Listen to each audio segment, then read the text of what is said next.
America and all the other lesser nations. It's a former president of the United States, and really the best president, quite frankly. I'm here tonight to tell you not to be like China and instead donate to the OCA podcast. But don't just take it from me, the greatest and most loved president of all time. Listen to these other satisfied customers. I think of the host of the OCA podcast as my 5.5 additional children, and like a good American father, I support them by donating to their OnlyFans. If only I had started donating earlier, Uncle Ben might still be alive. I've never met my real dad, but that's okay, because after donating all my savings, those agreed to be my new dads. I want the change out of his coin press to donate to the podcast. No, not my coins! Yes, your coins. Time to donate to the Patreon. All right, the OCA podcast needs my money more than my sister Serenity. Donate today.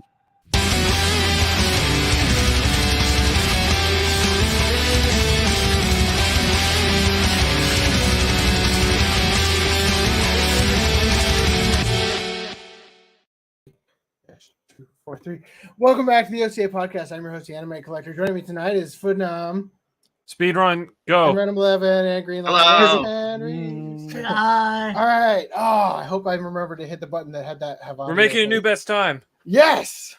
All right. Whoo, look at the chat. All right. Otakuso says, what's taking so long? Your mom. All right, move on. We're just edging you. That's all. Just come on.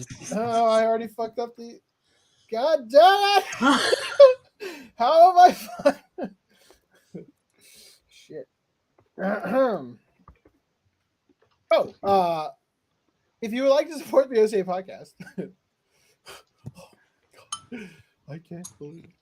All right, let's try that again. There is this thing. It is known as the OCA Podcast Patreon. It is a great place where lots of cool people hang out who get laid all the time. The Anime Collector Patreon is for people who get laid once in a blue moon. Also, there is the website, ocapodcast.com/support, where you can donate to us directly, or you could buy a Tenga. Now is the time. All right. So, quick recap so you understand the delay.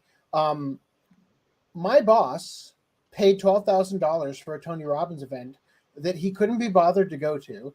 So I had to go into work today to push the button to start recording it and stay there all fucking day to hit the button to end it. And I shit you not, in the first hour, they're like, oh, we're so sorry. We're only going to have 5 more hours with you guys. Woo. And then it's like, oh, good. That means I'll be out of here by 12. No! Zoom cut them off mid-sentence at the 12-hour mark. Fuck. Literally, I left after the time we normally start the podcast. Anyway, so according to Jasmine DBZ King, it looks like yet again Vic has unjustly been booted from a gig that was promised to him because of cancel culture BS. Now, I've read that 15 times, and every time I read it, I think that it was promised to him because of cancel culture BS, but I think what they meant was it was canceled because of cancel culture BS. And we can confirm via Vic himself that it was a VA in the industry that's responsible. Another case of tortious interference, just Which one? Kameyacon 2019. I'm going to play a clip in a minute. And in spite of the tremendous, fucking unbelievable Tony Robbins bullshit I dealt with today, that was trash, by the way, I edited the clip to be shorter than what it would otherwise be. So you're very Good welcome. job. Proud of you. Gonna just upload it right now because it's currently on my desktop and I didn't put it in beforehand. There it is. Awesome. I was supposed to be. Sorry, before we get to that though, let's read what the rest of this says. What's scary to me is that these sickos will stop at nothing to make sure this guy never trends on their considered turf. I think she means tread. Will never tread on their considered turf. Or for that matter, be happy, it seems, meaning they'll to make sure he's never happy. Okay, cool. I'm going to calm down a little bit so that we don't just absolutely destroy.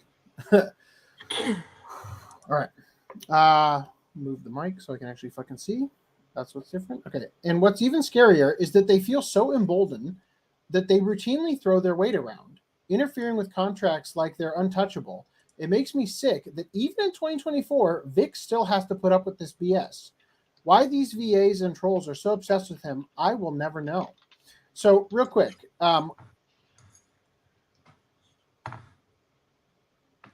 the video of Vic from his Wednesday stream. Doing a signing in Seattle. Pull that back to the beginning. I don't know. It's hard for me to confirm. Like he's real long-winded and roundabout about it. He's definitely distraught over it. It seems like he might be sick as well in the clip. I cut out a lot. Just a heads up. You're going to see cuts everywhere. But I'm not sure. It almost sounds like he's talking like metaphorically almost. So let's just hear what he has to say. I was supposed to be doing a signing in Seattle, and I agreed to do that signing. I had a contract and agreed to do it because the person who invited me assured me that they would not bow to any kind of pressure or the usual stuff. But that is 19 hours after, that's exactly what happened. What troubles me the most about these things is that people who shouldn't be inserting themselves into another person's life or business or a contract, for whatever reason that I can't quite figure out, they don't seem to care about you. There are voice actors out there who take it upon themselves when they see that I'm announced to do a signing. Now, I want to remind you, this is me by myself doing a signing at a store. There aren't other voice actors there. There isn't anybody who has to be near me, because I'm, so terrifying. They don't even need to be there. They're not even going to be there. And yet they feel compelled to reach out to these store owners and tell them that if he brings me, they're not going to come to his store. And if that's not enough, there are agents. Agents. This isn't even the talent, you guys. These are agents. You know what their job is? Their job is to get their clients work. That's their only job. Their job is not to bully store owners. Their job is not to threaten people who want to put on an event and want to offer something to people that would like to come and be a part of it. Their job is merely to get gigs for their clients. And yet, 2 or 3 agents have their little social justice opinions that has nothing to do with their job, and they contact these people who are just trying to do a good thing for you and basically threaten them or bully them and basically say, if you bring him, my clients aren't going to come and sign at your store. I have a great question. Why? Why? I'm not going to be there. Why? You guys have any thoughts so far? Well, it's per the usual. I'm wondering who got him kicked. I don't think he knows. Oh, okay. I think that wow, this was a very unflattering image of him. Yes. Okay. it kept getting more unflattering. It kept going. So,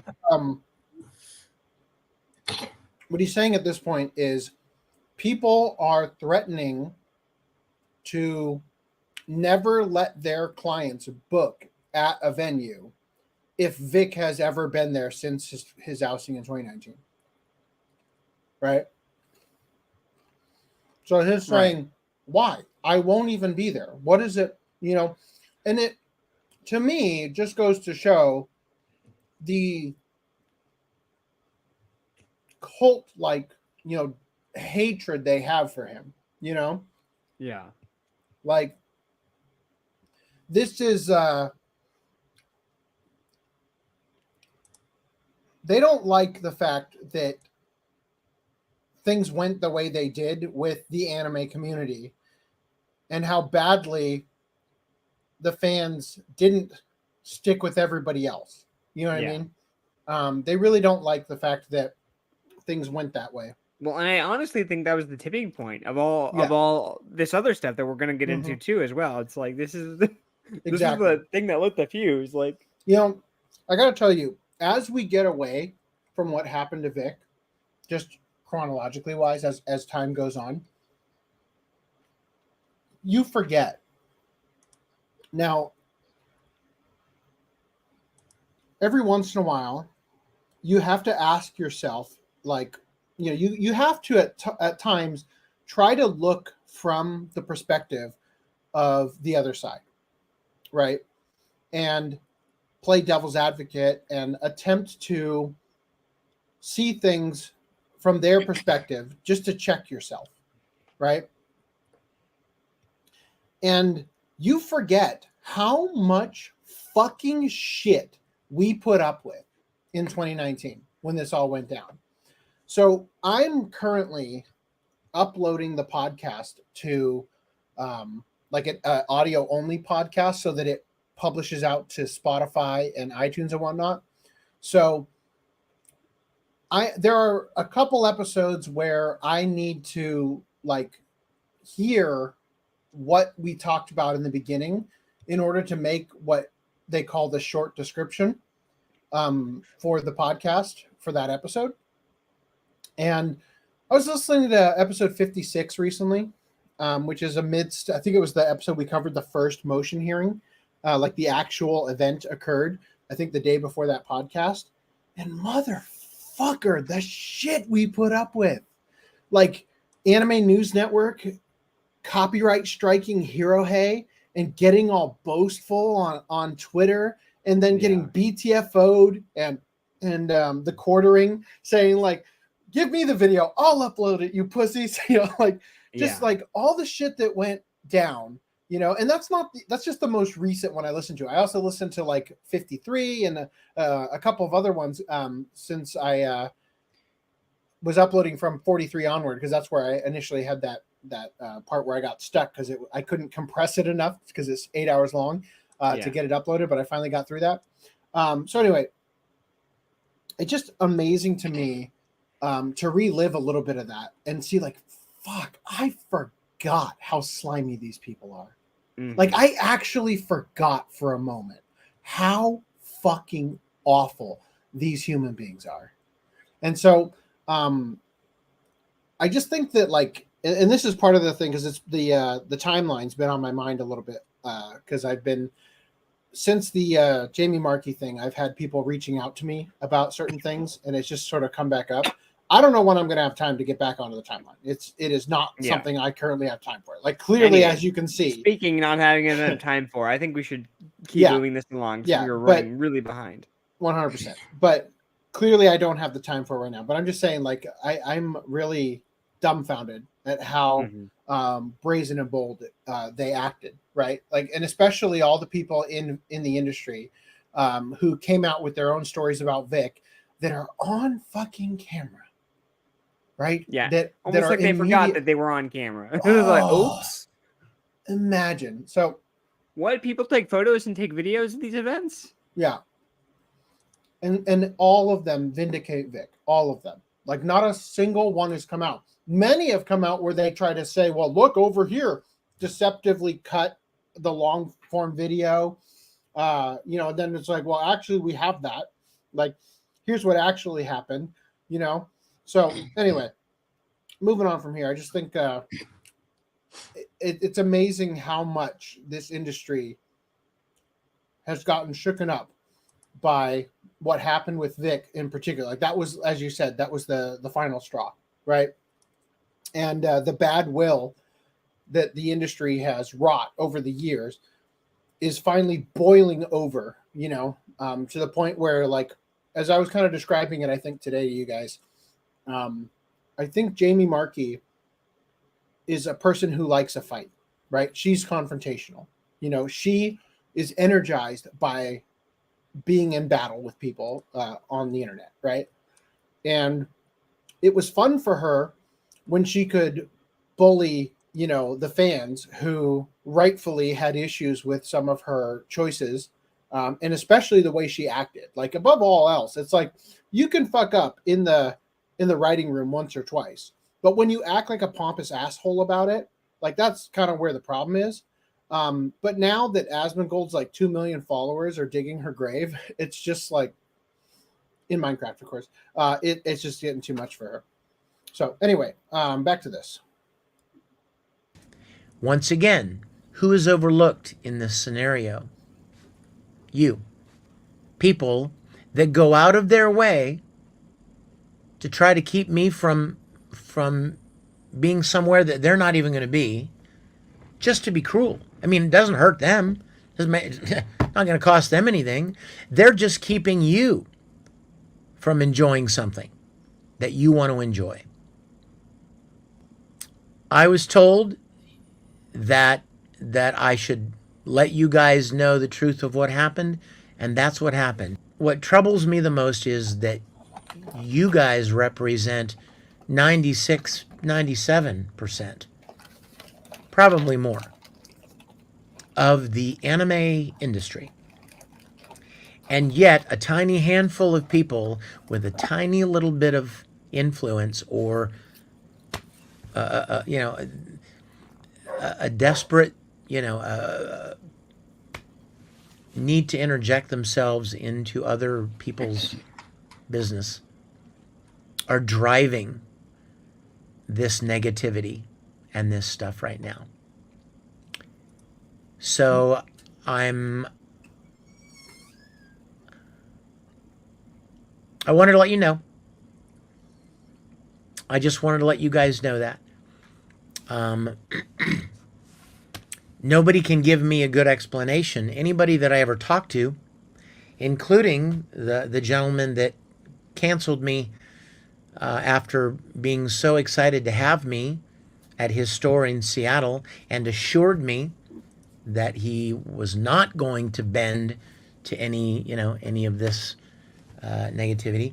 Even told me that while he got a handful of negative comments, that the positive comments outweighed him 30-1.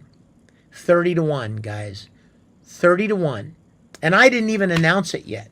I hadn't even announced myself yet. But for whatever reason, these conventions and even some of the stores, for some reason I cannot understand, completely overlook you. They completely overlook you, the customer, the paying attendee.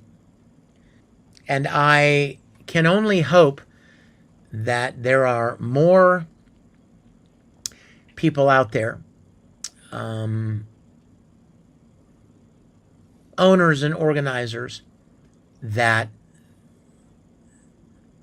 are much more interested in the majority and much more interested in their paying attendees than agents, a couple of agents and a couple of voice actors. So, any thoughts? I mean, it's hard to do this for the millionth time around, but it is interesting. I guess the wrinkle in this one is that people are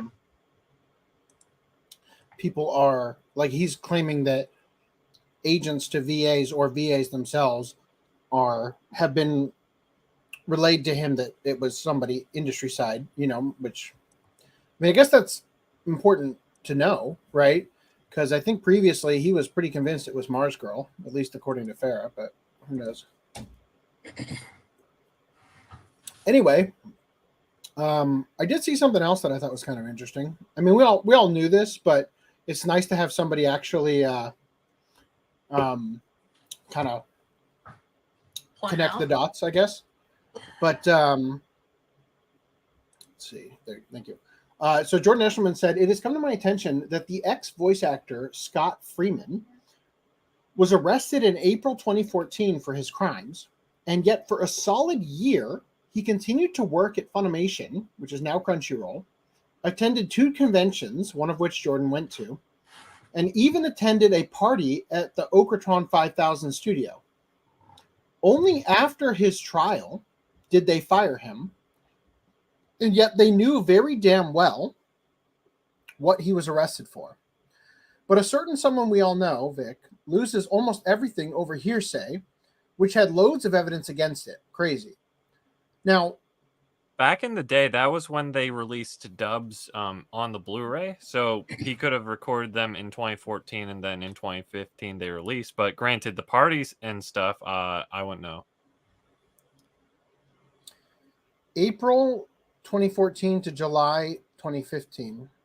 So are the dates he's pointing out.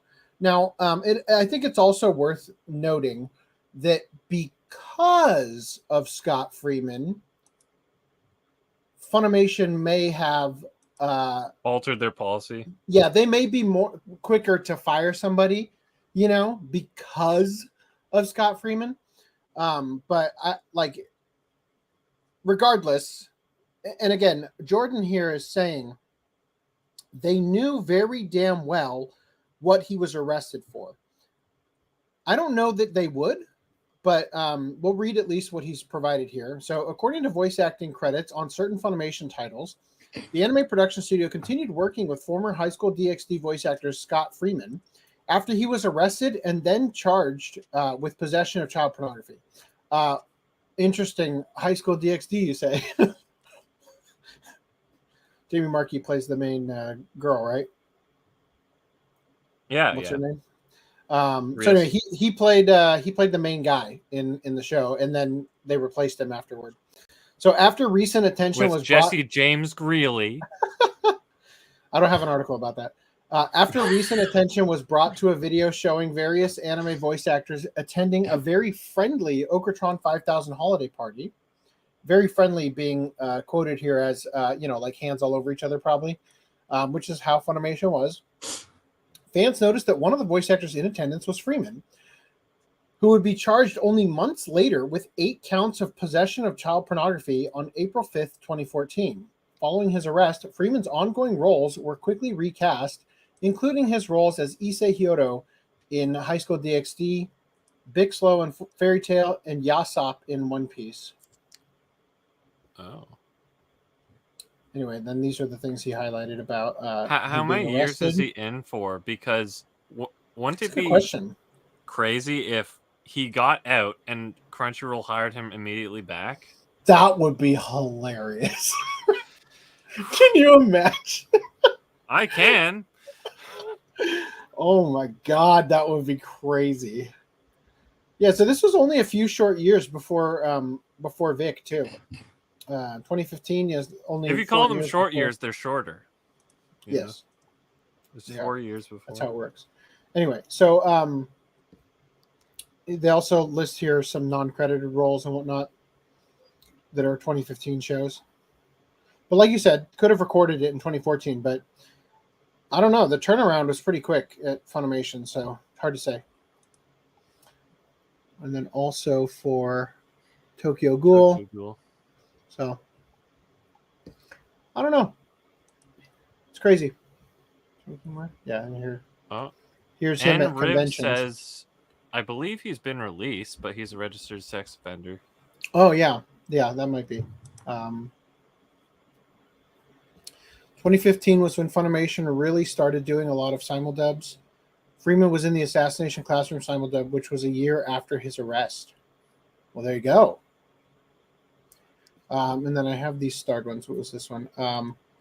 Sefakubi said, I can probably think who that agent is. I don't know if that person actually did the interference, but has socially assaulted Vic before. Let's just say that agent thinks people getting drugged at a con is okay and has a 90-pound mole on their ass. A 90-pound mole. Yeah. That narrows it down, doesn't it? They already have homos on their payroll, so it's on brand.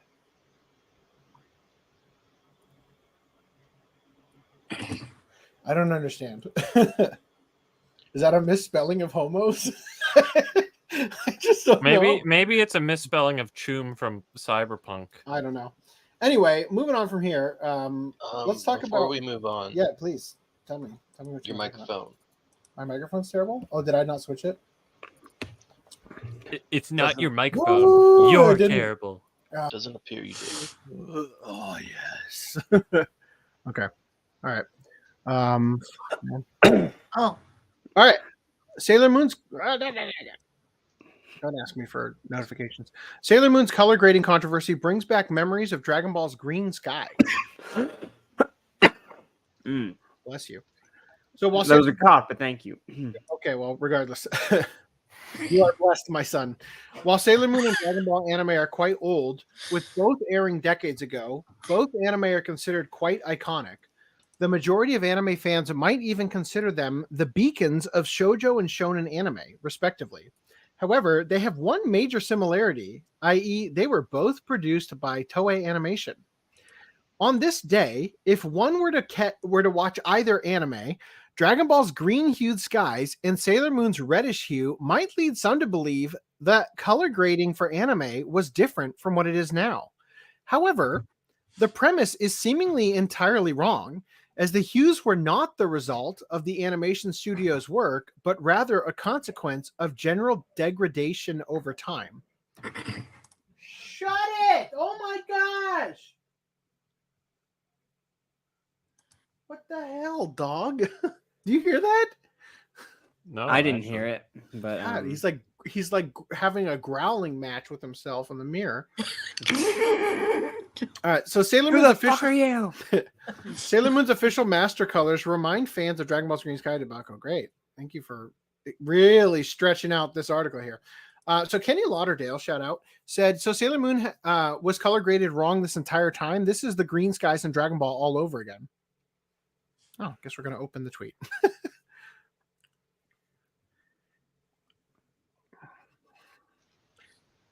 Honestly, this is not a very good example. It's kind of hard to see, but like the top one's a if little you bit more look at, pink if, than the yeah, it's bottom one. much pinker. Yeah. Well, just look at the white. Yeah. So I'm her gonna be eyes honest, and I'll be real. Footnum was showing me some of this stuff like X amount of months back, and I'm like, I wouldn't notice otherwise. Like unless we'll I'm look at those in a No. moment. He's I got was them showing you back-to-back. the Blu-ray difference, like the Japanese versus the US. So this is actually kind of interesting. The article, which I think is wrong, no offense to Sports Skeeta, but they don't come across as trustworthy. They said that it was degradation, but as far as I know, Japan didn't get the green tinted Broly movie, but America did. So they say on January 9th, a professional translator on Twitter, Napasan, shared a comparison video between the Sailor Moon anime that fans have been watching and what it should have officially looked like. According to the creator of the post, when considering the white balance and color of the cell animation image, the colors of the anime should be much whiter. Meanwhile, the official master for the same had degraded and become too red. So I'm sure there's a explanation to this that Justin Sevakis could explain in an autistic detail that would really help us to understand. But for everybody else, just so you know, and I'm not an expert at this at all, right? But just so you know, there are dials when it comes to color grading back in the day on film, where they say that there is no true color for film until you put it on digital and decide, yep, that's the color it's going to be, right? Because literally they have 3 dials for red, green, and blue, and they are done like by scene for the color grading back in the day. Right now it's done digitally and you can like hard code it and it's good. But they had like, if I recall correctly, they had like a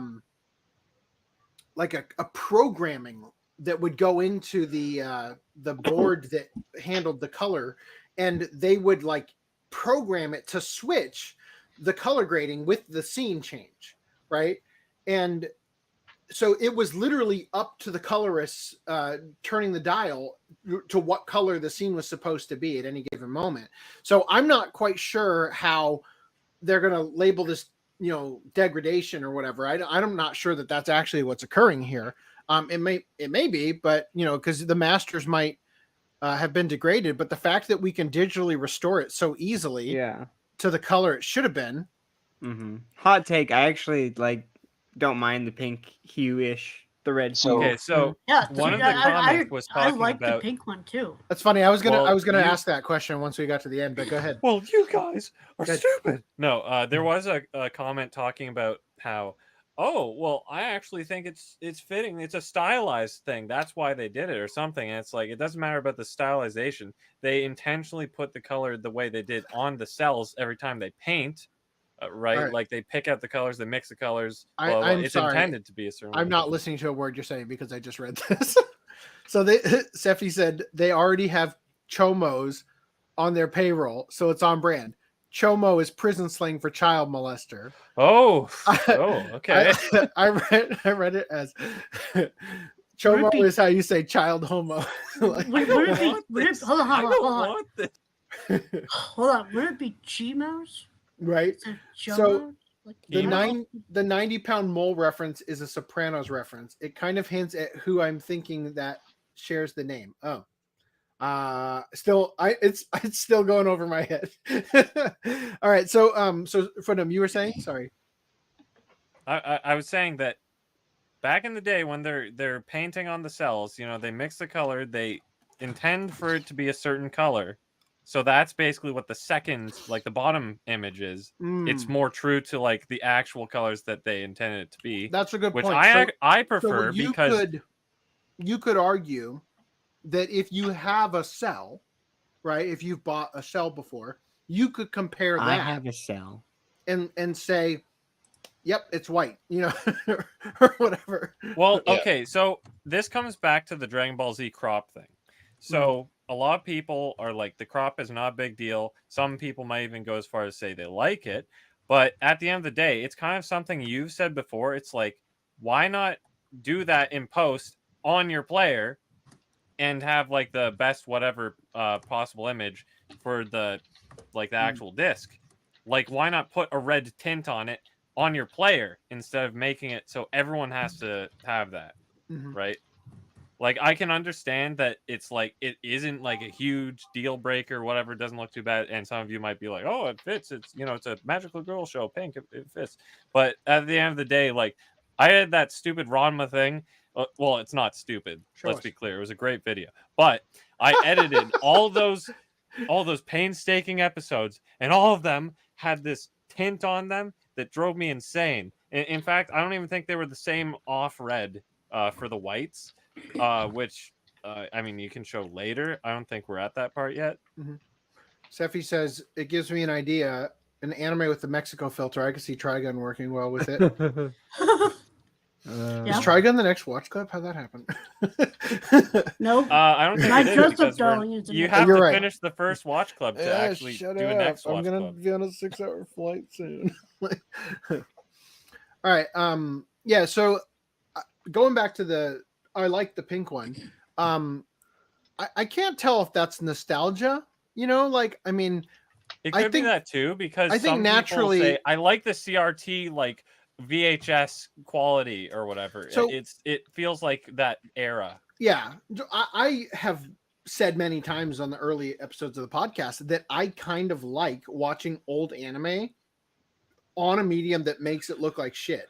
It feels I prefer that to watching the Blu-ray quality, because there's just something charming about watching what looks like a shitty VHS rip of something that old, You're gonna get the Macross fucking Kickstarter, be 4K. Toss it in the trash, and be like, right, I found the VHS. I'll have to demake it by putting it on VHS and then ripping that. 5 times over. Yeah. Well, this kind of reminds me how so Green Line's fortunate enough to own this, but so Card Captor Sakura, it was in the 90s, But the new scan, the 4K scan, has different color correcting, so it looks like quote unquote more like a modern day anime, if you will. So to me, it almost is like a new experience being able to watch these old shows in a new lens of like the best they've ever looked. So I mean, that's a secondary, component to why I much prefer like the neutralized color, so it's like proper like white balance and all that. So yeah, I think that there is a little bit of a charm to it. It's kind of interesting because while I was reading this, I was actually thinking about, because I knew this was going to come up, like, do you like the pink over like the correct color? And I was thinking to myself the concept of like an old Game Boy, right?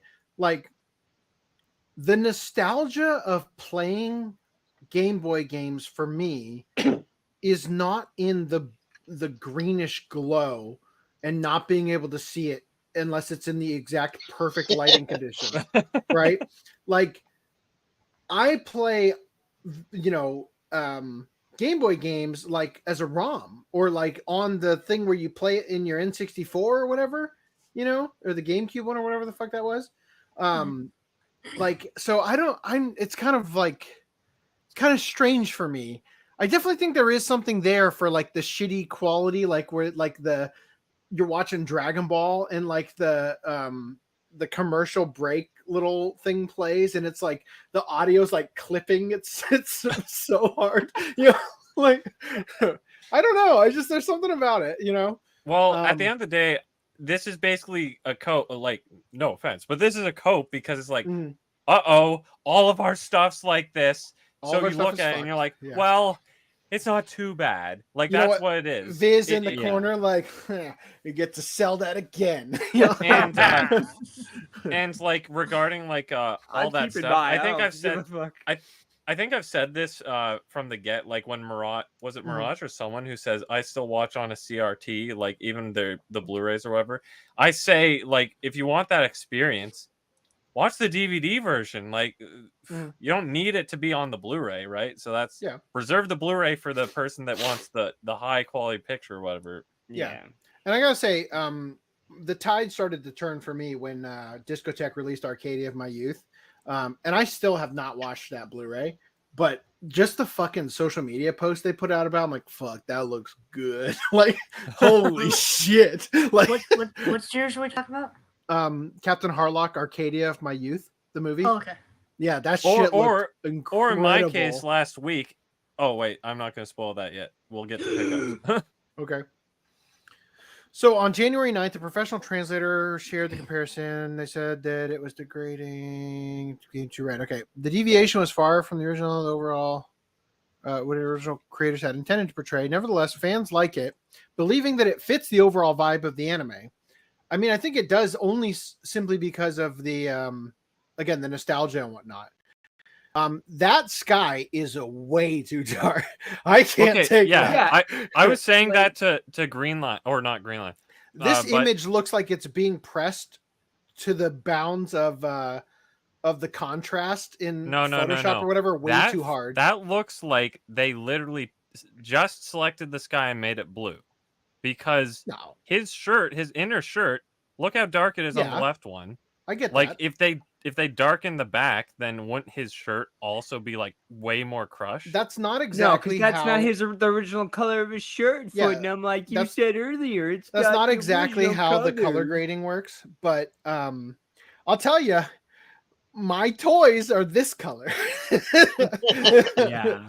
Therefore, your toys came with the green clads. They're also different frames. Can you get the same goddamn frame? Isn't it amazing how some people just won't actually take the time to frame by frame and make sure it's the same fucking frame? That's why I asked Random 11 the one day. I'm like, how do I get the perfect frame, like the exact frame if I'm comparing two things? And okay, here's how you do it. Gave me this line of code. Here's how you do it. I'm going to show you how to do it. You are on scene A. frame.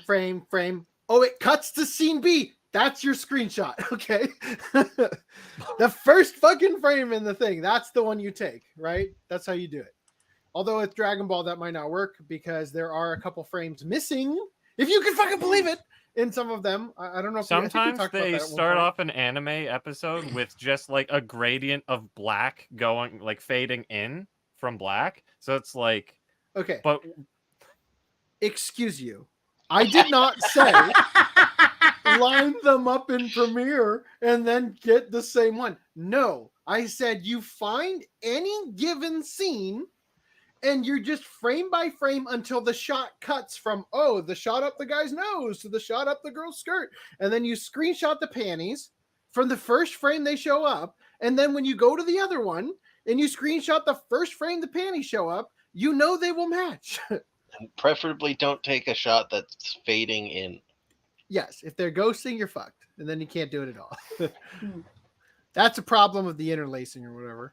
All right, anyway, so color grading is a process of creating a color tone for an image. For example, giving a reddish or bluish tone to an image. Great. Glad I read that. The process is commonly used in the post-production process of films and video editing to alter the appearance of an image to present different environments. When Dragon Ball was first made available for home releases, fans noticed that the skies in the anime often appeared to be green. This led fans to believe that Toei Animation had color graded their official master to give it a certain look. I mean, I'm afraid to see what Namek is supposed to look like now. Like, I was gonna say, I thought that was Namek's gimmick: green skies, blue grass. Then watch, Piccolo is actually black and Mr. Piccolo's Popo been was purple actually the whole white time. face.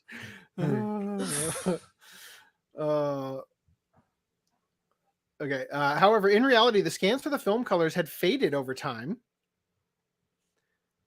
Despite this, Toei Animation shipped the home releases as it is and never corrected them. The same issue was also observed in several other Toei anime, especially Goldfish Warning. Wow. Everybody remembers that. Goldfish Warning. Never heard of it. So the majority of anime fans... fans... Don't bother reading the rest of this. Okay, cool. It's garbage. I think it was written by AI, to be fair. Wow. So... our one and only Swedish Seb, one of 3 Swedes in the world, has shared a couple of things that are actually kind of difficult to compare. But you need to pull them up, open in browser. That one, yeah, that's a good idea. That's the worst one. We'll look at the worst one. Thank you, single Seb. frame. Oh, that is the bad one. Hold on, this is the good one. He's a true hero. Swedish Seb. Look at that. He even got the same frame. Whoa. So here's the problem when you get the same frame and the frame wasn't like stretched to the correct aspect ratio. It's yeah. Now it's okay. We got to further clarify. So the one on the right is the first print of the Blu-rays we got in North America. The left one is the second print, the complete seasons, which are still pink tinted. So compared to the old one, they look white. I mean, compared to the old one. Hold up. So Greenline, you said the things I sent to you before, you didn't see a big difference. Well, it's the same thing right here. Like that's the old one. I see the versus difference the now. But like, obviously, no shit. I have eyeballs. It's kind of hard to miss. But like when watching the show, I wouldn't notice this. Like you have to do specifically what we're doing now to fucking notice. It's like, oh, start going between frames. Yeah. But anyway, so if we had the color corrected version next to this, then we'd once again notice. But what's the matter, anyways? You're not gonna watch it. It's gonna sit on your shelf for 20 years, and then it'll be like, hey, Reese did acquire me the first complete season, so I can get started on it. Oh, I did try and get one from Amazon, but that also had a slipcover, so I returned it anyway. Motherfucker. Well, like I said, will you do the Patreon exclusive tip?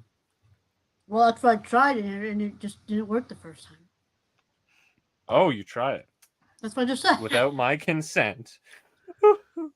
I was gonna have to return something from Amazon anyway, so I was like, I might as well just get something and try it. So Dabu David says, I'm sorry, Dubu David? When did that change? I've been Dubu David for a while. Dabbid? Ah! All right. So David Miranda, you've been wrong this whole time. David Miranda says, I've spoken about the issue briefly before, but yeah, Sailor Moon isn't supposed to be tinted pink. Like most of the anime of that era, whites are supposed to be white. not Wow. Native American. Hold on. Go back to that full screen when you had the picture in full shot. There, now you're pink. Yeah. Now I'm. Now you're white. No! Hold on. See? Yeah. Do you see the subtle hue change? Which AC is white? All right. So anyway, oh shit! Ugh. I swallowed a crumb. I'm gonna die. Ugh. Oh man. So like most of the anime of that era, whites are supposed to be white. To prefer one or the other is up to you, but keep in mind one is objectively incorrect / against the original intent. This pink tint is the result of the film Toei used for the DVD telescene of the show, which I guess is how most people saw the original version of the anime, fading / losing some of its original color composition. Normally, this should be corrected to retain the original color design. However, like with many of Toei Animation's 2000s DVD transfers, Dragon Ball being the most famous, the colors went without correction. In Sailor Moon's case, the pink is the most notable early on, but some episodes, especially during later seasons, were also green tinted, which are also wrong. So this is what I was talking about before. That's the cell. It is clearly white, right? Yep.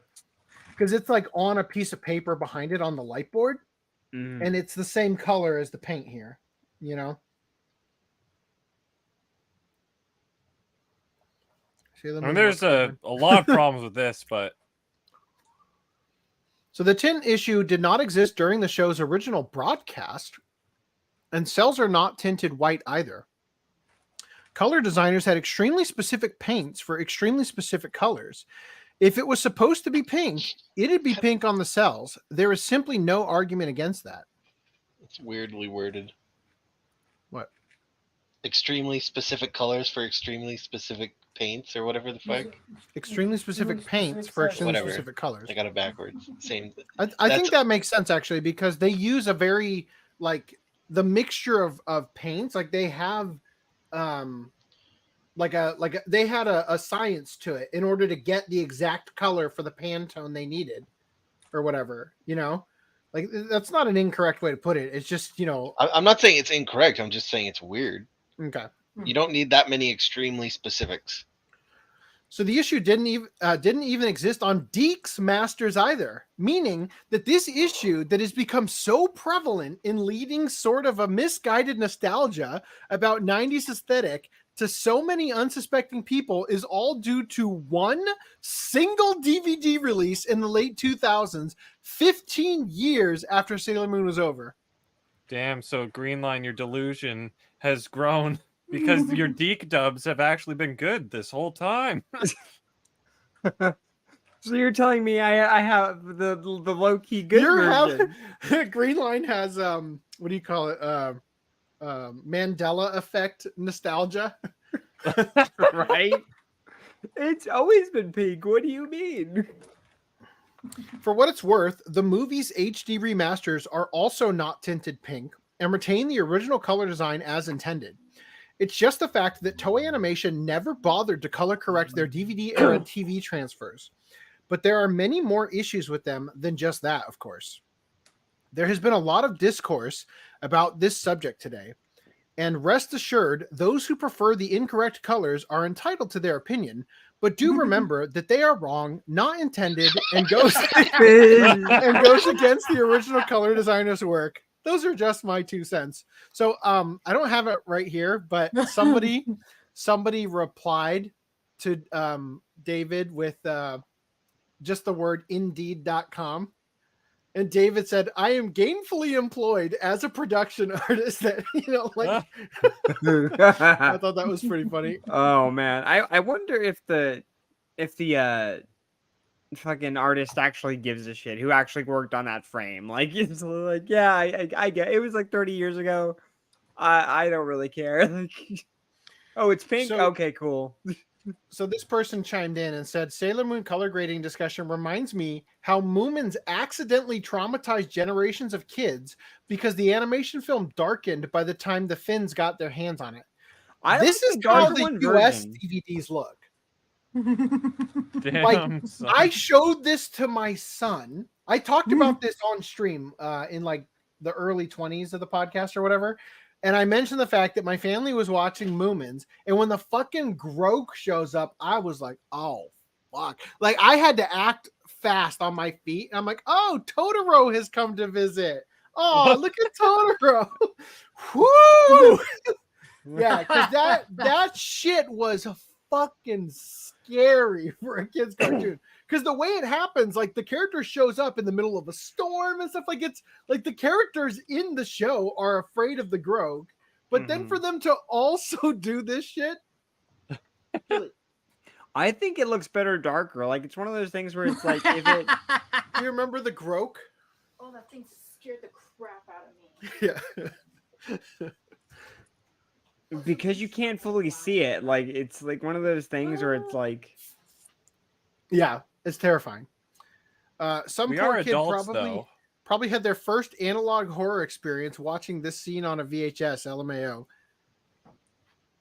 Says this kind of blew up. Oh, I don't care about that. I don't care about whatever you're promoting. I'm banned from seeing it anyway. like they bring him into the light, and I'm like less intimidated. It's like, oh, okay. But it's yeah, no, like show. seriously, that legitimately happens in the series. Like he walks into the light at one point, and it's like still terrifying. Like, all right, It's so like the Yep. It's like the in Kingdom Hearts. There's a what a dark side, I think it's called. It's the boss. It's like the first boss that you fight in the game. It's like the tutorial boss. Heartless? And they've lightened him up in the later versions, in the HD versions, and it's like he looks like less intimidating, because in like the PS2 version, it was like hard to him and hard to make out like what he really looked like. Oh. And Hard by to what lightening him up, it's like, well, was that my He's audio? not so or- bad after all. oh, it just meant like because he was darker in the original version, it was hard to make out like his figure. Kasaibo says, did Doug Walker review the wrong Sailor Moon? He did a wrong review of Sailor Moon. That's what he did. It's like when you eat eggs, keep the white separate. Yeah, he has a very cringe take on Sailor Moon. Usagi could be part German. Why would that make Usagi pink? Usagi would need to be part Native American, you racist. or Russian for the communism. Well, I explained earlier, Gilzino, but since you weren't there, because I woke up at 5 a.m. today to record a Tony Robbins event my boss couldn't be bothered to go to, in order for him to be able to watch it. And it literally went on for so long that it ended mid-sentence because Zoom cut them off at 12 hours. So that's why it's going to be a shit fest. And that was 15 minutes after the show should have started at 7 o'clock for me. So that's why it's a shit fest. Anyways, my whole point being like the what's his name, the Moomin or the Groke? The Groke, sorry, Moomin the Rider? Groke. The Groke. I think he looks more intimidating in the darker version. Like there's more mystique about him when you light him up. It's like, oh, okay. So he's there, I guess. Podcast Magic. I don't know if they dubbed all of Moomins on if they dubbed it in general for English. I think there's 2 collections for it.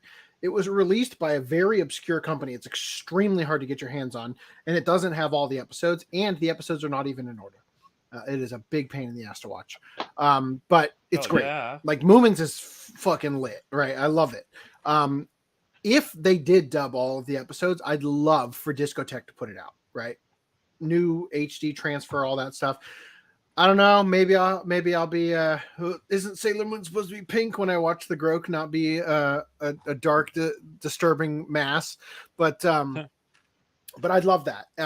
But podcast magic, if it hasn't been dubbed, I want to live in the world where SAG-AFTRA has allowed AI to voice act, so that I may have a AI dubbed complete DVD set or Blu-ray of Moomins. How long is Moomin? It's like 50 something episodes, I think. Oh, it's gonna be tough. Anyway, so foreshadowing. All right, and in other good news, Wait. Yep. Halt. Oh, are you reading the comment? Yep. A UHD on CRT sounds a bit odd, in my opinion. I guess I can't knock it till I've tried it. I don't think it would, like, you'd have to get some crazy, like, adapters to go Yeah, from yeah. First of all, you gotta be able Dongle to City. connect the fucking the 4K player to the CRT. Yeah, it would be tough. HDMI to red, white, and And yellow. then the colors would look like ass too. Yeah, the HDR signal converted to that. So Otakusa says white skin, blue eyes, and blonde hair. Pretty German to funny mustache man. That's Aryan. Am I funny mustache man? Or are we talking about Hitler? You're funny I beard man. believe my good buddy Otakuso is referring to Usagi Tsukino. The funny mustache man. That's gotta be the Fuhrer, yes. Anyway, so whoa, you just called it the Fuhrer? Is he your personal Fuhrer for life? Pronouns. All right. So anyway, in some good news, dear Lord, in some good news for once, Tracksuit Releases has put up a torrent on Naya callback for a remaster of Dragon Ball and Z movies, where they removed the color wash. All of them had the color wash? Have we gotten the movies on Blu-ray, or has that just been the series? All of them. We do, but they're all Okay. separate. Mhm. I, however, went to the UK and got a complete collection. Of course you did. Good for you. Anyway, who wants to do pickups? I don't got any. Oh, look at Wait, me. real quick. Here's some screenshots from Ranma. Yes, thank you. I was waiting for those. Oh, look at that ghost thing. Go back. Is there? Wait. Oh no, I guess it's just semi-transparent. And then. So which one? No, is this the before or the? Which Blu-ray is this? The Ranma Blu-ray, all of them. Blu-ray one, kind of like this. First. So you can see the white on the Japan flag or whatever that is in the back. Yeah, this is the red one. This is the quote-unquote corrected It's yellow, one. bro. Yellow. And then here's the second one. But these corrections are from Footnote. Yeah, Okay. yeah. These are my personal. So corrections. you manually put the whiteness back in there. Yeah, when you see Man. Green Line's When video, you'll if you notice go the back- shots are made. Nah, man, look at that. That's not red. You took the yellow out of the Japanese and made them white. Oh no. I personally think they're a little bit too blue. It probably is. I'll grant you that. Like, I'm not a professional, but I should have tried asked to make David it to do not it. red. He's gainful. Yeah, I'll employed. have to hire Dub did titty. All right. So here's a fun thing I've experienced. My daughter has some form of illness of some kind. What do you even call it? Birth defect? My daughter was born. Do you guys remember when my daughter was born? She had silent reflux, and I had to walk around all night carrying her because she could never lay down, or else she would throw up. Do you remember this? Yeah, you mentioned that. So I got so many watch clubs done during that time. So that's occurring differently now. She seemingly is incapable of burping. And Same. she has, I can't either. Oh, really? Like Yeah. legitimately you cannot, like physically? I can from time to time, but it's just hard. Okay. It comes up as like You can't just without like, swallow the TMI. air. It comes up like it's like spit and like fucking like foam and like I can't. That kind of sounds like what she's dealing with, huh? Okay, Hey, Yeah. Reese, Thanks, you're Reese. getting muted. Thank you. So anyway, the point is that she's been like when she eats a food like Costco croissants, calling them out, that causes like a lot of gas. Like she is just like distraught because she can't release it the easy way, right? And So you she's have to just go through miserable. the long Has to go way. all the way through, and she is a fucking miserable. So anyway, it was my father-in-law's birthday party yesterday, and in order to get my daughter out of the house, like legitimately, she was so distraught. She was yelling and screaming. We finally got her in the car. We went to Dollar Tree, and well, first of all, this is my actual pickup, the Legend of Sleeping Beauty, Sir Rock Got a Harami. beauty spot on it. Yeah. Yeah, I think that's worth unwrapping and just rewrapping. Like, I think I think this is an anime. It's released by Mondo TV, who also released the Cinderella one, which is an anime, or the Snow White one, or whatever. So anyway, I just keep an eye out for these from Mondo because I'd like to. They only put 2 fucking episodes of these like 50 some odd episode shows every time because they somehow dragged out the thing that long. So anyway, so we went to my wife and I went to the Dollar Tree. No, it wasn't 99 cents. The 9-cent store because one of their 9s isn't lit up anymore. We picked up some stuff so my daughter would have like coloring books and stuff to work with when we were at the thing. And while I was there, I picked up Pickup's food segment, extra spicy tapatio ramen noodles, which I probably should have just eaten tonight since I didn't have time for lunch or dinner today, the way things worked out with Tony Robbins. But I also picked up this. We're gonna find out what this is. Damn. $1.99 Yu-Gi-Oh figure. hey, and that's a right- lie. 32? Why is it more than 99 cents? Inflation. Thank you, Biden. Right. Also, My Hero Academia and my wife decided this was necessary to buy embossed Dragon Ball Z stickers. You know they're cool. So anyway, let's find out. I'm gonna Very open on brand the tonight. what? Very on brand tonight. Yeah. Yes. Are they green tinted? Well, I'll tell you one thing. Goku's blue undershirt is the correct color. Correct seems to be subjective these days. Yeah. It is not. Keep me posted on your daughter's condition so I can yell at my doctor and be like, "This is what I got." You know, unfortunately, when my wife has been left in a state where the kids are in disarray and she has access to Google, we find that it's always cancer. No, Bang. she Well, no. That's every symptom of. No, everything. we found out that there is legitimately a disorder where a person cannot burp, and the way they get relief is to get Botox injected into their throat. So we're really hoping it's not that because that sounds awful. Jeez, yeah. It's called no burp syndrome. There's an official name for it, but that's what common folk call it. So I think I got my first off-brand Nendroid.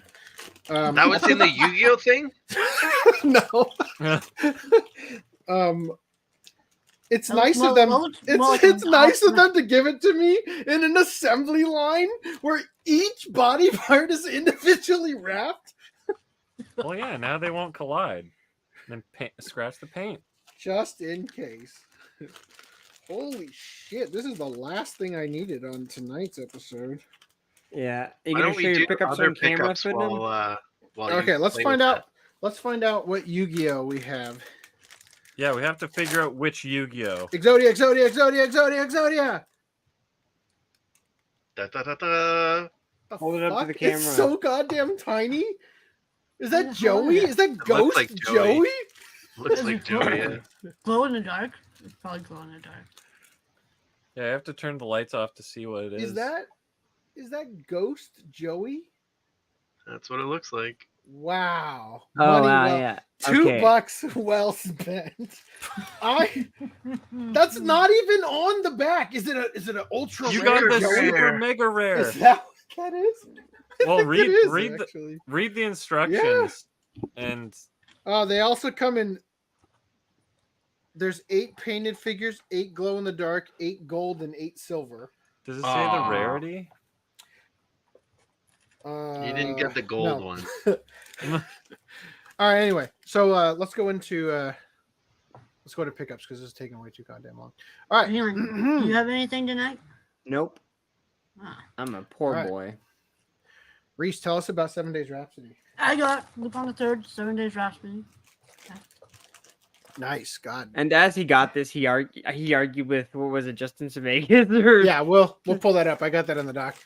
Do you want to pull it up now? Now could be a better time than then. I don't know. What do you think? Randy fulfilled his lifelong dream. Yes. I finally figured out what the fuck this was called. Finally, I get to relive my childhood, jerking it with Gackoids. Oh my gosh. So You bought the- Gak? Well, actually, I didn't give a shit about the GAC, and the GAC is all dried out anyway. The thing I cared about was the tube guy. Yeah. Since I had tube one of these part when I where was you a could put- kid. The gap got in the way of the loop, and now it's just an empty tube. Yeah, I had one of these when I was a kid. Yeah. Well, multiple ones, because what would happen eventually, you'd drop the GAC on the floor and it get dirty, you have to throw it out. Yeah, Randy uses GAC instead of lube. You're right. But at a certain point, How my many parents... times can we all make the joke and Just gonna keep ignoring you. Yeah, please. At a Is certain it point, my Jack parents code word for Toe Jam? stopped letting me buy them, or like stopped giving me them. And I Randy, was for the always last upset. time, don't put the gack on the carpet. I liked the toy. The way it works is a tube, and you can stick the gack in the bottom of it, and it's like Mr. Potato Head, where the eyes and the mouth kind of pop out, so you can push the gack through the eyes and the mouth hole. So that's. Oh, is that how your tango works? And I'd always remembered this, but I didn't know the name of it. And then a couple of weeks ago, I figured out that I finally saw, like, in Google Images, this picture, and I was like, "That's the fucking thing. That's exactly what it is." And then immediately you went to eBay and we're like, "I want one. I need a gackoid. I need it. to gack off."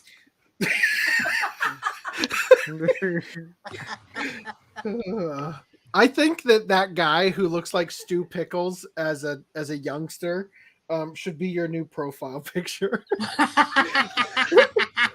Well, you remember last podcast? He was called Gack Enthusiast. I need super glue for this stupid Uraraka toy. This is not happening.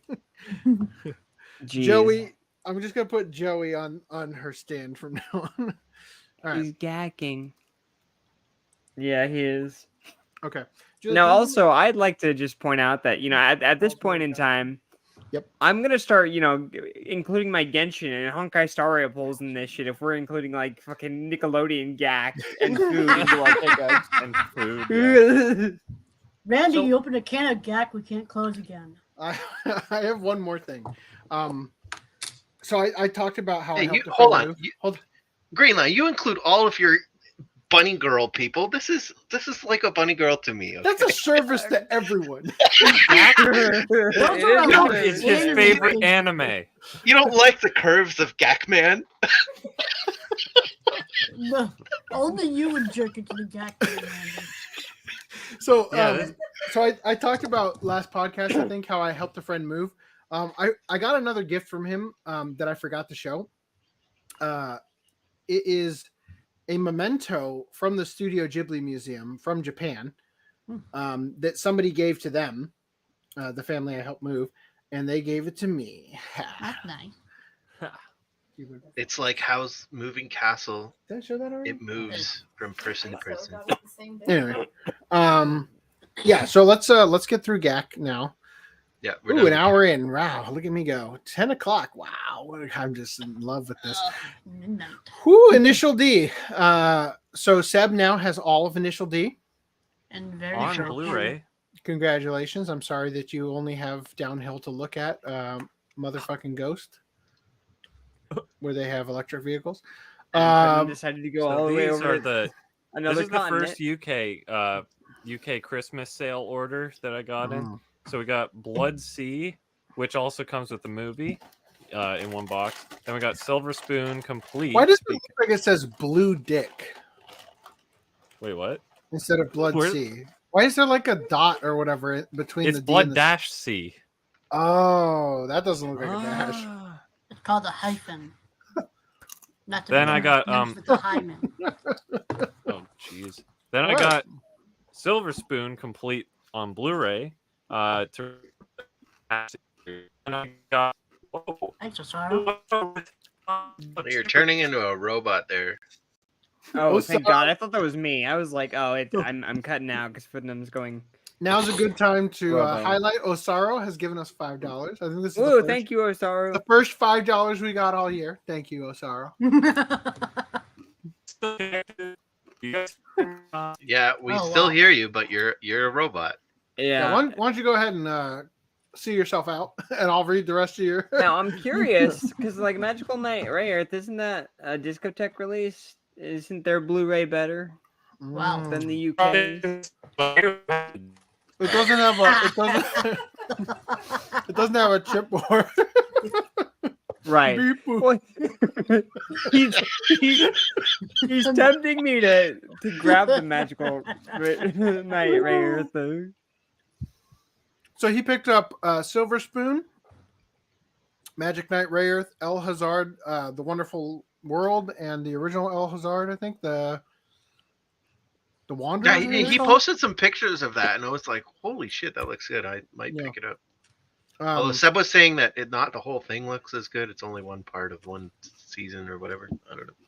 My He-Man, Irresponsible Captain Tyler OVA, Miss Hokusai, K7 Stories, Violet Evergarden. Whoa, these look awful.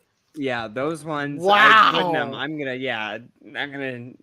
Wait, why did he buy the UK one? He has all the US one. Yeah. He has the Bad putting 4K one. Bad putting them bad. These look terrible. Is this What's the wrong one with that's you? on 4K, or is this the other movie? I can't read it. What's it say? Violet Evergarden, Open in Browser Edition. Zoom. Eternity in the Auto Memory Doll. Okay, no, that one's not on 4K. Okay. But he should have that. Still, these look like AIDS. Like the fuck?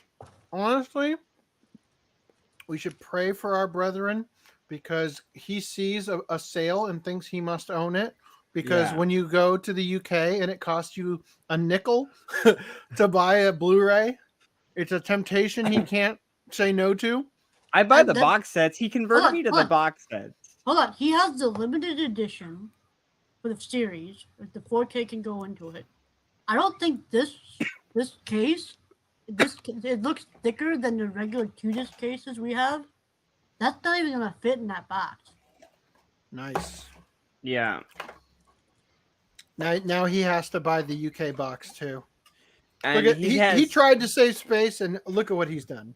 Yeah. Oh, look, Peacemaker there at the end that has like a fucking classics version that looks like better, arguably better, I would say. Some people, you don't like the anime classics, whatever. I mean, but it looks better than whatever the fuck this is. Are you seeing this shit? Like, shut it! Even your dog agrees. Your dog is like, fuck yeah, it looks terrible. Somebody's at the door. Why are both dogs looking at the door right now? I don't know. There shouldn't. Everybody's home. There shouldn't be anybody there.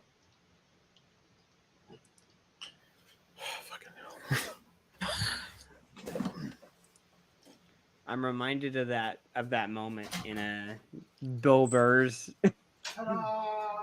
skit where he's like, you feel like a retard now. Look at that. why is the Titanic a romantic movie? I, being the guy, have to be left on the ship. I, being the guy, have to, if there's a bump in the noise, I'm known to his has to And check just it stay out. quiet all night, right?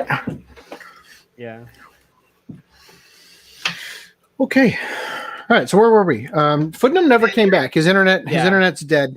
Your gain went through the roof there. You're Sorry. coming in Walked away super from the clear there. microphone. Peacemaker. I was making fun of Peacemaker. The Mhm. steel books look fine, I guess, but like the Peacemaker is just like Yeah, I'll stay with my what do you call that? I'll stay with Classics? my no. No. I will stay with my thin pack from ADV. Thank you. But where did I put that? Did I put that in the mods channel or was that somewhere else? But I There mean, was even whoa. Hold on, Unkono. I'm trying to find something. Was There it there is. an actual article about that you shared? Because I didn't have an article from you. I About what? do have an article to share, but I don't think I'm going to go over it tonight. Also, did you notice? How deep does this rabbi hole go? There you go. All right. Hold on. In regards to Peacemaker, I'm sending you this in the private chat just to show this picture. Comparing the spine with the... It's in the private chat. I see it. I think I've Wow. seen it. Yeah. Yeah, that spine is way better. Like, come on. Oh yeah, you don't like the classics. It's No, aged, but, like, I put both spines on this. I put both in the same picture. I'm trying. It won't go in the. It won't. There we go. Okay. It kept popping back out. Yeah. So you can see it. So it does say anime classics on it, which is that's a no for me. That's why I'm gonna stick with the fucking.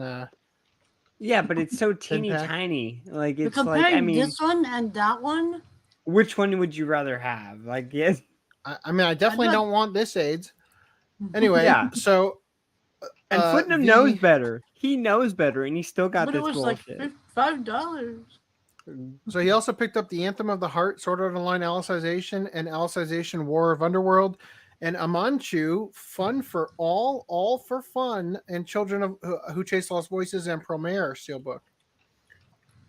He's not even here. Oh no, god damn it. Yep. These are the fronts. Is this the El Hazard you were talking about? The one you were like, whoa, look at that. Yeah, the one on the bottom right or left, bottom left. What are you, gay?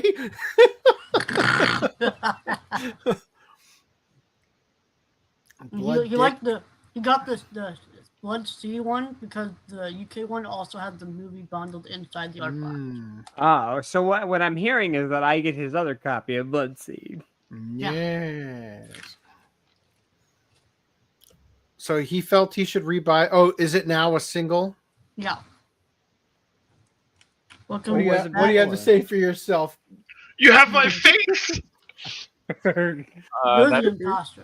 Random 11's face. It's not in very good condition, but I'll try the Amazon Patreon tip. Yeah, my internet shows a great time to just shut off. But Yeah, Anyways, what do you have to say for yourself with those god awful fucking standard editions that have the garbage ass logos on them? I they're am cheap as ashamed. balls. Well, I hold on. don't care. Justified. Hold on. Let's work our way left to right. Oh my god. We already to answer your did. question, Magic Knight Rayearth. Yeah, for the art box, but I do have the Discotheque release, so I have the best of both worlds. El Hazard, cheap and also interesting. My Hime, it was Interesting, too cheap he to say no. says. What? No. You ho. I saw the Right Stuff promo back when they first relicensed it. That's what made me interested. Otherwise, I'm like, what is this Mexican thing? El Hazard, you know, like, but anyway, the Irresponsible Captain Tyler, I only got the OVA because it wasn't a big discount, but I need to get the TV series so I can cuck Nozomi for their backwards end label. Miss Hosukai was like $6. Hosukai? Sorry, Hokusai. Sorry, my Japanese. Can you join the chat again? No. K7 Stories. We don't have a limited edition over here, and it was also discounted. Violet Evergarden can slot right into the limited edition, you bitches. Calm your Wow. tits. Anthem of the Heart. How did you hear that? You weren't even here. What? He was I listening. wasn't in here. He was listening on his phone. No, I didn't. I couldn't. My phone doesn't have internet. It's on the same network. But anyway, yeah. Why did you Violet get that Evergarden one? slot. What? Why? Oh my god. But why? It was like really cheap. Yeah. Yeah, I wonder why. Am I like a just genius profiler or what? Like, how good What, am did I? you make I that high had no IQ doubt. guess? Yeah. Did you make For that? the record. Footum has a problem. Reese wants to know why you're an idiot. What are you talking about? What? I thought we were over this specific one, Reese. What are you talking about? This one was literally 2 pounds and 50 pence or whatever they call it. That's 2 pounds and 50 pence too much. Well, do that you sounds have like a you problem. Do I have? Do you have a Okay. region-free Blu-ray player? I have a Blu-ray drive on my PC, so yes. Which, by the way, they're not region-free. Yeah, but you can have 2 Blu-ray players with softwares, and one set to region B and one set to region A.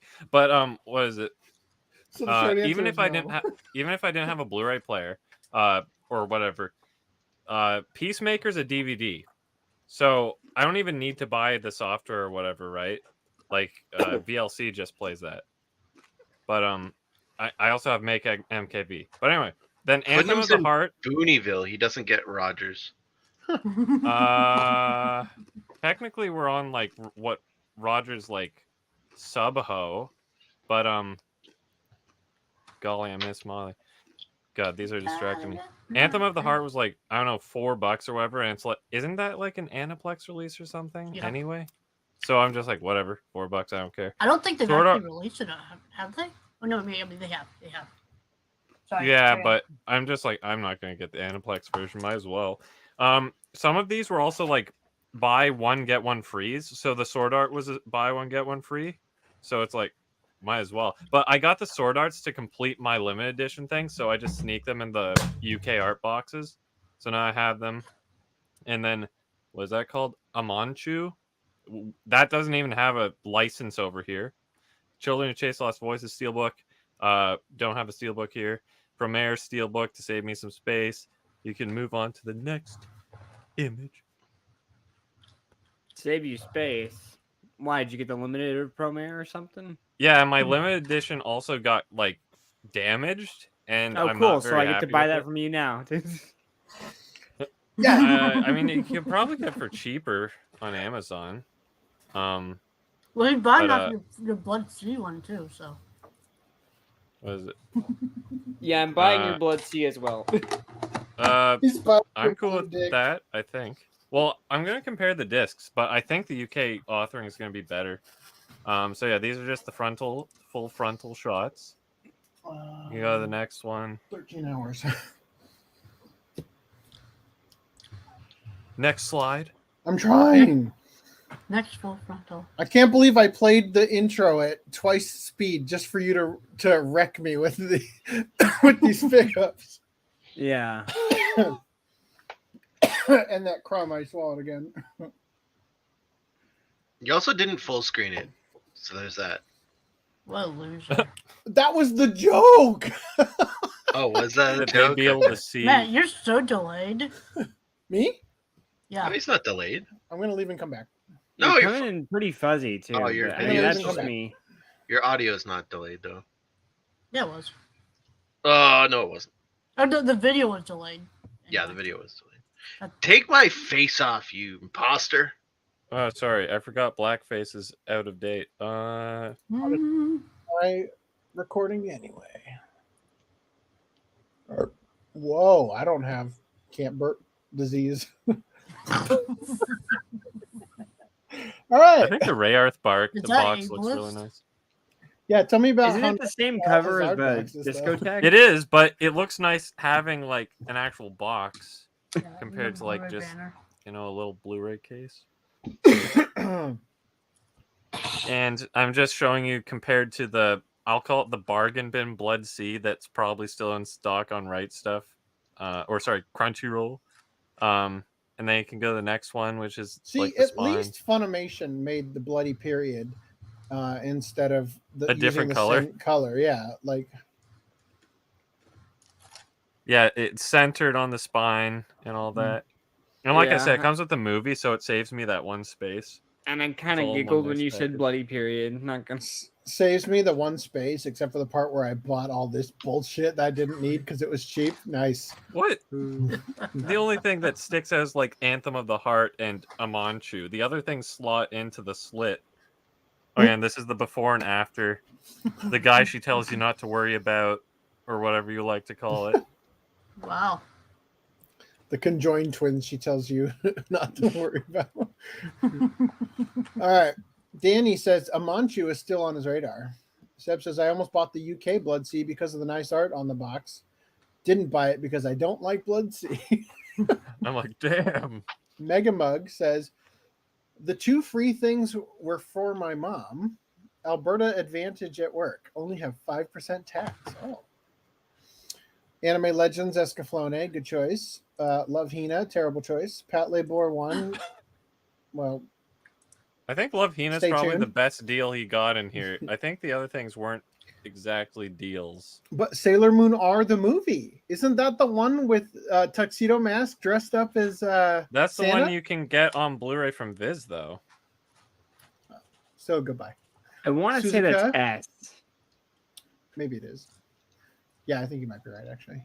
Dot Hack Sign, complete series, episodes 1 through. Is this a bootleg? I think Is that's that Funimation's. a bootleg? Oh, is that Funimation's? Why does it say like log? Oh, log in. Okay. Yep, it is Funimation. Yeah, Funimation. Okay. Yeah, so Ninja Scroll 10th Anniversary Edition, Tenchi Forever, and Yu Yu Hakusho Season 1. Shut up, Bot. The 30-year anniversary. Or the Steelbooks. Tenchi Movie 2. Like Africa, the African Queen. Nice. In the apartment. $40 Awesome. for the Sailor Moon R. Like, I'm pretty sure the Blu-ray costs less than that. Yeah. Love that's Hina kinda- for $40? Nah, man. No, what are you talking about? That's the only thing that probably has value. You can't get Love Canadian Hina. though. These are Canadian prices. You have to remember. I am using my Amazon browsing price scheme. JT said Suzuka is hot, and Seb never forgets. Yeah, believe it to Seb. And Danny's got Death March to the Parallel World. Last I Rhapsody. checked, that was like expensive and stuff. So Yeah, it's Let out me of see if I can Gotten a not snipe. fuck this up this time. OCA Podcast 244. Oh, you Go bu- fucking no! Also, that thing that I was talking about, alluding to earlier, was the El Hazard. I thought it looked like it was a really neat little show. I haven't seen it It yet, looks like but I'm excited. Dunbine a little bit. It looks like Tenchi because it's the Tenchi- same studio That that looks did like Tenchi. Dual Parallel Trouble Adventures. Yeah, which is the same studio that did Tenchi. Tenchi, I know that. Other credit. It's Tenchi. But anyway, Now, do I have to buy this for my Tenchi fucking watch through? No, Yes, probably not. not this, but So, you do have to I'd buy get this. it. I get it without the Tenchi in mind. This just looks kind of cool. It's like an isekai before isekais were oversaturated. But hold up. I did something extra special for you retro lovers there. I made a pink kitten version of the screenshots Thank as you. well. That's all I ask. Yes. Wow. Oh my There you gosh, go. Yes. Now- Looks now so you I can good. gotta, do ha- I that. gotta have. Now proof I for can that one. finish. All right. So, because I apparently hate myself and want to walk right out of here Whoa. into work, no matter how much was destroyed, I can draw more. Manga Legend puts earthquake damage in perspective. Which is another way of saying, hey, I'm not dead yet, says Go Nagai. So, last podcast, you'll recall, goddamn, you'll recall that Go Nagai's museum went up in flames because of an earthquake, and everything was lost. So he says here, Go Nagai isn't worried about his artwork and museum that were destroyed in the Ishikawa earthquake. He's worried about the people who lived there. Oh, so he's virtue signaling. Oh, shit. So he's just saying like, oh, don't worry about my art. I can always draw more. What about the people? Oh, what about that shop that's right next door that doesn't even exist anymore? Holy shit! What did they make this out of? Paper? Oh my god! I guess yeah, these are like wood buildings, and his is probably concrete. Holy fuck. Is this the only building that's still up in the whole area? Anyway, so they said, hearing reports and looking at images of Wajima, my hometown, and seeing how shockingly different it looks now. Yeah, leveled like a fucking nuclear bomb went off. It fills my heart with sadness. I have been receiving kind messages every day from people expressing their concern after learning that the city of Wajima and the Go Nagai Wonderland Museum were so severely damaged in the disaster. I would like to take this opportunity to express my sincere gratitude to you all. Thank you so much. Regarding the museum, I believe that many of the items on display have been damaged. However, because I am a currently active manga artist,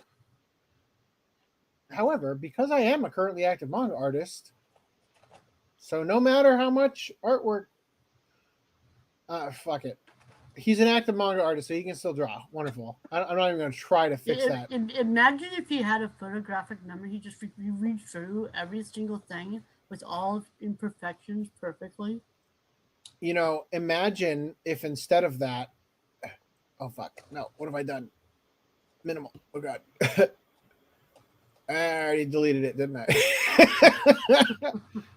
Fuck. The part where I predicted this. It's like the Book of Eli.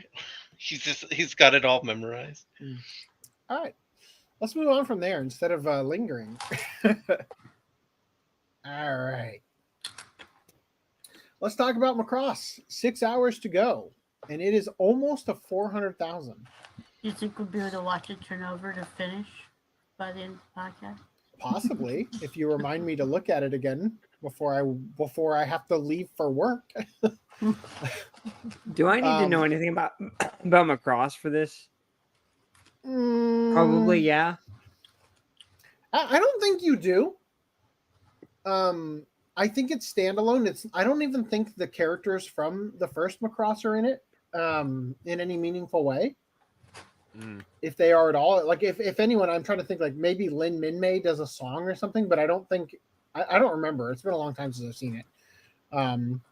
I think you'd be okay, but you should watch the original Macross. It's a classic. We're waiting for them to re-release it. Yeah, good luck. So anyway, I couldn't help but notice that in the stretch goals, wait, I passed it. They don't have one. They don't have one for 400,000. So we might see it tip over, but it doesn't really matter. Well, in the update, I think they were thinking of like, yeah, we still want to know what we should do for the, past this point, but I don't think they're really expecting much. Look at that, still going up. Anyway, yeah. So that's it for Macross. The big thing is we all get free UHD now. Yes.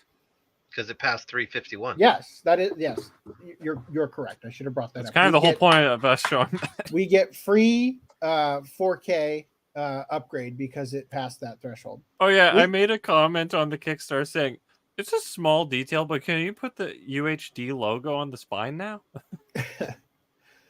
So Justin Sevakis had this to say: I try not to throw other professionals under the bus, but whatever's left of the Right Stuff anime team owes a much better explanation to Dirty Pair Kickstarter backers as to why it has taken 2.5 years to dub 26 episodes. 25 years in this business, never seen anything like this on the consumer side of things. Estimated delivery August 2022. Dug a little deeper, a backer reasonably asked for updates on things besides the dub. This was producer Judy's response. Nothing has been authored. Nothing has even been sent for approval because they can't predict how big a 24-minute wave file will be. What the fuck? So they said, we'd love to be able to show more, but unfortunately, with the way the project is structured, things like merch and the packaging are on hold until the dub is finished.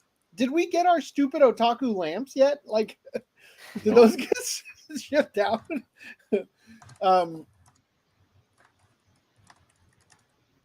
We have to hold off until the dub is finished. The designs for most of the merchandise, t-shirts, shot glasses, etc., fucking stickers, have been shown in previous updates.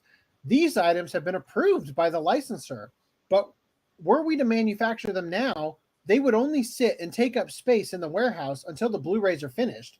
Thus, they haven't been manufactured yet, but rest assured, we'll be showing them off when we do get physical items in our hands. Things more closely related to the Blu-ray release, covers, silks, silks? What's that have to do with the Blu-ray release?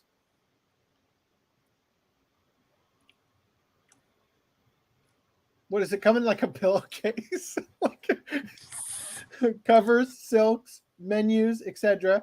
have their initial designs done, but they cannot be finalized until the dub is finished, so that we know the exact file sizes, episode splits, and which extras will end up on which discs. Until they are finalized, they can't be sent in for approval, and until they are approved, we don't have permission to show them. This is a long-winded response. Really? Is it? All just to say that sadly, unexpected delays with the dub ended up pushing the entire project backwards. But once the dub is finished, the parts of the project you're more interested in will take center stage. I hope you enjoyed those updates when their time comes. So Sevakis says, I'll give you some time, guys. 4 times DTS MA tracks, 2 of them 5.1, 2 of them 2.0, generous video bitrate of around 23 megabits per second, 9 episodes per disc. That gives you over an hour of extra space on disc 3 for extras, more than you'll need. And then somebody else said, here's the latest update from January 6th. Oh. Remember the Fallen. Apparently, a couple of lines still need to be recorded, LOL. So here's their New Year's update. Hello, all. Happy New Year! Let's kick things off with a letter from the dubbing director. Hi, everyone. Joe DeGiorgi here. I wanted to reach out and tell you that a few weeks ago, one of the actor backers came in and recorded. They're talking about the backer who did like 6,000 to get to be like no-name bitch number 75. Yeah. And he was quite good. But unfortunately, a few days later, I contracted COVID-19 and fell ill over the Christmas holidays. It's from him. It was the backer! It's the backer's fault! Only in the last few days. Played all along. It was an assassination attempt. Only in the last few days have I started coming back to full function. But even through it all, I have been working on the tune to replace the Bobbit Huey song occurrences. That apparently needs to get removed, and have been coordinating with the Bobbit Huey tier participant who will be doing the vocals. Initially, my goal was to make a complete song and then just use whatever bits we needed for the dub. But now we are discussing recording the song in full and getting stereo mixes. V2 are complete with only a couple of missing lines waiting to be recorded. In addition, I have made arrangements to start the commentary tracks, so we are on the pathway to completing those as well. I can't wait to share it with all of you. To share it all with you, sorry. Joe D. The actor backer that Joe mentions is Alex. Oh dear Lord. Korbazuski. Wow. That sounds like a United Nations orgy of a last name. One of the backers in the Chief Ghoulie tier, who is now officially part of the Dirty Pair dub. Thanks again, Alex, and great job. Thank you for giving him COVID-19. That was funny. Did they pay to fly him out, or did Yes. they? Wow. It was like a $6,000 tier. Yeah, it was paid for in the tier. Come on. Yeah, like he paid for that. They didn't pay for him. Joe also mentioned music. If you recall, there's a pop star in the Dirty Pair universe named Bobbit Huey. No, I didn't remember that actually. Whose song appears in the background of a few episodes. Wow. We're gonna dump it.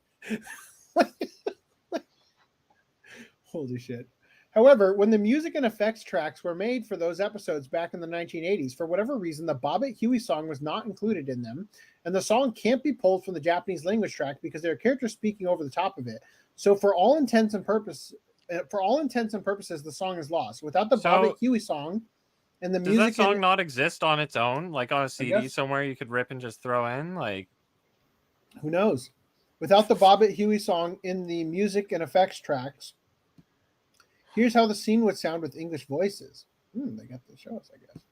But of course, we won't let it stay that way.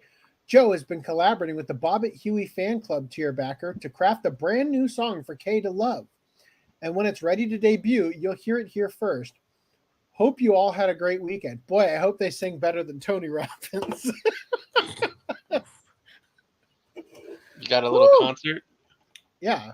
Did you guys hear it when I was in there and we were on Discord? Oh my God. It's bad. Everybody at that thing, they sing along to whatever song is playing, and you're like, just shut up. Like, oh God, like, this is so awful. All right, anyway. Moving these to a different window. All right, we're making back our time. No, we're not. Oh God.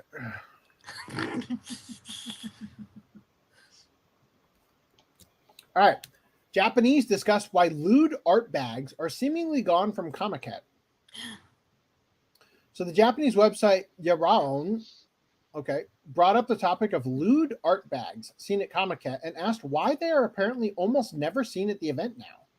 Comiket prides itself on adult doujinshi and spicy cosplay, with the cosplay being so adult on occasion that female cosplayers would allow photographers to take pictures up their skirts. Oh, how lewd. But this practice has since been disallowed in recent years. Fascists. Carrying bags could also be picked up at the popular event, and some would often feature artwork of a lewd nature. Yaraon asked readers why they think these bags have disappeared from Comiket. Commenters provided a variety of reasons, ranging from believing there are less eroge developers now to some thinking about it being about public decency. Here are some of the comments as well as random ones. Oh, thank you for the random ones you just threw in there. Quote, it would be fine if it's just an anime picture. Ecchi is a problem. Your problem. There was an explosive increase in Yostar paper bags this year. Ethics have changed tremendously in just a few years. When I went to Comiket about 10 years ago, I went home proudly showing off that I was an otaku. I get the impression I don't see naked fellows anymore. Oh. Quote, I no longer see paper bags with adult content all over their surface. Paper bags with only beautiful girls on them are still available today. It's funny. This makes me think of the 2017 hentai grab bag video where I tore open the hentai grab bags only to realize I had to walk back to my car with all the hentai bundled in my arms. Because eroge itself is on the decline. Doujin games are doing favorably, though. I went to Jump Festa a few years ago and was fed up with paper bags being handed out everywhere. It wasn't Arrow, but I did happen to see an otaku with one. Oh, with one what? A bag? A fucking bag? Is that what you're saying? The only ones who released something like this were eroge makers. Those eroge makers are at death's door. These are all things that are going to be brought up later. I went to Comiket at the end of last year. There was a paper bag with a picture of a character meant for lolicon with an emphasis on their breasts. That seems contradictory. Yeah, you mean lack of? Eroge makers have drastically decreased. Pictures of VTubers give a better sensation than erotic pictures. They've seemed to have decreased considerably compared to 10 years ago. There might be a decline in eroge. The status of being an otaku was to be able to use something like this without being shy. Japan, when it still had liveliness, feminists want them dead. It was the golden age of eroge. The weak men of Tokyo are truly repulsive. They still commonly exist. Okay. Anyway, we're going to see some other things that we can really discuss this later. Tom Cruise is going to be back for Edge of Tomorrow 2 if Warner Brothers bosses get their way. So on the one hand, let me try that again. So on the one hand, I'm excited about this, but on the other hand, there's no more source material. So could be a shit show. Sequel is currently in development. Tom Cruise's new deal with Warner Brothers has given the studio hope that they may return for Edge of Tomorrow 2, which is currently in development. According to the Hollywood It would be a Reporter, really good movie for Edge of Tomorrow 2? Is if they just replayed the first one. The first movie? Again? No, it'll be like one of those compilation movies, except they add one new scene. No, I like You know, the actually, so that's an interesting concept. So, for anybody who doesn't know, the story of Edge of Tomorrow is based on All You Need Is Kill by Hiroshi Sakurazaka, and the story was written from the perspective of being like in a video game, where when you die, you respawn, and if that actually happened to a person on the battlefield in real life, what sort of psychological issues would they deal with? How would they communicate with people, right? Would people believe them, right? All those sort of problems. And the Tom Cruise movie is a pretty loose adaptation. It takes, like the core concept of what the story is without taking like the specific characters beyond like the name of Rita Bertovsky, right? Tom Cruise doesn't have the main character's name or anything because it's very Japanese. But so the story is that he ends up getting killed in battle, but in getting killed, like he gets some bodily fluid of the alien invaders like splashed onto him while he's dying. And it turns out that that's how the alien invaders are able to wreak so much havoc, is that they have the ability to restart the battle every time they die. And so, or like the hive mind or whatever does. So he ends up gaining their ability and is able to come back to life over and over again. So if you were to make a sequel, I think it would be, I'd still watch it if they use the same gimmick again, but I feel like it would be less than, it would be uninspired, I guess, to say that to have them use the exact same gimmick for the second movie, right? To just have him being a different battle and do it all over again, right? So what I think would be interesting is to take Random 11's point. Remember in the second Back to the Future movie where they visit scenes from the first Back to the Future movie because he goes back again and he's like in the crowd watching himself on stage playing guitar and stuff? Mm-hmm. That's what they should do. They should revisit the first movie, but like him seeing himself and having to act around, the stuff without, affecting that timeline kind of thing. Because they eventually get it right in that. Anyway, that could be cool. That could be an interesting way to handle it. Anyway, back to this. But So again, Tom Cruise. why? What's up? But then still begs the question: why would they have to go through it? Because that ended fine, perfectly. It had a decent ending. It doesn't need to. Well, actually, it could be. What could really be interesting is if the reason it ended out okay in the first movie is because of the actions taken by him in the second movie. Mm-hmm. All right. I'm sure ChatGPT is writing that movie as we speak. So anyway, Tom Cruise's new deal with Warner Brothers has given the studio hope that they may return for Edge of Tomorrow 2, which is currently in development. According to the Hollywood Reporter, Warner Brothers film studio chiefs Michael DeLuca and Pam Abdi are hoping to lure Cruise back for the sci-fi sequel, which is currently in development. Directed by Doug Liman and released in 2014, Edge of Tomorrow stars Cruise as Major William Cage. I think his name is Keiji in the Japanese one. A soldier in the war against aliens on Earth who finds himself stuck in a time loop, returning to the start of the same day every time he's killed. He teams up with a fellow soldier, Sergeant Rita Vertovsky, who's played by Emily Blunt, and attempts to harness his newfound power. The cast also includes Brendan Gleeson and Bill Paxton. Well, he's not going to come back.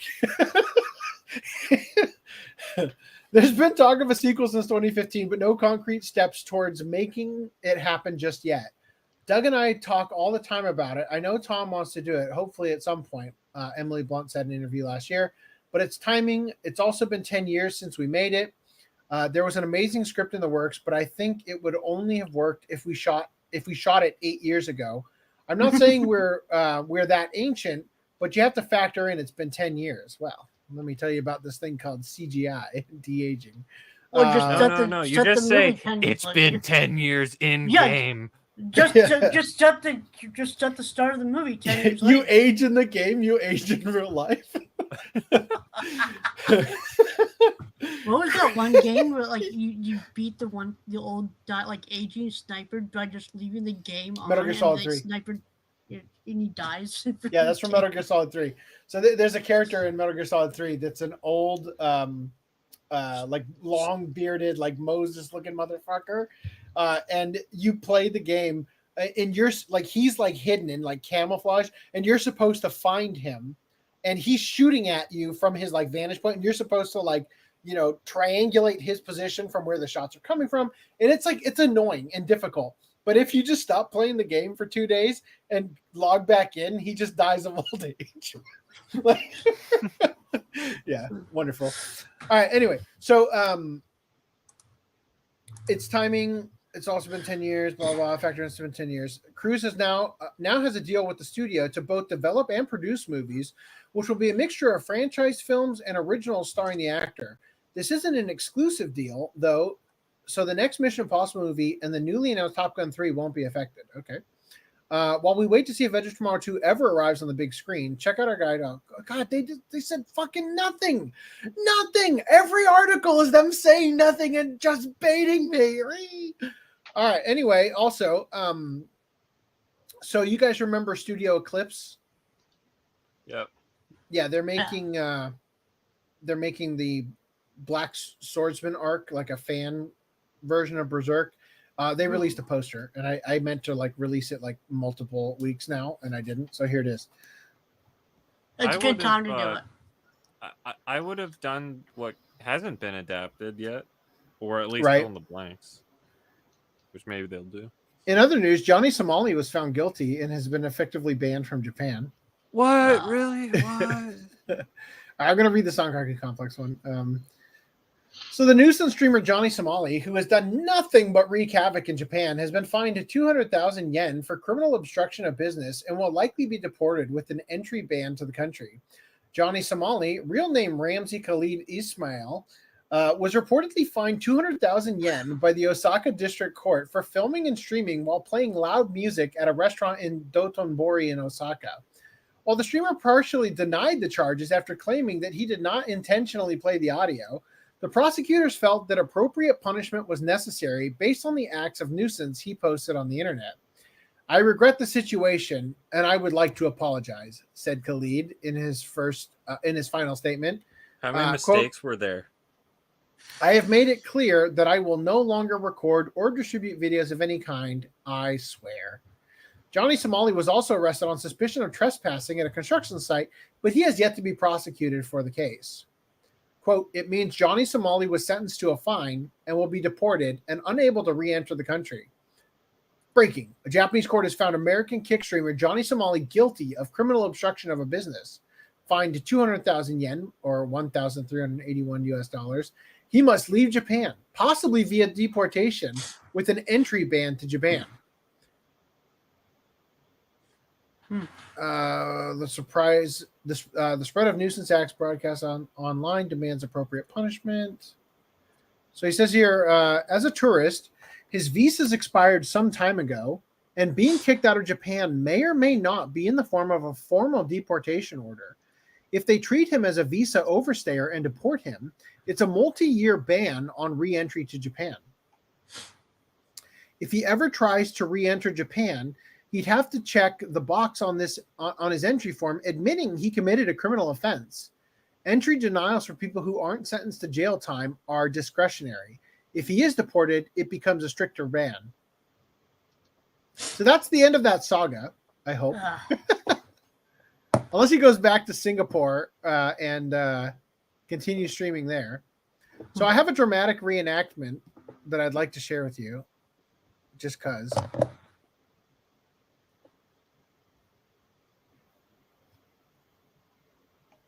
Africa. No, you guys lie to us. Hey, look at the life. Look at the life. This is that shit life, man. I cannot do this. We gonna what? I'm going back to Africa. Africa? No, you guys lie to us. Hey, look at the life. Anyway, there you go. That I couldn't think of a better way to end this segment about Johnny Somali. Apparently, Okakuso is causing havoc on that YouTube stream. Oh, because he's a mod. Unmod me. I accidentally muted someone. Oh, how dare you. How fucking dare you. He also committed the offense of calling me Trudeau. By the way, it's nice to see you back. It's been a while, I feel like. Put user in time. Where's the unmod button? Remove as a standard moderator. You're banned. Wait. Why do you still have the wrench? Also, real quick, what's a good region-free Blu-ray player I can buy? Well, I got the thing for you. Actually, That's weird. No, I don't. I removed him as a standard moderator and refreshed, but he still has the wrench. Oh, now you don't anymore. Okay, cool. So Cool. to answer your question, there's no official region-free Blu-ray players. You have to buy them modded or whatever from eBay or Amazon, which I don't have any experience with, so I have no idea if it's actually true. Like you're just going to buy it and it's going to be a normal Blu-ray player that's still region locked. You can do that, but from what I understand from Danny from South Africa, you have to like hit on your remote to change the region each time. Whereas an alternative that's like reliable, you could buy a Blu-ray drive, like even an external Blu-ray drive for your computer, and then you will have to use like a software, set it to region B or whatever region you're not in, but you only have a limited amount of times you can swap back and forth. So I use B on my computer, so then when I go to my Xbox or whatever, I have region A, so I have both regions. That's kind of my solution, but I was going to say, I'm pretty sure it's set on your computer, not per drive. You said earlier, you made it sound like you had two different Blu-ray drives. Yeah, that's what. No. He said two players. different softwares. So yeah, the player like VLC. So one is Power DVD, Yeah. and one is some other thing. And it's set per software? I think so. I'm pretty sure it's set per drive. It's internal to Have the you drive. watched any of these UK Blu-rays? Yeah. Yeah.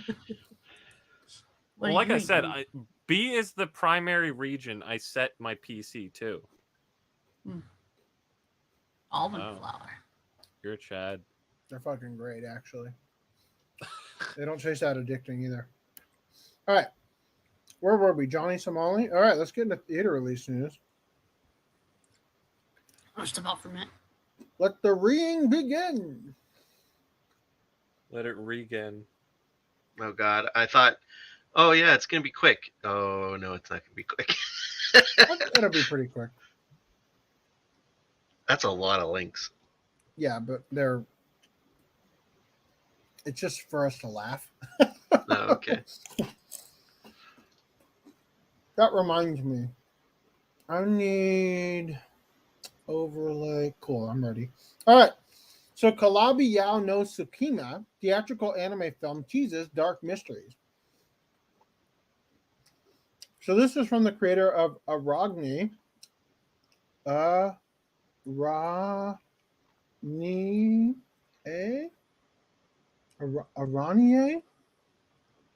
I don't fucking know how you're supposed to pronounce that. Aranye. That's probably it. Like Kanye? Cool. So Aranye, Sign of Vermilion. I mean, as if you couldn't tell by looking at them that they're like fucking almost identical in terms of how they did them. You'll remember that the person who did this, they soloed the whole movie except for the voice acting, I think. So the Calabi-Yau Gap is a new theatrical anime film from the creator of Aranye. How did I pronounce it again? Aranye, that's right, like Kanye. Thank you. Okay, Sign of Vermilion and the Feast of Amrita has been announced. Similar to the previous films in the series, Saku Sakamoto handles the direction, original story, screenplay, animation production, and music for the film, while other artists provide the voice acting and sound effects. The title of the film refers to the Calabi-Yau manifold, a six-dimensional space in mathematics and theoretical physics. According to producer Osamu Fukutani of Zelico Film, the film's distributor, Calabi-Yau no Sukima will be a short animated film. The release date for Calabi-Yau no Sukima has not yet been revealed, although the teaser visual below has been published for the film. So it's Angel's Egg, right? and Guyver mixed together. Definitely. They describe. Oh, that's not even from it. This is from the other movie. Okay, cool. We're just going to move on. Hey, let's talk about this. SAG-AFTRA and Replica Studios introduced groundbreaking AI voice agreement at CES. What?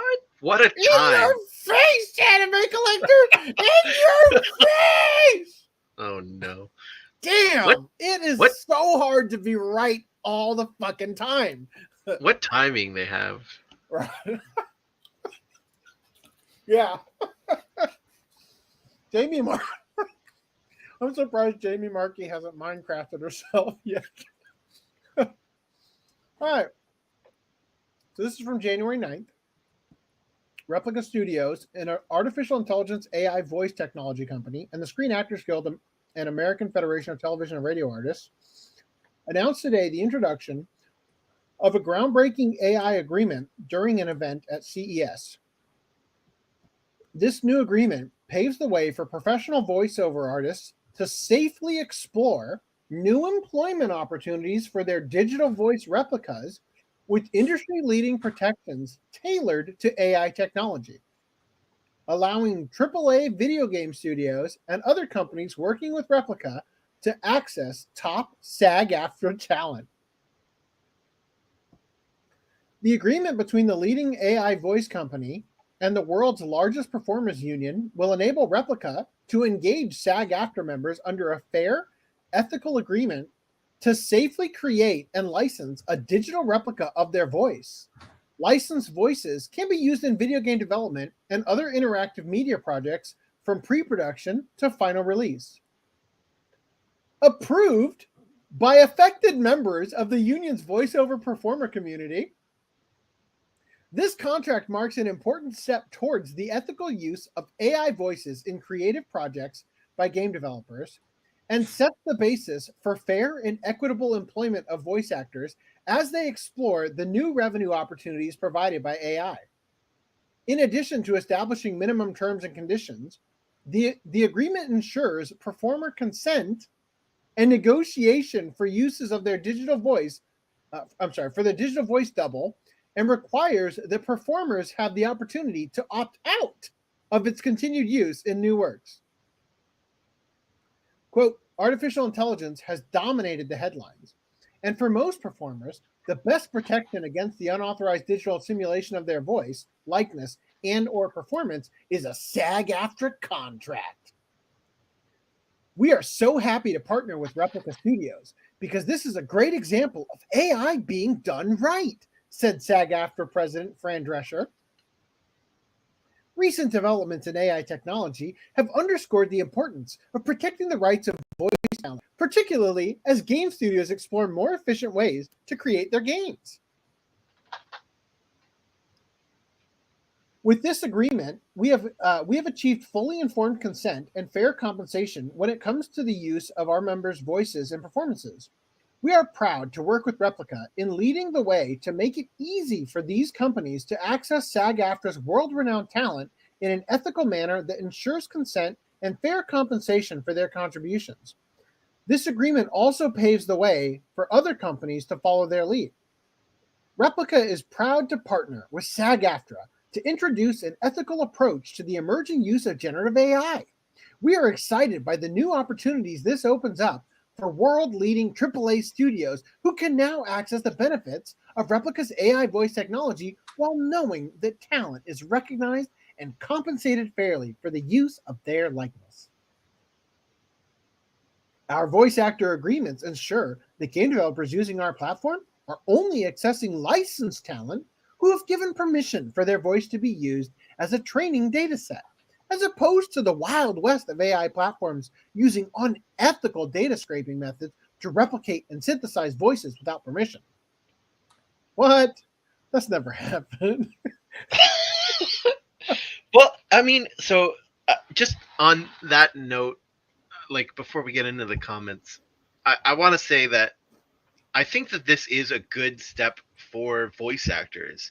Mhm. Like, actually works in their favor, Yeah. monetarily wise. 100%. Because like game companies want to do things like have AI generate conversations that they can't script. Yes. So they're going to go down that route anyway. And if they just hire Schmo Blow to make a voice AI, like you're going to get crowded out of the market by Schmo Blow. Let me explain what you're saying in a way that'll be clear to the audience. Okay. Real quick, because you're hitting exactly the thing I wanted to hit, but I feel like it needs to be articulated very carefully. So the reason this matters, and the reason this is actually a great move for the bless you, is that video games are moving in a direction now where characters' lines, like you'll talk to an NPC. Now look, I know I've reached 100% completion of a game because I talked to every fucking NPC until they started repeating themselves. But now, video games are running those things. When you talk to somebody, that character's line goes through ChatGPT, and then it goes through a generative voice, and then it comes back out and says something to you, and it will be different every fucking time. Like, and that's literally annoying as hell. Yeah, literally, they're making it now where you can get so lost in video games that soon, if not already, you will be able to have a microphone and you will be able to talk to NPCs in game and have them respond to you based on a profile written for the character that a ChatGPT like, or even maybe possibly even ChatGPT system is developing lines in response to what you're saying, and you will be able to have complete conversations with characters in games forever. AI waifus are going to be awesome. That is the direction video games are going in. AI waifus. The union intelligently saw that that's where things were going and said, hey, let's get ahead of this and set it up ethically so that only people who consent to it are going to be in a position where that gets used. And then the people who do consent to it are going to get compensated when their voice is used in the game. They don't have to go record. It's going to be a reduced fee, but because they consented and they were one of the early adopters, games are going to be different for them because they're the ones available. Yeah. So basically they're setting up the groundwork so that this actually works for the actors. But let's see how they all responded because nobody can fucking read. So anyway, this person who doesn't appear to be a voice actor, I don't actually know. Writer for the Illuminati, cringe, says, this is the same SAG that went on a 4-month strike to prevent this? By this, they clearly mean it has to be 0% AI usage, period. So then Marissa Lenti says, are you guys going to waive our dues when we lose a ton of work after the first handful of suckers sell their voices? Well, hey, sell your voice if you want to compete. Be a sucker. Stephanie Lynn Robinson says, y'all, it's over. Saw the writing on the wall last year. I was so depressed. We had a good run. The other thing about it is, like, the AI is doing the acting. It's not like the voice that's doing the acting, right? So literally anyone's voice can be used. Mm-hmm. I don't, like, they have to understand this. If it's not their voice, it could literally be anyone's voice. So 11 Labs is the best on the market so far for cloning voices. But one of the problems with it, which we're going to hear tonight, we've got all this shit planned for you. It's going to be magnificent. It'll almost seem like I didn't have to do all of the prep for this while listening to Tony Robbins and all of his Goonies yelling at my face the whole day. So 11 Labs is the best at voice cloning. But one thing it's not good at is matching like the intended emotion in the voice, right? Now, one thing it can do is it can dub. So it can take a source clip and it will, whatever your emotion that was evoked that it can read in the way you spoke will come through into the other language. But as of right now, so far as I know, there isn't a way for you to tell it angry and then go, right? There are some other AI voices that do let you do that, but they don't let you clone voices. So it's fucking useless. You have to use their preset bullshit, right? So, but there will be, if not already, and maybe this is what Replica does, a source voice that then gets masked over with the AI to sound like the voice of the other person, right? So that you source act and then it does the voice, right? In that way. Anyway, so continuing from here, we've got, I love this, coming soon. And now the award for best vocal performance goes to fucking computer.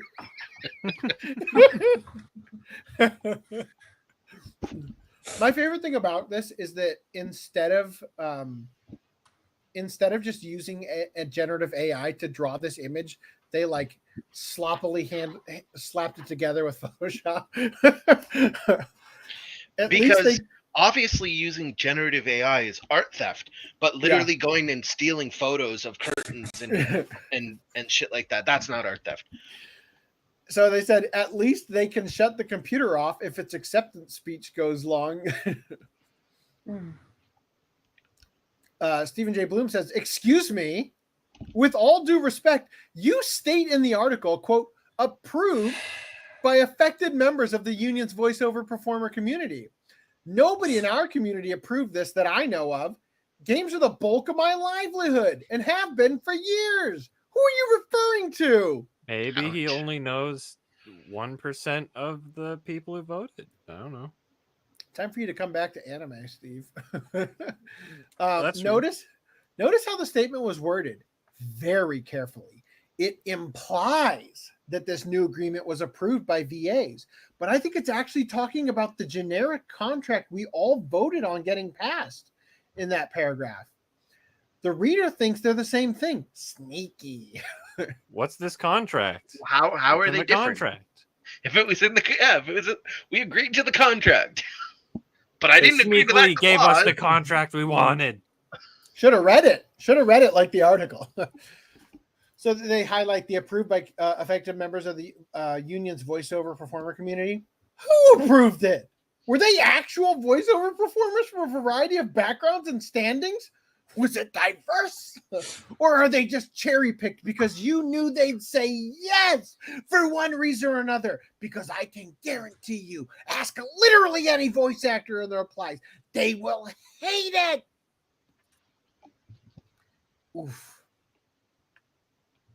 Veronica Taylor says, how has this agreement passed without notice or vote? Voice to be used as training data set? Why can't the actual actor be used for the video game? Every job brings a unique opportunity for an actor to act. Encouraging / allowing AI replacement is a slippery slope downward. So I forgot the consent part. Oh no. I will say what you said earlier where you were saying how 11 Labs can't do like anger or whatever, and some other ones can. It's not that it can't do it, it's that you don't get to tell it you don't get to direct it yet. And some other ones can't make it yell if you just type the same letter over and over again for a long time. Yeah. But that is all talking in from text to speech, right? But other AI voices, like the ones that are used in it's speech to TikTok, it's audio to audio, and it's just augmenting the original acting with the new voice. Yeah, now, like the Plankton core. That kind of thing would require what you were calling a source voice, right? But that wouldn't work for these AI-driven conversations, right? All of those will be text to speech because they're never going to have a source voice that they would be able to. Well, I guess in theory they could work on an AI that to generate a realistic acting voice and then use another AI to augment that voice. But either way, basically they'd have 11 labs or whatever or something equivalent in their system, and then they'd have the profile for that character's voice that would grab. Yeah, I know. Like no, yeah, that's understandable. But I'm saying it's still from text from the AI to speech, right? what AC was saying earlier is there was going to be a source voice that they would use to get the acting down, and then add an AI voice to turn it into someone recognizable, right? But you couldn't have a source voice for these AI-driven conversations that don't exist because no one knows what they're going to say. So what I don't know how the contract's worded from SAG, but if I was being super smart, I would write down in the contract that they're only allowed to use this for dynamically generated conversations, and all static conversations, ones that have written lines, must be paid at normal hourly rate. We have already seen that Naruto game that clearly used AI for the voices. Yeah. And I would say that SAG should have made the contract in a way that would not have allowed that. Mm-hmm. I don't know if they did or not, but to be fair, like, I guess those people did go in for that time and got paid anyway. So real quick, I meant to address this earlier, but I got sidetracked. Jacob Shiruzu says, my wish for 2024 is an O-Parts Hunter 666 Satan anime adaptation and a new complete dub for the original Hokuto no Ken anime in anticipation for the new anime in development. So is O-Parts Hunter 666 Satan Master of Mesquiten? Wasn't that the thing she was hunting for, the O-Parts? Oop arts? Out of place objects? Do you remember that when we watched Master of Mesquiten? I think it was like podcast 99 or something like that. Yeah, but isn't it OOP arts or whatever objects? I don't think so. Anyway, I can't remember. Tell me, Jacob, if that's what that is. Good. And AC was the one who ruined that, but. Ouch. The funny thing about that is that's not AI. Good thing Wendy Lee didn't cause the problem. Blame Crunchyroll. What was this in reference to? Wendy Lee causing problems with Yoruichi and the whole thing. I don't know about Crunchyroll, but yeah, I don't know about the blame. It was Dirty Pair. It was in reference to Dirty Pair. Okay, makes sense. I think anyway, or it was said during that conversation anyway. Good night, Mega Mug. I will think of this comment when I get fired tomorrow for not having any sleep. Slackers for the win. AI does all the work in art now. Yep. All right, anyway, so back to this. So we finished with Veronica Taylor. So AT Inferno says, if you believe the union has failed to uphold its duty to fairly represent you, you may seek legal action. So they're basically suggesting you should sue the labor union.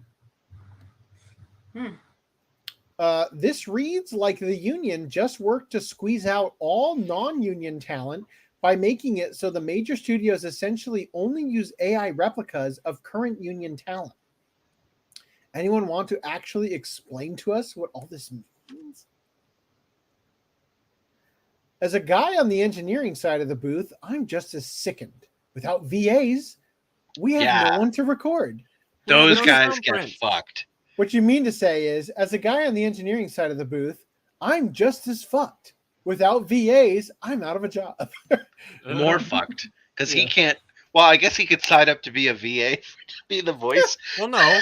On the engineering side, he still has to like print out those AI generated things, and then he has to clip them together. So he still has that. Your job just got so much harder. You deserve a raise. All right, let's try typing the line in with 11 capital A's. Yeah, audio engineers just changed all of their jobs to AI engineers. All right, 5 capital A's, 1 lowercase a, 5 more capital A's. And an exclamation point. Yeah, an exclamation point right in the middle. If they tried to do reaction audio grabs as like the oh, as AI. That would be so terrible. If anybody can figure it out, I really need a Damon Mills nutting noise. Pardon. I need Frieza nutting, not Damon Mills. That's a bonus. Anyway, I am appalled by this decision. Actors want to work, and the threat of machine learning and AI taking away acting opportunities and autonomy sets a profoundly dangerous precedent. Voice actors need their own union to stand up for what's right. We'll just make our own union with blackjack and hookers. Again, yeah, that Koei Tecmo dude also made a thing that's like, can we make, or was it some? No, maybe it wasn't him. It was some other guy. It's like, can we like make another union that actually cares about what we want? It's like, man, maybe you shouldn't have been in a union to begin with, because then you can actually be independent and like own your voice and sue people over your voice. Or so what? Honestly, I don't understand why, for example.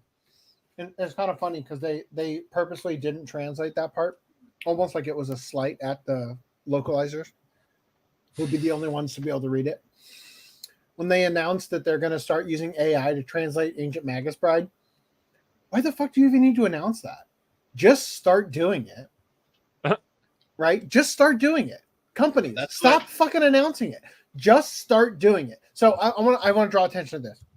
So this person says, actors want to work. This is dangerous, right? Speaking for listeners, when I hear AI, I'm done. We don't listen to stories for words only, but to connect to our humanity. Also, what AI will attempt to mimic are years of training, mastery, improvisation, great voiceover directors, and the nuance of experience plus the moment. Look, as soon as you read that, I was just like, cue compilation of voice actors that suck absolute ass. But if you didn't announce this stuff, now, like, it's a little different in this case because SAG-AFTRA has to announce it, right? But if you didn't announce that you were using AI to generate, and you can, 11 Labs has a voice workshop thing where you create a voice from scratch, right? By telling it like different, you tweak different, knobs and whatnot to get the voice you want.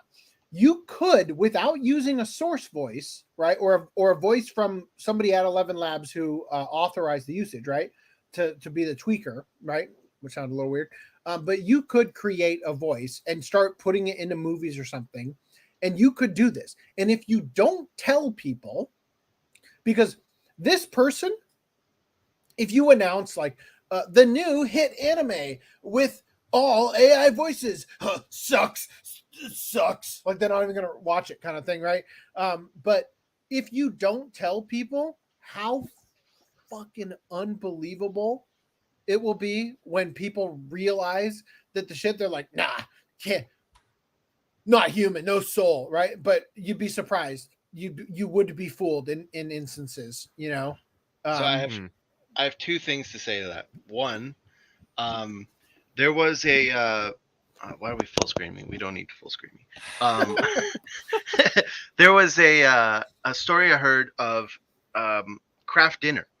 They wanted to update their recipe so that it had less like artificial flavors or whatever, and they were afraid that their market would not like the new flavor, so they just put it out and didn't tell anyone.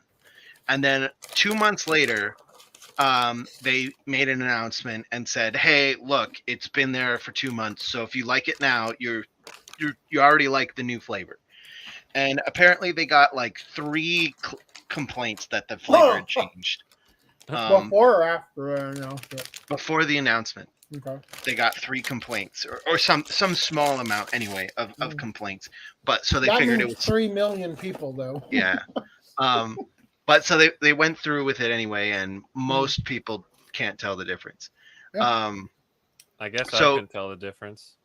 Yeah. Well, so what you're saying is they didn't tell you they put the bugs in the oh no, naturally sourced. Yeah, they didn't tell you. And then the other thing I was gonna say was fuck.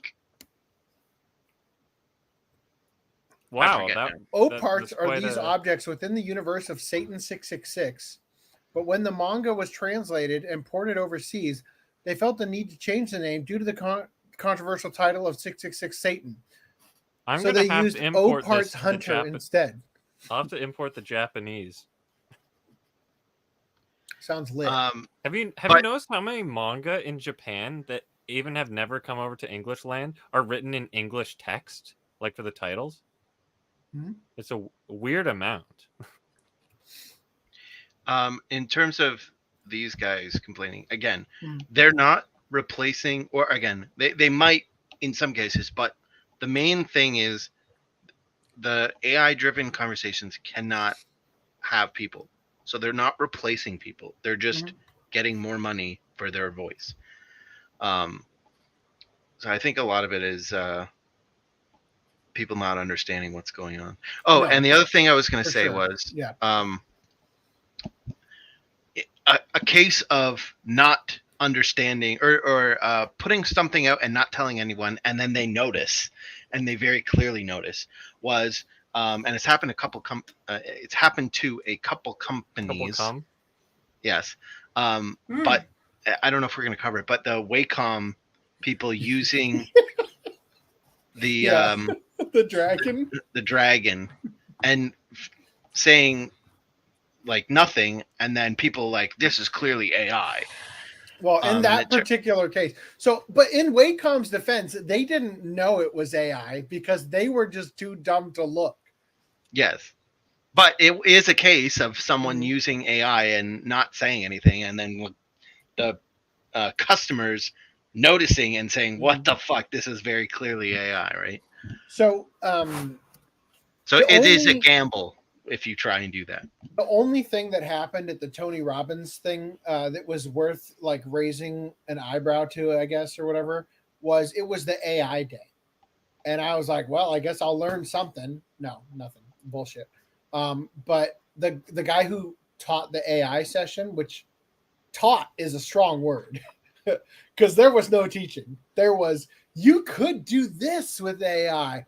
Wow. Will you show us? No, you got to pay for that. You know, you already paid $12,000 to be here, but now you're going to pay a $20,000 to get my comprehensive AI course, right? No, but he started his thing with AI generated video of dogs. And it was like he had 2 videos of dogs, and they were labeled 8 months ago. And the dog was like just one dog like morphed into 2 dogs. And the other dog just like disappeared into the light of a car, like just gone kind of thing. And then he showed something that was labeled today, right? And it was like basically a trailer for a fictional Star Wars movie, right? That had like clone troopers and stuff in it, like just like recognizable Star Wars things, but not looking like the clone troopers looked in episode 2. Instead, looking like dark and gritty, like a more, sophisticated approach kind of thing. It wasn't, campy or whatever. And like alien creatures that you would believably say, yeah, those would exist in the Star Wars universe kind of thing. So that was like the demo, right? That was 8 months ago.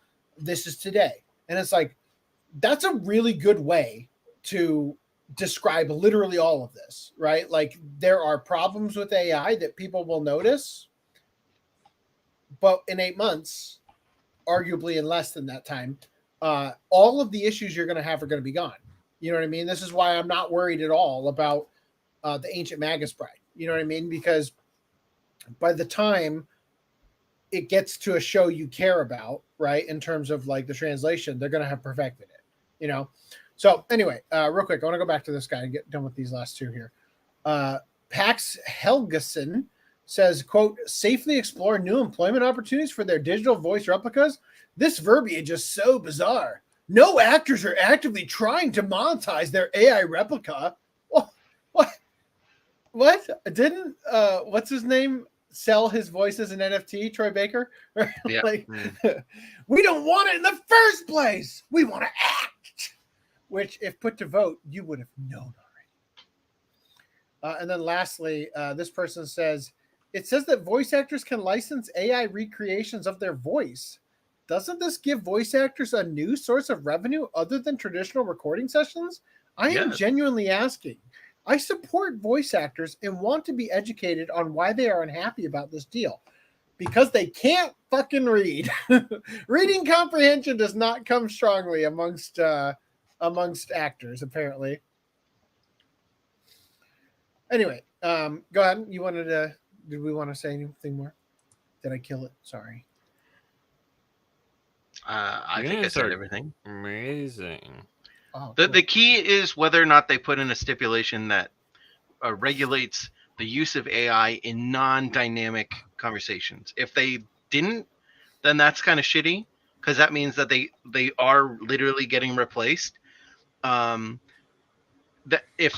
if I was smart, I would maybe add in a clause that says, for low budget games, you can use those, but for any normal budget game, pay our normal hourly rate. But other than that, I think it's overblown. Yeah, this doesn't look like Master of Mosquito. What do the Japanese know about the O parts? All right. So it's a nuanced topic for sure. I think that it's going to be a rocky road towards wherever it's going to go. But it does seem like SAG-AFTRA for once is actually, future-proofing things. Like they're going out of their way to create a framework for which the direction things are moving into already can include the union actors. Because currently, whether the voice actors realize this or not, the union voice actors, the direction things are heading is leaving union actors out of it. You know what I mean? Like you're on the street, you're paying your dues, and you're not getting any work. So I think it's actually a great step forward into the new frontier that is AI incorporating into our lives. One of the other things that they showed in the Tony Robbins thing when the AI guy was talking was a washing machine, and an old-fashioned washing machine, the kind you had to hand crank and plunge the Did they use the Men in Black line? Old and busted, new hotness? No, but basically, they were talking about when electricity was invented, people worried back then that it would put them out of work, right? Because naturally, this is just a natural progression thing. When the internet came out, you've heard the arguments, I'm sure. That's AI, except AI. This is the problem, and I talked about this before because I am apprehensive about AI from the perspective of, unlike the internet and unlike electricity, we live in a world with significantly more billions of people than when those things came out.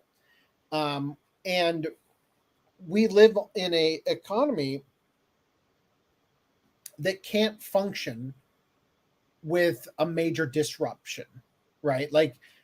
If all of a sudden, and this is the example I've used before, I forget the exact number. I think it's 90% of people who graduate high school but don't go to college, all they have is a high school diploma, end up becoming drivers for a living, meaning truck drivers, right? I mean, it is an absurdly high percentage. And if you were to replace overnight every truck on the road with a self-driving truck, the amount of people you displace overnight is so dramatic that it will cause civil unrest in the country, in the world. It'll go nuts, and we are going to look at, and I'm telling you, I have fucking said this year, I'll say it again. I said this last podcast. If AI has not affected your job yet, it will this year. And I'll tell you again, CEOs paid $12,000 to watch the Tony Robbins shit that I had to sit through today. And in that thing, they were telling them think to yourself, when you go home, how are you going to implement all this stuff? who are you going to hire? Who are you going to fire? You know, it's like they're literally gearing up everybody there for the fact that you get to use AI to cut down the cost of your business. You can get rid of like entire swaths of people that are on your payroll. Like this shit is coming, right? And quite frankly, the world is just not ready for what it's going to do to disrupt people where they live, you know, like, and where they work. So just a word of advice, get with the fucking program, because imagine if you lived in a world where you never adopted electricity, right?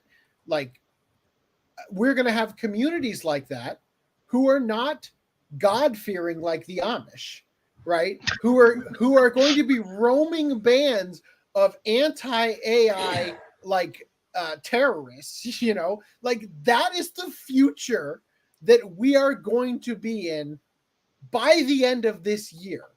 Okay? Like, shit is going to get so fucking real. You have no idea. So anyway, we have more AI topics tonight that we can continue the doom and gloom with. And also the lolling and reeing. Let's go into anime news.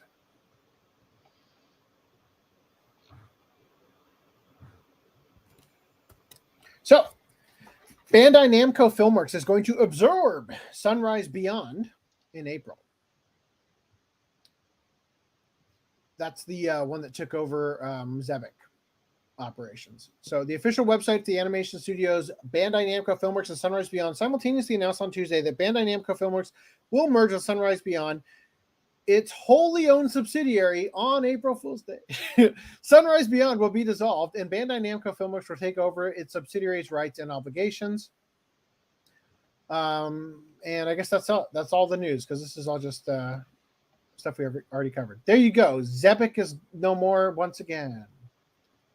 All right. Dorohedoro anime sequel announced. So this is 4 whole years after the first season aired. Dorohedoro season 2 is coming out. Is this a CGI anime? Yes. It looks pretty like good and still. No. Oh, it looks so terrible, in my opinion. Look at this guy's cum on his hand. That might be 2D. I don't know, but he's definitely great. fucking not. Oh yeah, he is. Yeah, but they did a good job with like the coloring and stuff to not give it the obvious. Like again, in motion, you'd probably see like this would behave a little bit too authentically for, you know, the way light wraps and stuff. But I don't know. I haven't watched it. It's on Netflix, right? I think one thing that is giving it away too instantly for him is the texture. Like, yeah. Because actually, the texture is the thing that I think looks nice about it, because it has like a line effect to it that kind of feels hand drawn, like, or not hand drawn, but like the line width variation feels reminiscent of a pencil drawing rather than a texture on a 3D model. But like, look at the top of his head. Like, people aren't going to ever draw it like that. Yeah, you're right. It's not perfect, all right? Anyway, moving on. Okay.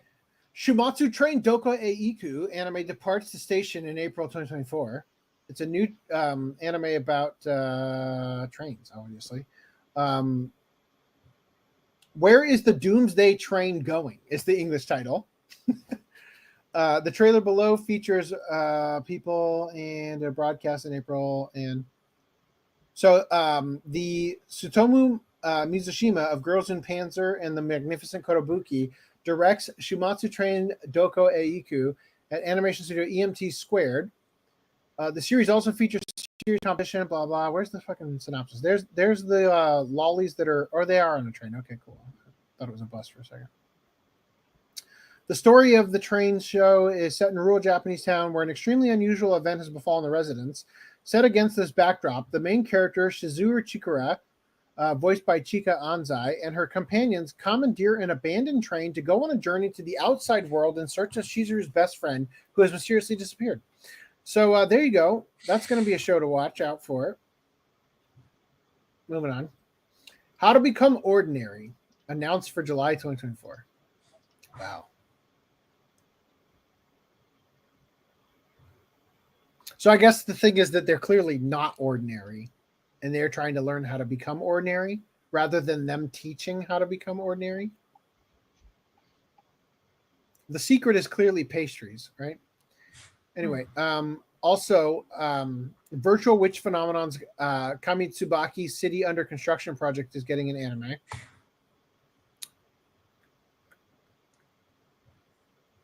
So there you go. That's getting an anime. The Undead Unwanted Adventure anime has a cool visual. I want to show you. Look how fucking cool it is. In Another World with Dr. Doom. Look how awesome it is. So, yeah. Goblin Slayer reincarnated as Dr. Doom. Basically. Anyway. The ending thing is giving me like serious Overlord vibes in the artwork. So, Yuki Bakuhatsu Bang Bravern, or Bang Bravern, or whatever it's called, fakes out viewers with super robot reveal. Holy shit. This, you guys know we talked about this show with the guys with the like look at their crotches, right? Like, so where do you hear this?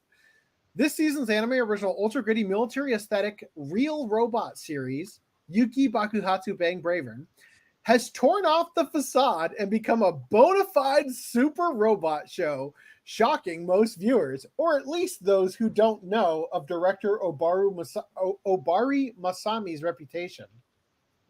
Taking place on an Earth where Votom's-esque human-sized military robots have become prolific weaponry, the anime was already taking jabs at the genre in the first half of the first episode, with some military personnel discussing how, quote, there aren't enough fighter jet pilots, as most soldiers wanted to pilot the robots.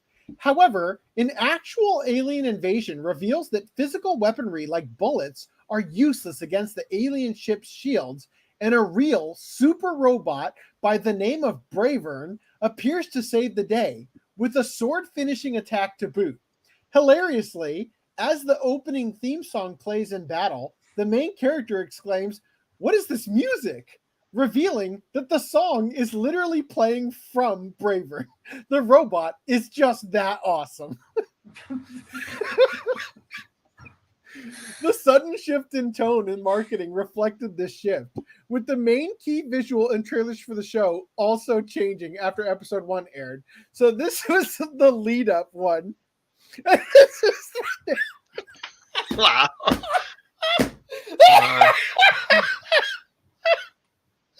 Oh shit. Holy fuck. Oh my god. What an incredible time to be alive. Put every female character on the poster Right? right now. Right this second. This reminds me of every time they pretend to end Pop Team Epic and the manga artist starts a new manga, and then like one chapter in it becomes Pop Team Epic again.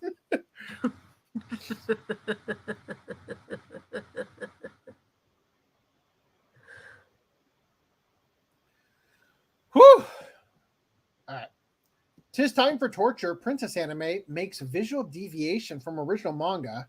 Look, I keep going back and forth on, I'll watch it, I won't watch it, I'll watch it. I don't even know anymore. Like, those with a penchant for saucy visuals in anime will be disappointed with 'Tis Time for Torture. Where's the chains? Whoa. Wait, what? Hold. Okay, torture is quote. Okay, so the full title is 'Tis Time for Torture Princess? Where has Crunchyroll been with that title this whole time? Have I been fucking it up? Because Hime-sama is princess, right? Or Yeah. Hime is princess, you know what I mean? So the Japanese title includes Hime-sama. Gomo no Jikan desu. Okay, so a Twitter user provided comparisons between Niche Gamer really needs to put in that end.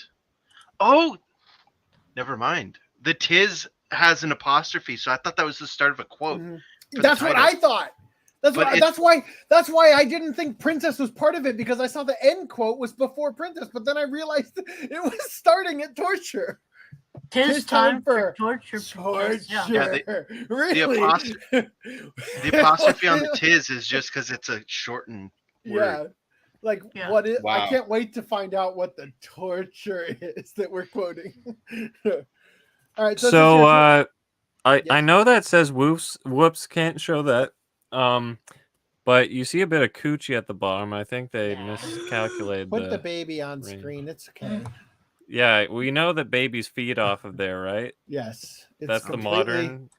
It's completely okay. Yeah, thank you. We'll get that one. All right. No, we don't need the big one. He only. Not that baby. The baby only covers the censored one anyway. So, a Twitter user provided comparisons between the anime and the manga, revealing that the anime made the main female character more clothed for certain scenes. Also, where's the chain? Why'd you just take away the chain? I thought this was the slave manga Scroll or up. whatever. For this here? Yeah. Yeah. I see. Yeah. That's just a necklace. Choker. A choke gin. Guess we can show the bottom. So when I first saw this, I thought this was actually in the manga for a second. Whoops, can't show that in a Christian manga. Until I saw the next article and like, oh, that's Niche Gamer doing that. But anyway, changes from the manga source material for anime shows. Changes from the manga source material for anime shows has been a common practice for decades, whether it be due to complying with the guidelines for the TV station in question, or merely a stylistic deviation. How heavy are the dumbbells you lift, for example, makes a few changes from the manga, with some of them being sexier, while others are less sexy. Wow, thank you. Some Twitter users were saddened by these changes, but there were also the usual suspects condemning the original poster over fictional characters. Honestly, as time goes on, I'm becoming more of a manga reader than an anime watcher. Understandable. Got to enjoy being a manga reader before the same thing happens to it.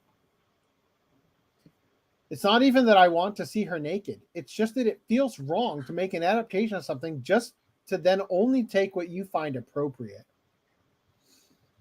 I think it's disrespectful towards the character to take away her chance to appeal. Yes. Do you think Jamie Markey's going to say, yes, I did it. I'm the one who put the sweater on.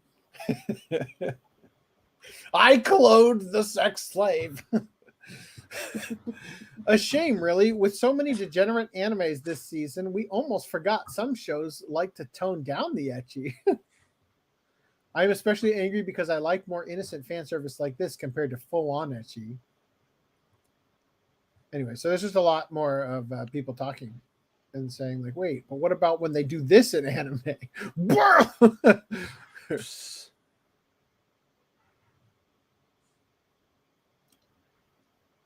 Anyway, all right. So let's go on to the next one.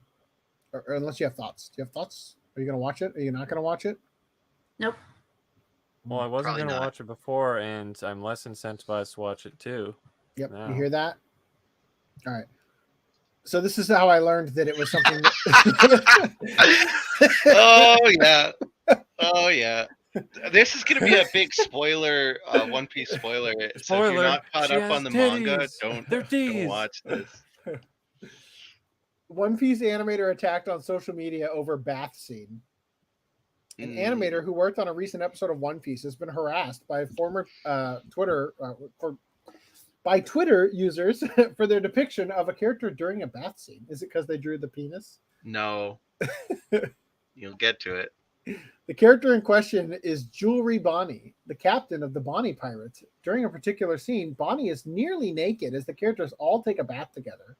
The reason this stirred controversy is that Bonnie has the powers of the Toshi Toshi no Mi, the age fruit, and while she normally takes on the appearance of a woman in her 20s, she's chronologically 12. The age fruit allows Bonnie to not only alter her own age, but also the age of others. She uses this to make people experience near-death experiences or age herself into hypothetical futures where she's stronger. The artist, known on Twitter as KDA, was proud of their work on the show, as seen below. Oh God! This is an English animator. What is so funny? Just that you would be proud about that and then get flamed. I just find it funny. I hope you enjoy it. You should be beat with large rocks and a hammer. However, I wonder if this is the real or if it's just a joke. But anyway, we'd have to look at. Dude, we need to all start doing this. Like any new controversial scene, we just have to say, "Yep, proud of my work that I did on this." However, some social media users took the opportunity to try and attack the animator due to Bonnie's technical age, despite series creator Eiichiro Oda being responsible for Bonnie's design. Dude, what is it? Flash Gets, they have this like Space Marine like Warhammer thing, and basically they kidnap this 8-year-old and turn him into this like super Giga Chad. Hold up. Hold the fuck up. Hold up. You are proudly posting out here as you did some sort of noble act, fucking creep, praying the worst of the worst happens to you. Are you telling me that a character who is canonically 12, who looks like an adult, is child porn? That opens the floodgates to the 1,000-year-old lolly vampires, though, doesn't it? Yes. Yes. Checkmate, liberals. They also spelled nibble wrong. Fuck those So guys. basically, that's where I was going with this. So they took an 8-year-old. He looks like a 30-year-old or whatever, and they're like, yeah, I guess this is basically reverse lolly, where he's actually 8 but 30 years old looking. It's not even that lewd. That scene isn't. The hair's covering it and everything. Me reading the comments or replies. What's this guy's name? Katie. No. Doflamingo. Doflamingo, yeah. Yeah. Yeah, definitely don't get it. Delete this gang. If they find this, it's over for you. If this is an actual artist on One Piece, like, respect. Oh, yeah. Yet another day of fake outrage against the drawings of a fictional character. People harassing this guy for simply doing his job got to be the biggest losers the world has ever We seen. need to hire this man to make OCA the animated series. No, people are freaking out about this. Legit. How much do you think it would cost to get a professional animator that's as based as this guy to do the intro with actual animation instead of your MS Paint drawing? We got Spider-Man swinging in. Like, No. He spews it from his crotch. No, he shoots it from his feet. Oh.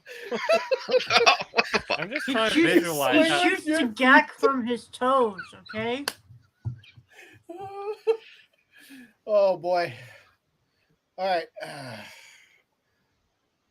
Audience, how much will you pledge? Give us a Patreon goal. We can No, start. seriously, like I legitimately will pay for this, but I need to crowdfund it to do so. Oh, that's amazing. So, yeah, everyone that I see in the Discords that I'm in who talk about One Piece are freaking out about this. Since it was revealed.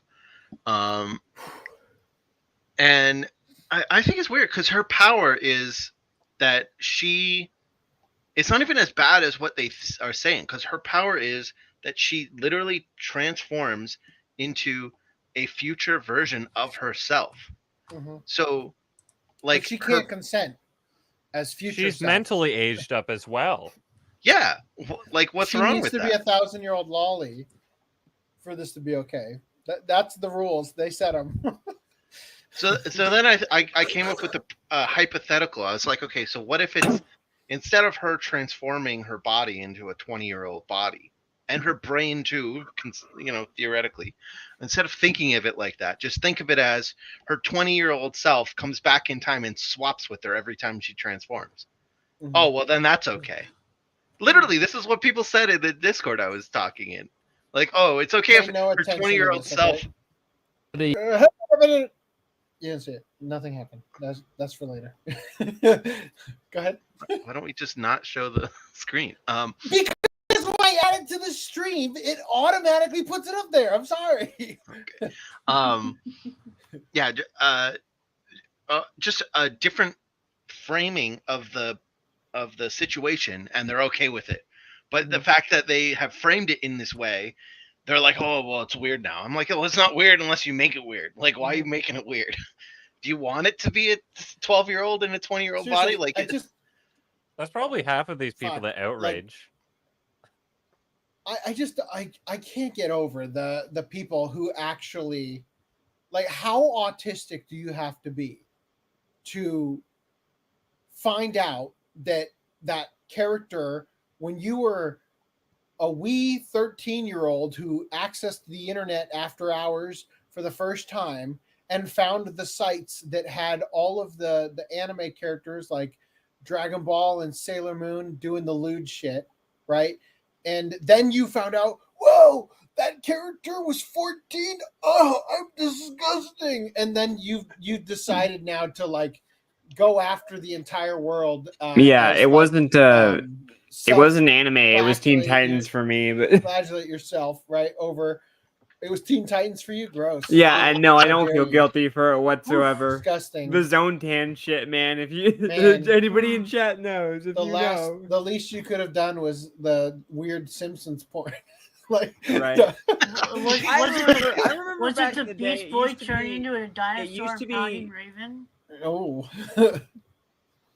It used to be cartoons, man. It used to be, that was the weird thing. Thank you. Yes, like that's what made it weird. It was like, oh, you're doing that to a cartoon. What's wrong with you? Oh there was so like weird. A time, right? I'm not mistaken. There was a time where it's like, who are you paying to draw like the fucking Rugrats and SpongeBob doing lewd shit? Jesus Christ! Who's getting paid for this? Like, oh my god! Like, and the thing is that.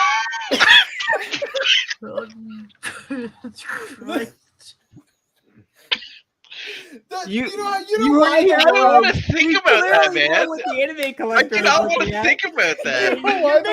You're making me think of Squidward and freaking SpongeBob. Like Squidward uses his tentacles. Like, I'm thinking of like freaking hole in SpongeBob.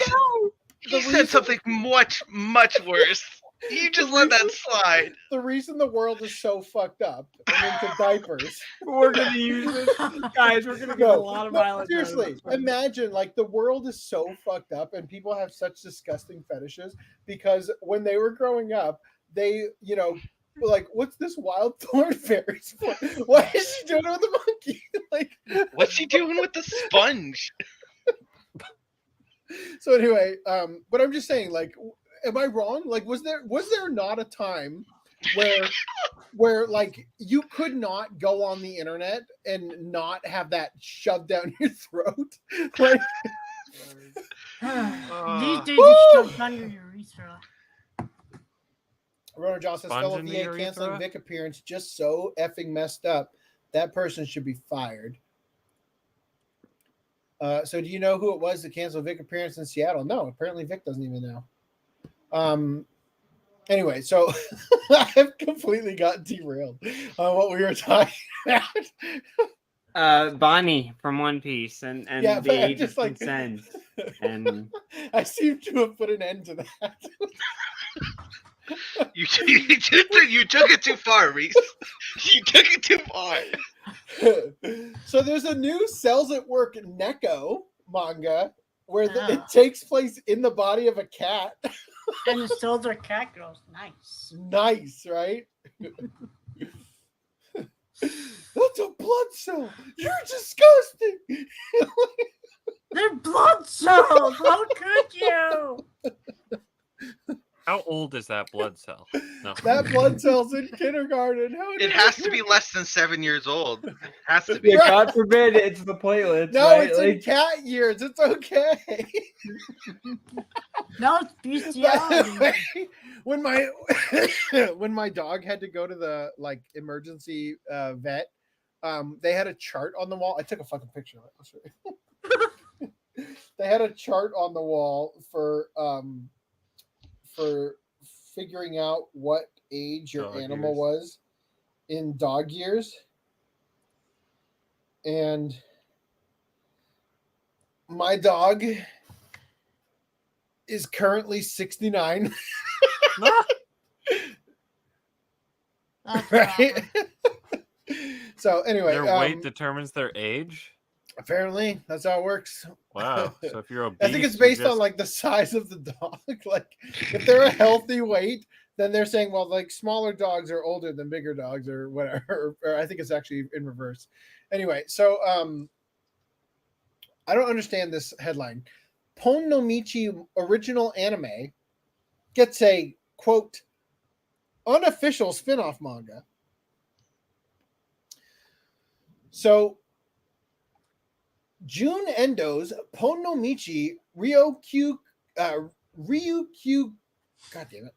Ryukyoku Sanyu Hen unofficial spin-off manga launched on Monday.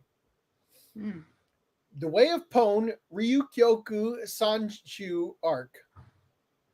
It's a spin-off of the original mahjong anime Pon no Mi. So is the anime not even based on a manga? And I just fucking this is difficult on purpose. The original image's caption says Pon no Michi anime's official unauthorized overdone spin-off. Now, this makes no fucking sense. The original anime tells the story of 5 high school girls who live in a mahjong parlor in Hiroshima Prefecture's Onomichi City. Endo describes the spin-off manga. This is not an if story of those high school girls 10 years later. The title and characters are similar, but it's different. So please forgive me. An unofficial spin-off that shows the circumstances of adults begins. What the fuck does that mean?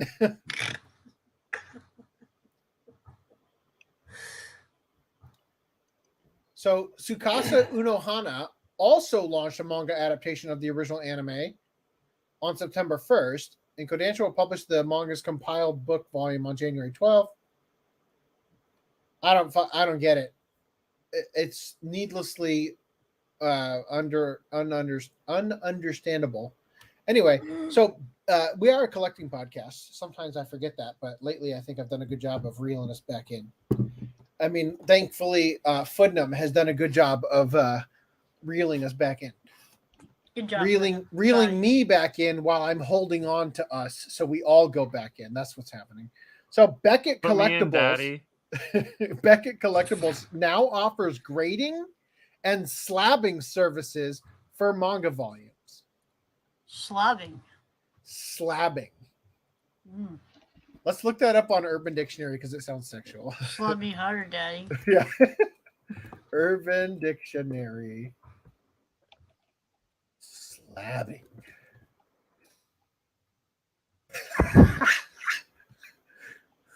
There's no images, right? Okay, cool. Slabbing. Having low-hanging pants, often baggy. He was slabbing so bad, his pants were hanging off his dick. Slab. Slab stands for slow, low, and bangin'. Mainly used in the South for any card that is fully customized. Huh. I'm a slab writer and nothing less. Oh. On the way home from work, I'm going to pick up a slab of quadruple X and get pissed tonight. Gundy has a slab of quadruple X in the car. Go and get it. Quadruple X meaning like alcohol, like from old cartoons. Moonshine. All right. Anyway, so disappoint. No, slabbing we need to make up our own slabbing. Did we ever remember we were gonna do one for Footnum? Oh, we never did, and nobody else did. Shame on you guys. All right. Anyway, so yeah, slabbing. So, in officially bringing one of the Western comic book industry's worst trends to the world of manga, Beckett Collectibles has announced that their grading and slabbing services are now available for Japanese comics. What a pose. All right.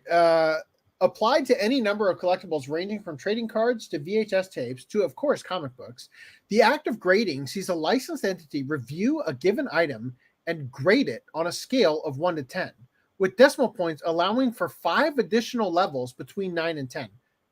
What do you think the numbers are? It's got to be like 9.2, 9.4, 9.6, 9.8, and 9.9, right? What? It says here, decimal points allow for 5 additional levels between 9 and 10. So you can rate, you get a rank, and it's either a 1, 2, 3, 4, 5, 6, 7, 8, 9, or 9.2, 9.4, 9.6, 9.8, or 9.9, or a 10, right? That's got to be what that is. I guess. I only guessed because it says 9.2 here, so that I had to go off something, right?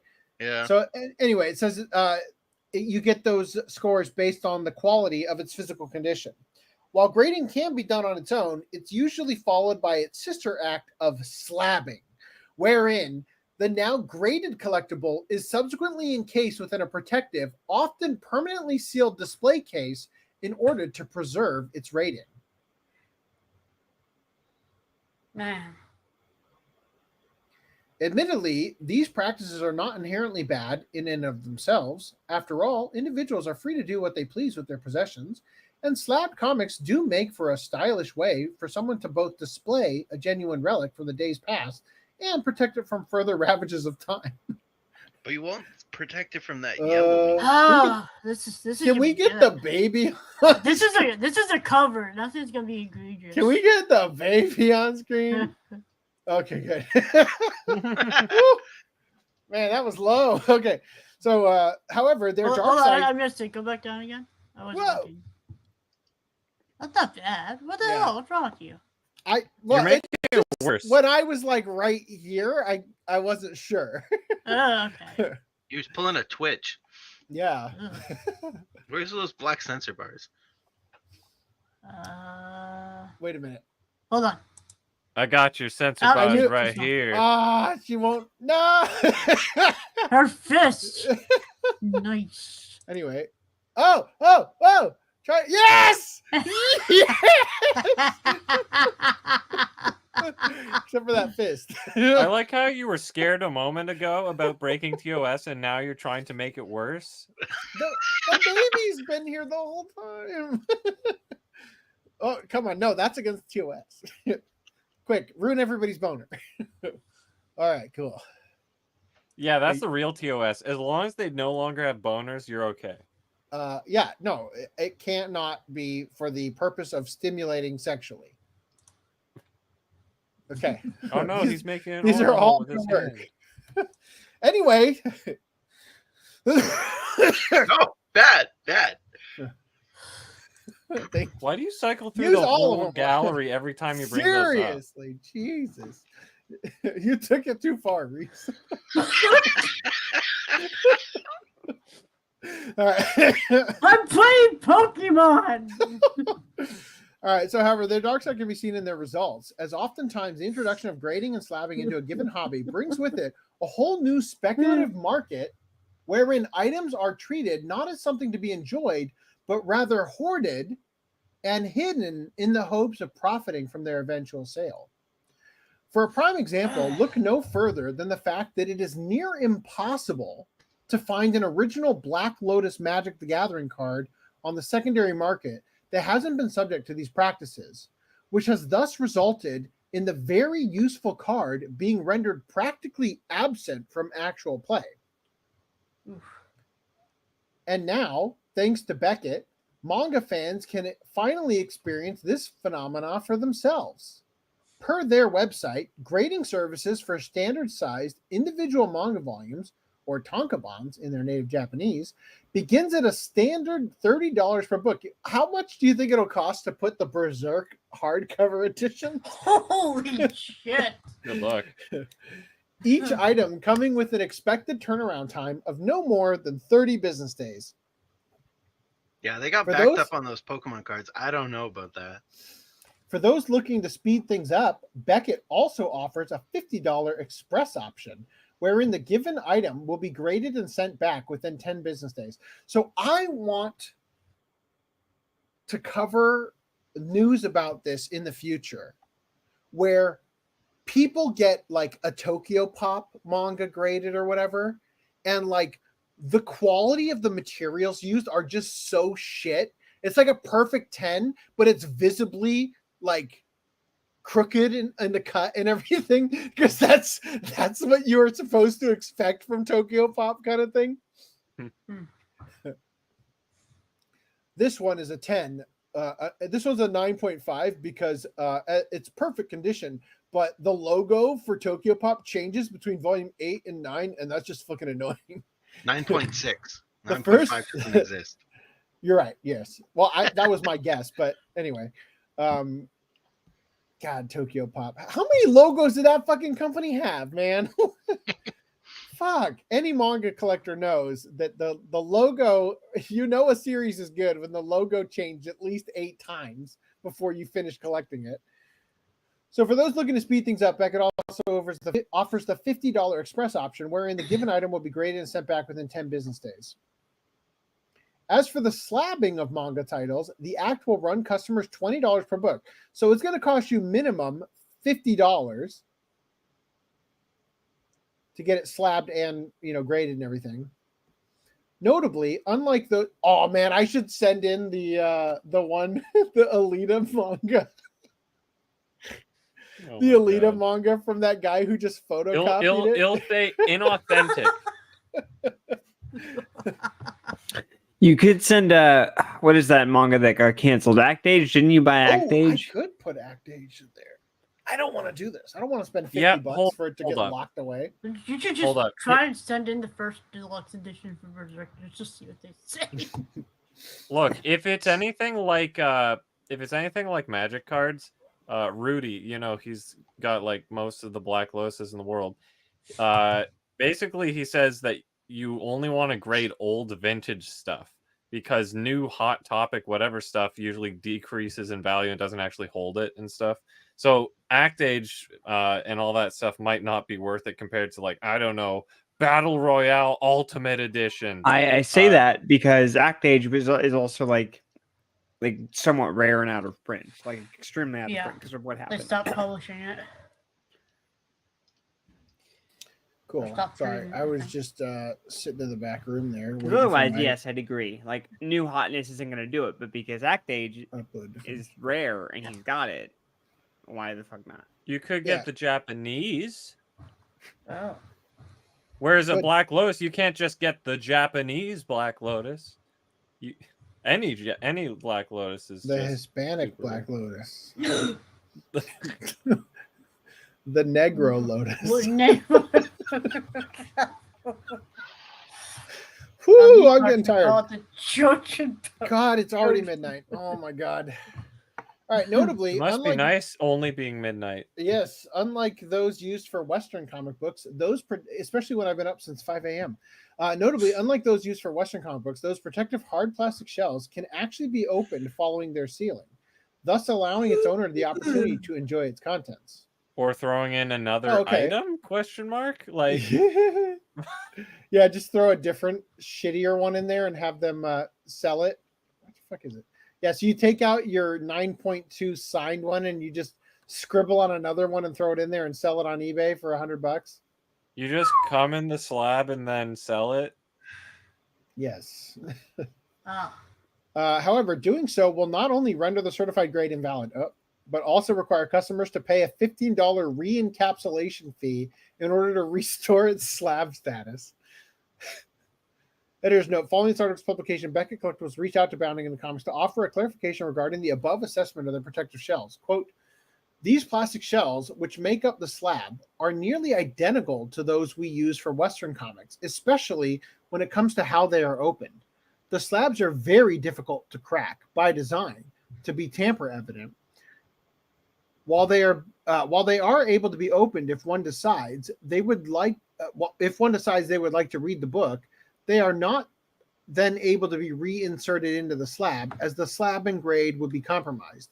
Additionally, while an open slab would render the certified grade invalid, the customer would actually be required to pay the grading fee again, not the re-encapsulation fee to restore this.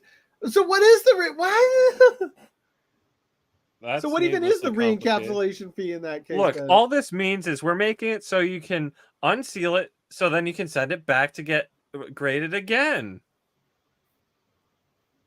Yep. Give Who would want to put that in a cage? I gotta be honest, I find card grading, for the most part, there's a few exceptions, really fucking dumb. Like, if you have that one special card, I get it. At least cards are like, you can see you the can front see the and front and the back. Yeah. Yeah. Look, and then comics, I kind of get, like, some of them are really fucking old, and it's Look, like, the well, only people who are cracking open their graded stuff are the people whose old Playboys got graded. Oh my! The other thing no, about the only people that are comics cracking is them that- open are wanting regrades. Is what they're doing. The other thing about comics, though, is that comics aren't being reprinted, right? True. Manga volumes, for the most part, are just reprinted. It's like, oh, we Unless need you're more. the We'll entirety print of more of Freeman them. Echo. So, you know, I'm afraid. I hate to copy. I think it was Augie that said this on Twitter, but I'm afraid of like this happening to DVDs. It's like, no, we don't fucking need this for DVDs, please. I don't need to know how terrible grade my Blood Plus is. maybe not for DVDs, but we need this for VHSs. Definitely. You can't play them anymore anyway. The Disney clamshell is 9.4. Well, you know how I We got got a those shitload of steelbook those, plastic sleeve? Well, not sleeves, but those little things. They make them for VHS as well. So I don't know. You could grab that if you want. Steelbook VHSs? Wow, that's ahead of their time there. That would be lit. I don't think you heard what he said, but that's funny. So, head of Beckett Manga, Bill Sutherland, said of the company's latest endeavor, Beckett is continuing its heritage in manga that started with the Beckett Anime and Manga magazine. Its entry into the world of manga grading is set to revolutionize the way manga collectors interact with their cherished collections. Ruin the way we interact with them. Oh. All right. Can you imagine the guy who collected a bunch of steelbook VHSs and the shelf just collapsed on top of him and he dies? I can't imagine that guy, actually. Oh, right. So- that is you. Kadokawa acquires Thai manga light novel publisher First Page Pro. So, I was going to skip this, but Greenline provided me with an angle on it I didn't think of. Yeah, I'm sorry. Sorry, The guys. obscured ankle. Yes. So, we don't need to really read it. Like, the details don't really matter. Obviously, they're acquiring the Thai branch of other publishers in order to release their stuff in Thailand, right? They have this thing called Kadokawa Amarin. It's the largest publisher of manga and light novels in Thailand. That is the thing that acquired Thai manga and the light novel publisher First Page Pro. So, met your fantasy at First Page. Okay. So the point here, though, is that this is an indication, much like the localization where they are using AI to translate the manga, that companies in Japan are really seemingly cutting out the middlemen when it comes to things. Like, they're getting fed up with needing to license their shit out and saying, fuck it, I'll do it myself. I want the revenue. Don't need that middleman. Look, all I'm saying is I watched Crunchyroll make $1 million off of the Jujutsu Kaisen movie, and I want that. None for Aneris Kanones. Yeah, and Crunchyroll / Funimation thought the same the other way. They're like, we're tired of having to give royalties back to the Japanese, so we'll go on the production committee. Yep. And then we'll own the 100%. license forever. It's a race for, it's a speculative market on who can make the most money off of the schlock that's being released every season. In other news, Kengan Ashura and Kengan Omega mangaka Dorohedoro weighs in on the AI localization debate, says it will, quote, take some time before more publishers adopt the technology. So with Bushiroad's Works' recent announcement regarding their implementation of AI technology in producing English language manga simulpubs, the concerning trend of Western localizers overriding Japanese artists' original work in favor of pushing their own socio-political rhetoric and tired memes has been brought to the attention of mainstream audiences. Moreover, their latest round of discourse has revealed that when forced to choose between ideologically motivated humans or job-replacing machines to handle their manga, anime, and video game localizations, they will reluctantly accept the latter so long as the former continues to provide subpar work. Again, give me something else juicy.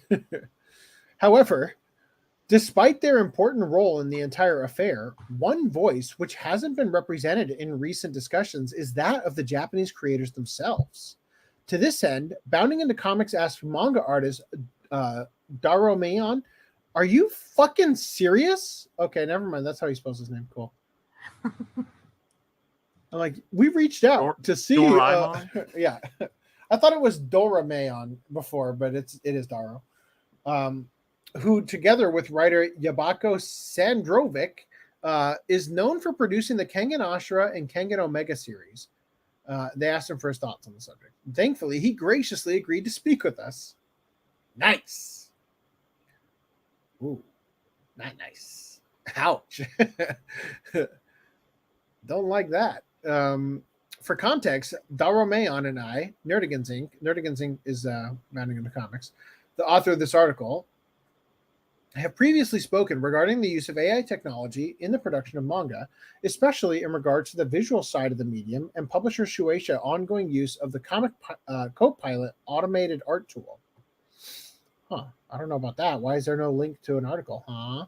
However, for this specific interview, Dorohedoro and I focused specifically on his insights into the topics of AI translation, its future in Japanese media, and the unique selection process used to find localizers for his Kengan series.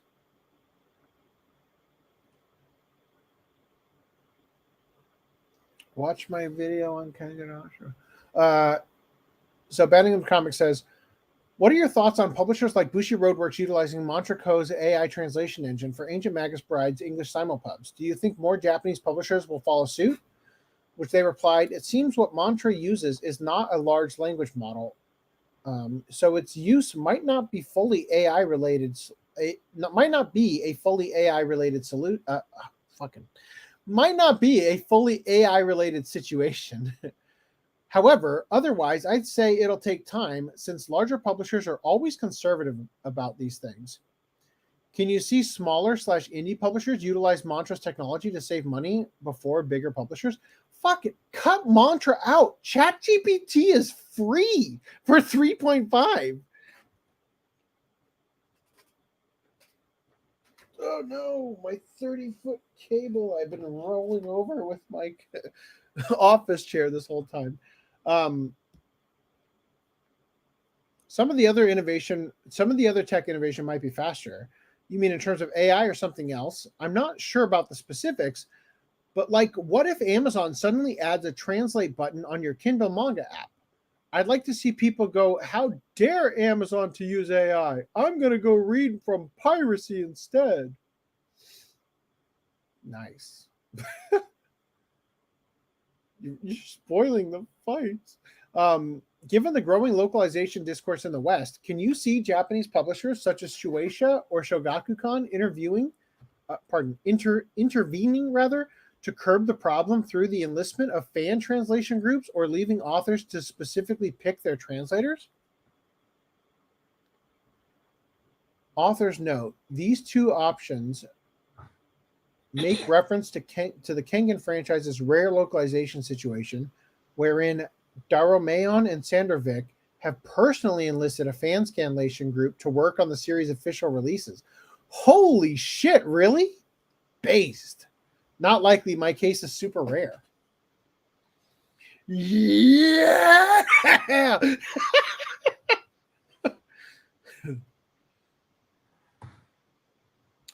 Speaking of, I never heard how you and Yabako-sensei went about setting up Kengan's localization situation. Who did you approach first? The fan translation team, your publisher, or the manga streaming service Comiket?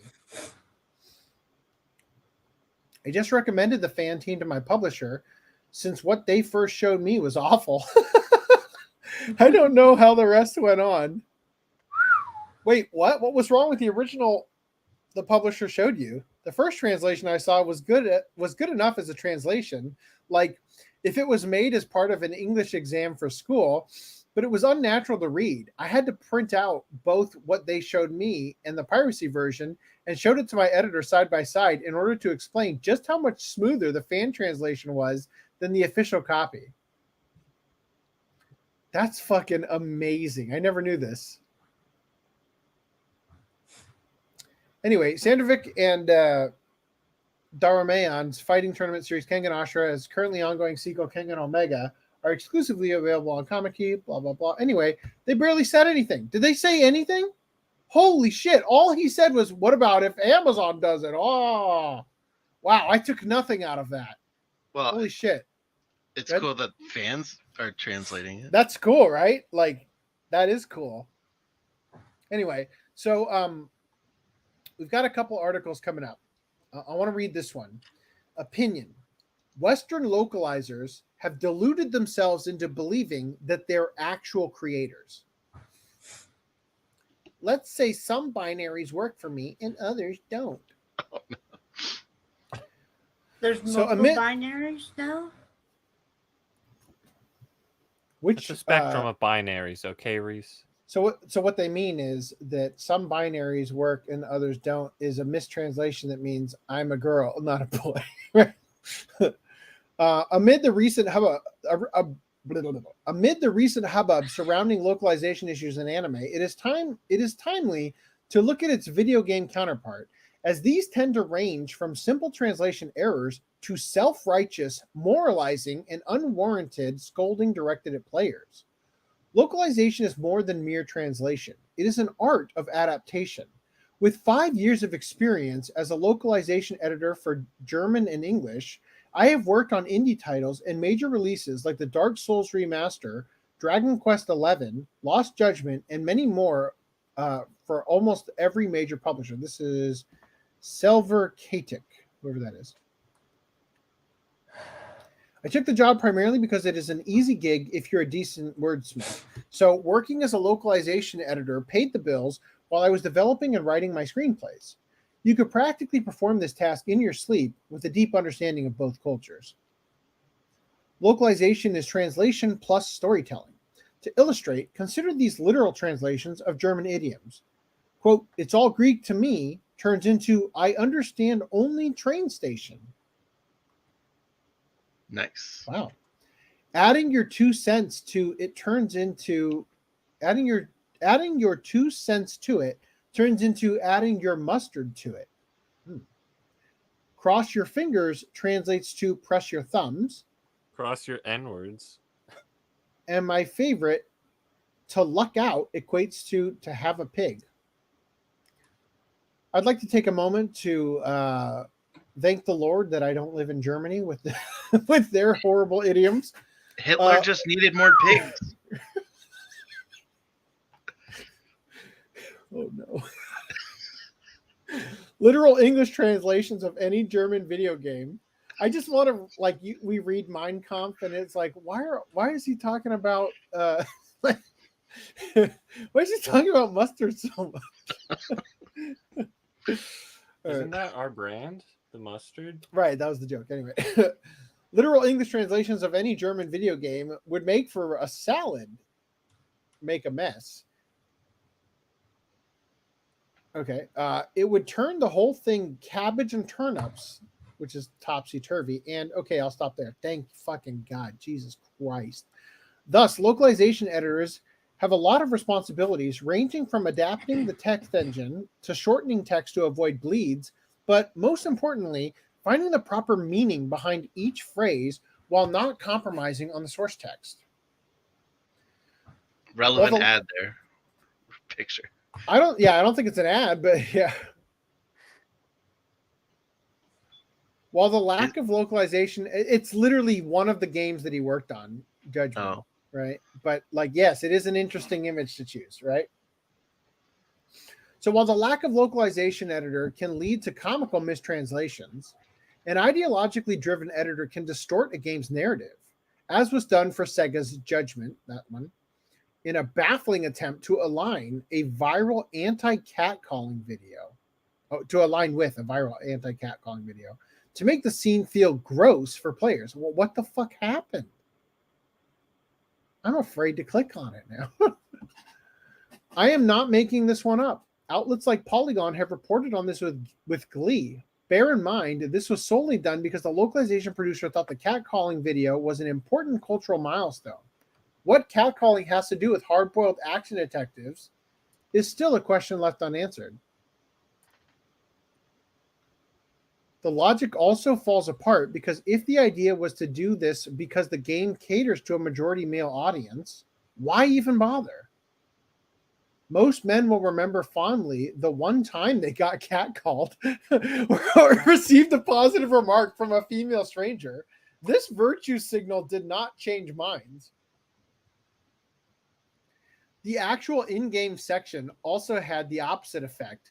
Even with the changed localization, at one point in the game, Yagami, the main protagonist, asks his lawyer friend, Sayori, to go undercover as a hostess. Since Sayori is an ugly duckling, the player is tasked with dolling her up. Once done, you are put in her shoes in a first-person sequence. So that's why they put this here, because you doll her up by making sure the cleavage is prominently on display. What complements them titties better? Oil. The contrast lies in the gameplay design, from the music and ambience to the animations. All are crafted to praise the player's choice of makeup and clothing. It is literal catwalk, not a catcall. So in the end, it was not just morally dubious to meddle with the source text, it was also entirely pointless. But this is also how localization editors grant themselves leeway where there should be none: cultural sensitivity. I like to call it the death of creativity. They had to change it because it was a sensitive gameplay sequence. Such interventions often reflect the views of a specific demographic rather than a broader audience. I can't believe how hard it is for this guy to grasp the concept of localization and not just call it what it is. And this is where problems arise. The first issue is the quality of the translations. These will range from mere spelling issues to outright nonsensical translations, leading us to the second problem, the localization editors. Their expertise shapes the final product, and their missteps can drastically alter the end product. However, there is an upside to all of this. It is simple where to put the blame, and both publishers and game developers read comments or scan the internet for feedback. Localization departments and studios collect feedback, and any negative feedback will jeopardize their funding or outright existence. In conclusion, feedback from gamers can drive improvements. As they demand accuracy and truthfulness, we all get to have a pig, and hopefully every localization editor leaves the church in the village because of pressure from the top. Holy shit. I really wish I had read that before we started and chose not to cover it. Wow. I feel like the headline for this was not written by the author. I don't think they are generally. Holy fuck, that was awful. All right. Former Funimation scriptwriter Jamie Markey doubles down on her infamous anti-patriarchy localization of Miss Kobayashi's Dragon Maid. Quote, "This is what happens when a script is dubbed in a different language." Now, this article, Nerdigans Inc. Packer Girl 89 here, had tweeted that they had just finished writing this article moments before last podcast, and then it took 2 extra days to make it onto the page here, so we didn't cover it. We've already covered effectively everything that's in here regarding it's literally like a recap of all the stuff we did already, right, with her tweets and stuff. So one thing I do think we should take a look at There's more at the top. it's at the top, right? Yeah, just make sure there wasn't anything else. Is what the manga says for the How to Train Your Dragon. Miss Kobayashi. Yeah, How to Train Your Dragon anime. How to Train Your Thought. So, taking note of the Aztec dragon god's impossible to hide bust, an unimpressed Toru responds by responds to the change by requesting it would be nice if you could change the body next time, right? Quetzalcoatl-san, I just happened to wander close by. Look at these clothes. I made sure to tone down the body exposure. It would be nice if you could change the body next time, right? That's the fan translation. And then this is the official translation. Quetzalcoatl, I happened to be in the area and thought I'd drop in. Check it out. After that party, I got some less revealing clothes. Wow. I really don't think the clothes are the main problem here. I'll take that. Yeah. Yeah. I'll take that localization. You know what that localization didn't have in it? The patriarchal demands. Yeah. and that was kind of their point, because they were saying that this was done by Seven Seas, who's kind of known for having inserted some stuff before, and they didn't even bother touching this. So it's not like it needed to be changed. Right. I mean, lip flaps are the argument that I think Jamie Markey wants to. That's the hill they want to Lunar Archivist has proved there's like at least 3 different alternatives. Yeah. So there's changing. Hold on one sec. There's changing the words, the specific words being said, and there's changing what is being said. You know. Let me ask you this: to completely something else. When you watch a kung fu movie that's dubbed, and the voice starts and ends where the actor's voice or mouth movements start and end, how badly does that bother you? Depends on how bad it is. Right. Like, I mean, the Hong Kong, like, I don't know. Like from Kung Pao. There's I would say, for me personally, there's a little bit of leeway, but if you start getting too terrible, the point is the old style of doing the kung fu, where like the voices were not even in the same universe as the mouth movements, right? I think it's also about expectation, though. Yeah. Right. Because when you're watching those old movies, you're expecting, you're like, you know what you're getting into. You're like, okay. But then when you watch something and it's like 90% of the stuff matches, and then it's like 3 lines don't, then it's like, you know. So let me take this now to anime. All right. What the fuck is that? Oh my, why is it so shiny? What is that? It's a laser. Well, the West and other countries are the only ones who set the standard for the lip flaps being really like beat for beat. So anyway, sorry, but go ahead. Sorry, I didn't mean to interrupt you. Well, I kind of wrapped that up already. Yeah. Well, the point is, no. I have something else that I was gonna say. Okay, well, you can come back to that. Forgot. The point is, though, that when you watch anime, where the character lip movements are extremely generic, open, close, right?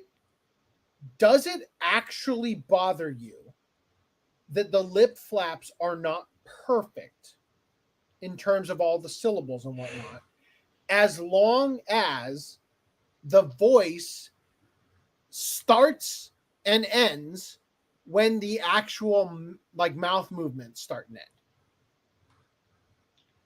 Would you even notice in most cases?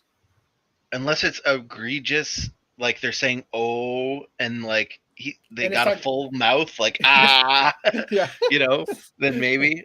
But yeah, for the most part, I think. But for the most part, it wouldn't. It actually does not bother you. Like you don't even notice. Like the thing about the lip flaps that everybody talked about, like I don't even fucking care. Like, it does not bother me. I don't even notice it. And truly, in the Japanese, they're even worse than the English localizers when it comes to. I just remember the thing I was going to say. Okay, go ahead. So the way I put it is like a lot of these, the defense, what has been for some of these egregious lines is, oh, well, there was no better. Sorry. Thank you, Random 11. It's like, oh, well, we had to do this line. It fit the lip flaps, and my perspective is, if you did this dub 20 years ago, I guess you're screwed. They didn't make that fancy lingo that's trendy in 2018, right?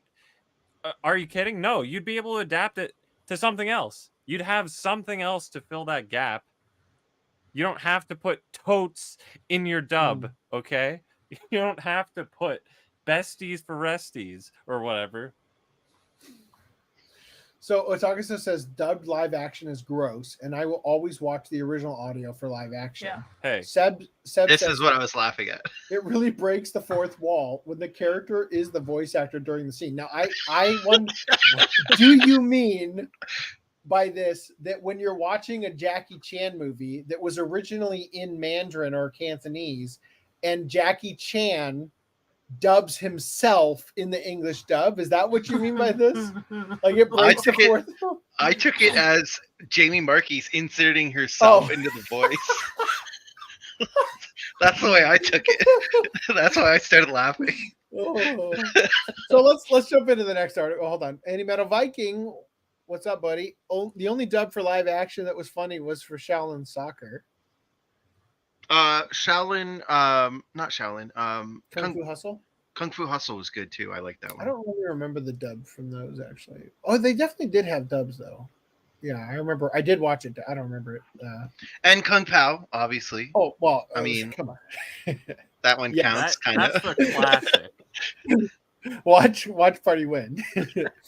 All right, so let's go on to this next article here, because even though we did it first and far better, Miss Kobayashi's Dragon Maid fan fixes scene with AI. Now, there is a version of the video you can watch that plays like a lot of the episode, but I think that this one is more entertaining. So we're gonna watch this one. AI to fix the Dragon. Hold on, I'm gonna rewind it.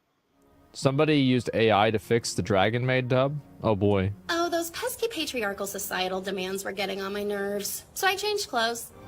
What's with that outfit? Oh, everyone was always saying something to me, so I tried toning it down for exposure. How is it? You should try changing your body next. Damn. Bro, like, she was savage about that. So, real quick. When you use 11 Labs, which is almost certainly what they use to do this, that sounds like they only typed the line in once and said, Yeah, okay, they well, there it didn't is. Do enough takes, but Believe it or not, if you fiddle with it, you can get something much better than that. and very The only convincing. problem is that 11 Labs has a character costs limit. tokens. Yeah, it costs character tokens. So you have to use up quite a lot of them to get it to sound good. But you could get it to sound good.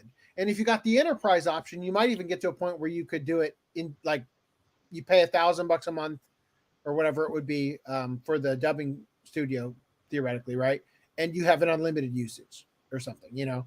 I don't know, but it would cost you less, right, the enterprise option, than to hire the voice actors, right, kind of thing.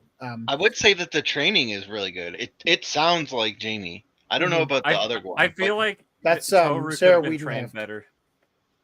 Yeah, she What'd could you have been say, trained a Bruno? bit better. The other That one, one, yeah.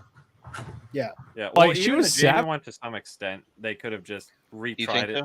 so? So Yeah. here's one of my biggest gripes with 11 Labs. The output is mono.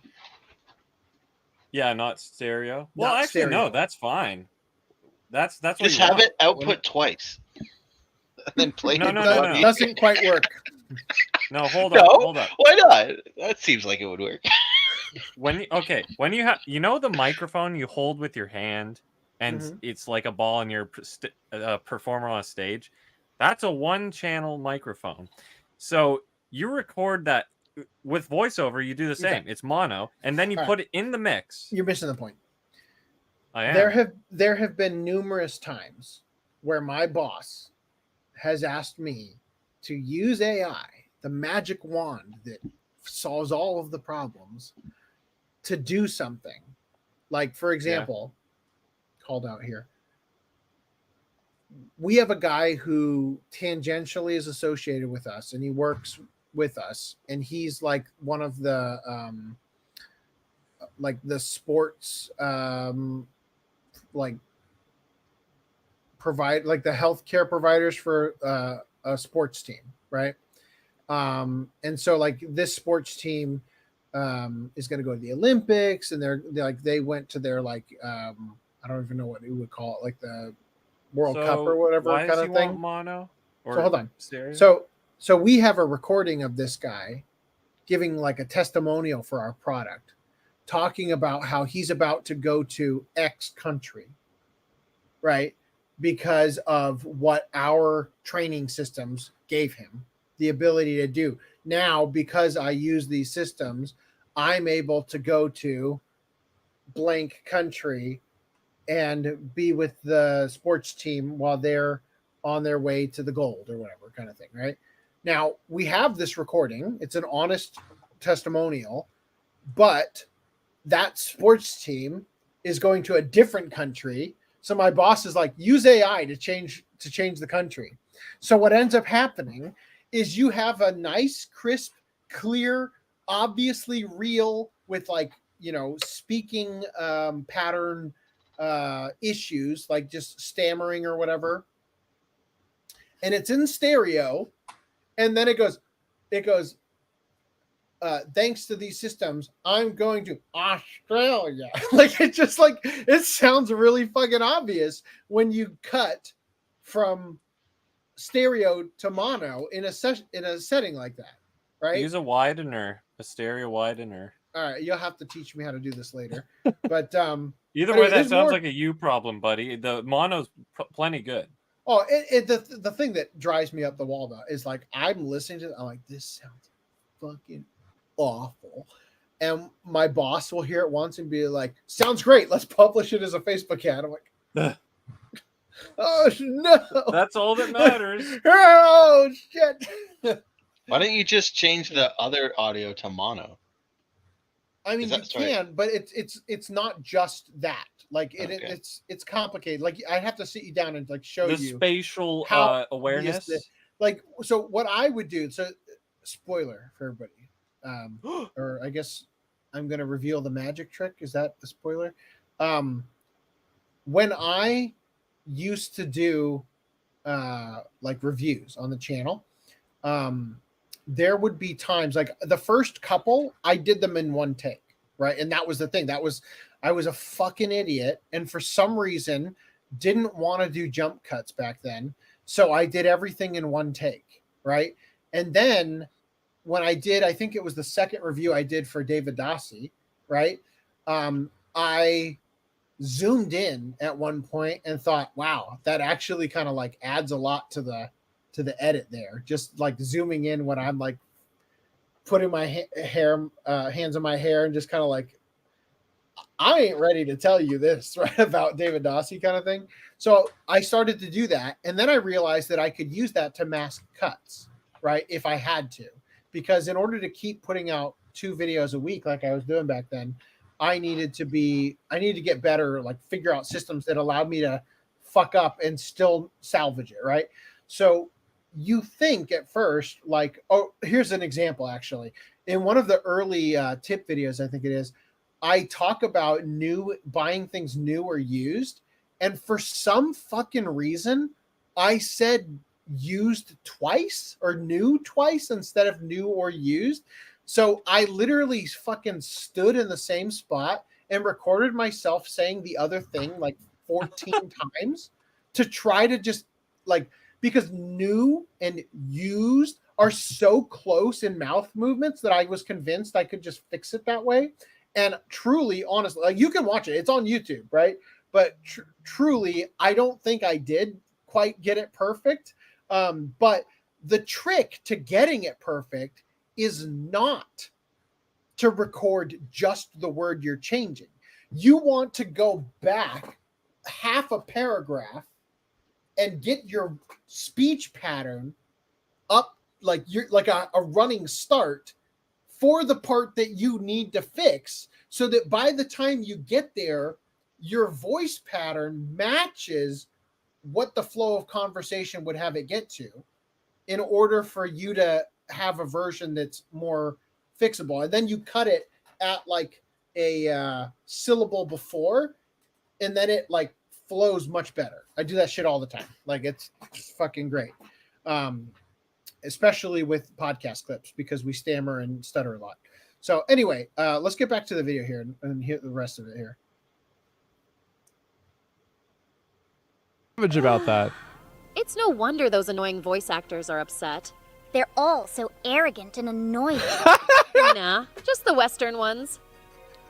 Bro, I wasn't expecting that. Damn, that's really good. Bro, no wonder they're worried about losing their job. Bro, I'd be worried too. This shit was funny. I would have never known this was AI. How would you like to respond to that kind of criticism? To the criticism, like, so I tried toning it down for exposure. That's the exact phenomenon you're talking about. How it's like, oh, it's stereo, and then it's like, nah. I should have just let it play, huh? Yeah. And the zoom in too. You got everything.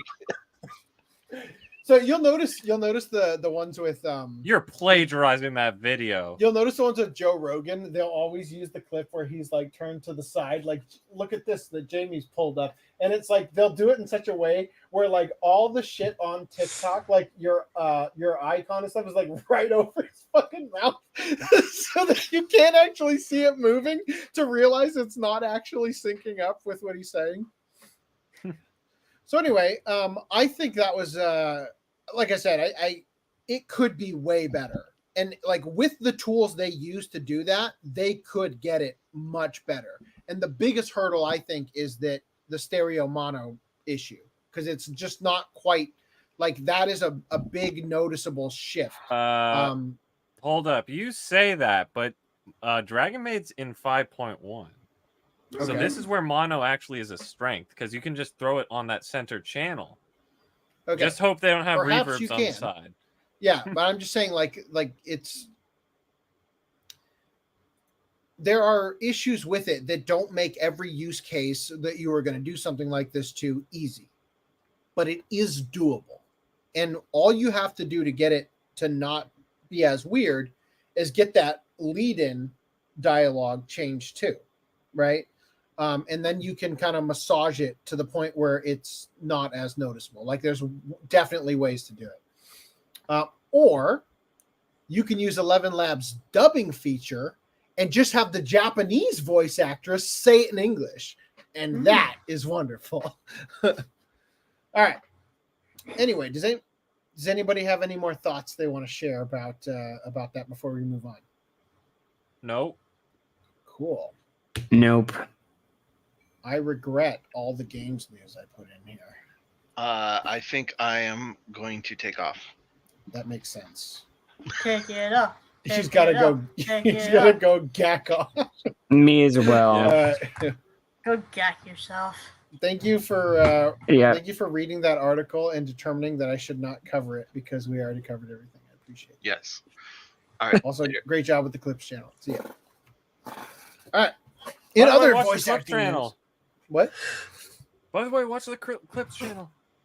Yeah. Okay. Especially if you don't have time to watch the 8-hour podcasts all the time, you can just see the segments you want. Jamie Markey as Jackie Chan fighting the patriarch. Yeah. Have you seen? Okay, on New Year's, someone showed us Star Wars like Anakin versus Obi-Wan, but it was like the Japanese Google Translate voice. So that's what I'm picturing. The Cool 2T wants the AI dub on the Blu-ray. Don't add it. It says so it finishes uploading, as in don't add it back to the call. You could just go to streamyard.com/upload. What a retard.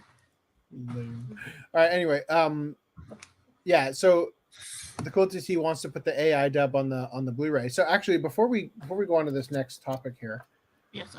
there's actually more to the Miss Kobayashi Dragon Maid fix here, because we've really only talked about the patriarchy line, and I brought up previously the cultural appropriation line from episode 1.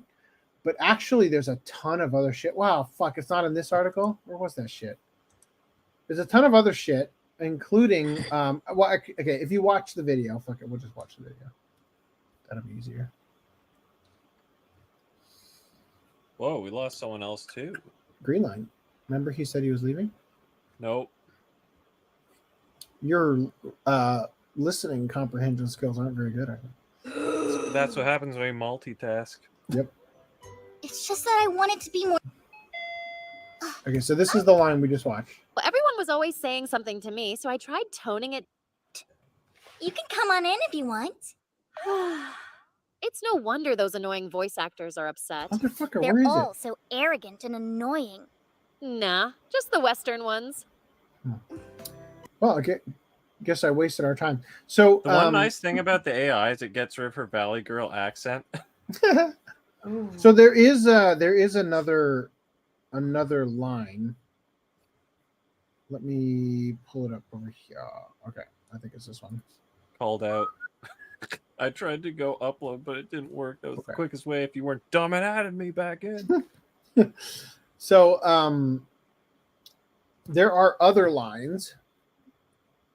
We've talked about this before. The Kobayashi Dragon Maid dub actually had its lesbian theme removed by Jamie since the first episode. When Jamie got called out for this, she declined its existence and spurged about it on Twitter. See, in the first episode, Kobayashi gets told it's sexual love, to which she is surprised in the Japanese, and in the English dub, she is annoyed and says, "I'm not into chicks." So Jonathan of JR Pictures, which I believe is an author for Anime News Network, says, "Hey, at Jamie Markey, since you're writing Maid Dragon, could you tell us why Kobayashi's line was changed from the subs 'I'm a woman' though? Certain people aren't particularly happy with what it has been changed to. I'm not into women and what it implies." Jamie Markey replied with, "Didn't want the implication that Miss K finds something wrong about lesbianism. She just doesn't, or she doesn't. She's just not into it personally. And timing. It was timing. Timing is because of timing and lip flaps, right? But isn't Miss K gay or bi or whatever? I remember that explicitly from the manga. She showed attraction to Toru many times. No, she doesn't. I guess you'll just have to wait and see." Oh my God, you're trolling us. Just a bad rewrite that gets contradicted later more than the original writing did.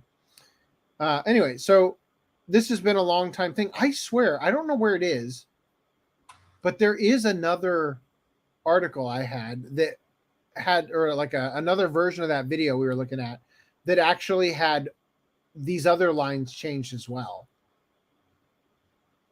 RIP. It's gone forever. Anyway, so moving on from here. Let me stop screen sharing that and start screen sharing this. Share screen. Anyway, another dubbing news. Like a Dragon Gaiden's English dub accused of slowing down Yong Yea's lines. Did we ever cover Yong Yea's like initial travesty? Like Which on this was- game? Tell That me he about it. sucks ass as Kiryu? Tell me about it a little bit longer while I stall. I mean, stall for me while I do something. Okay, so the backstory is Yong Yea, he has his YouTube channel, and he's also a voice actor. He started to get into that stuff. And Kiryu is a character who's been in the Yakuza series for many games now. I don't think they've All right, dubbed cool, that's enough. most of them. What? Well, Thank hold on. Thank you for stalling. It's Go real, ahead. real quick though. I don't think most of the games aren't dubbed, but when they did the first Like a Dragon, like Yakuza Like a Dragon, not Like a Dragon, I think that's when they started dubbing them. and I think there might have been another voice actor, and now that he's like older time skip and stuff, there's Yong Yea suddenly for some reason cast as him, and he is just not even. It is just not even. Let's put it that way. Not even. Okay.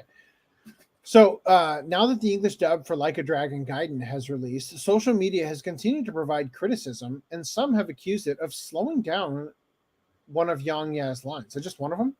The Twitter user made the accusation and provided a video as an example. YouTuber creator Yong Yea plays Kiryu, and it was accused that his line was slowed down. Okay, great.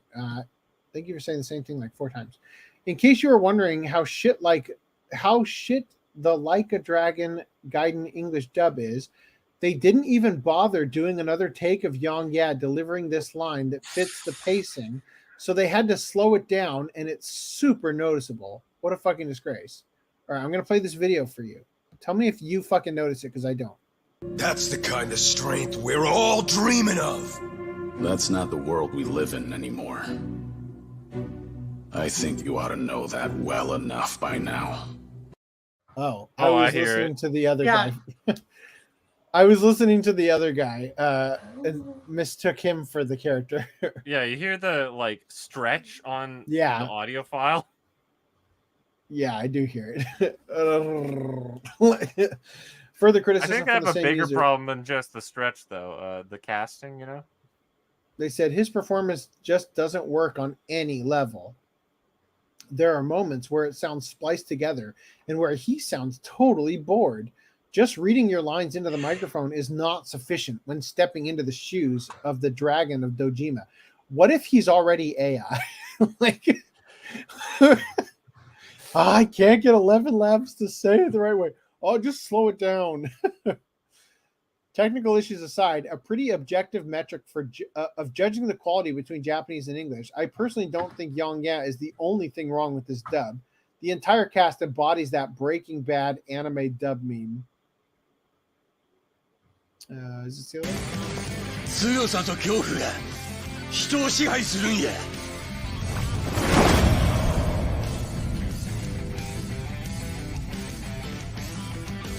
極道の意地。 There's a lot of music in that. I'm going to just stop it there. Return to tradition. Kill this arrogant motherfucker. Another personal favorite of mine is when White Edge gang leader says, kill this dumb motherfucker. Anyway, it's a bunch of comments. I'm not going to read all these. I have work in the few hours coming up. All right.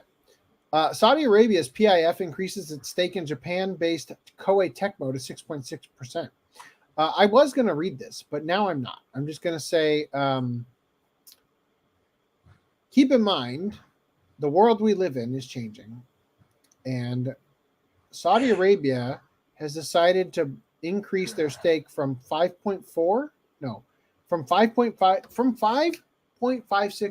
to 6.6%. In Koei Tecmo.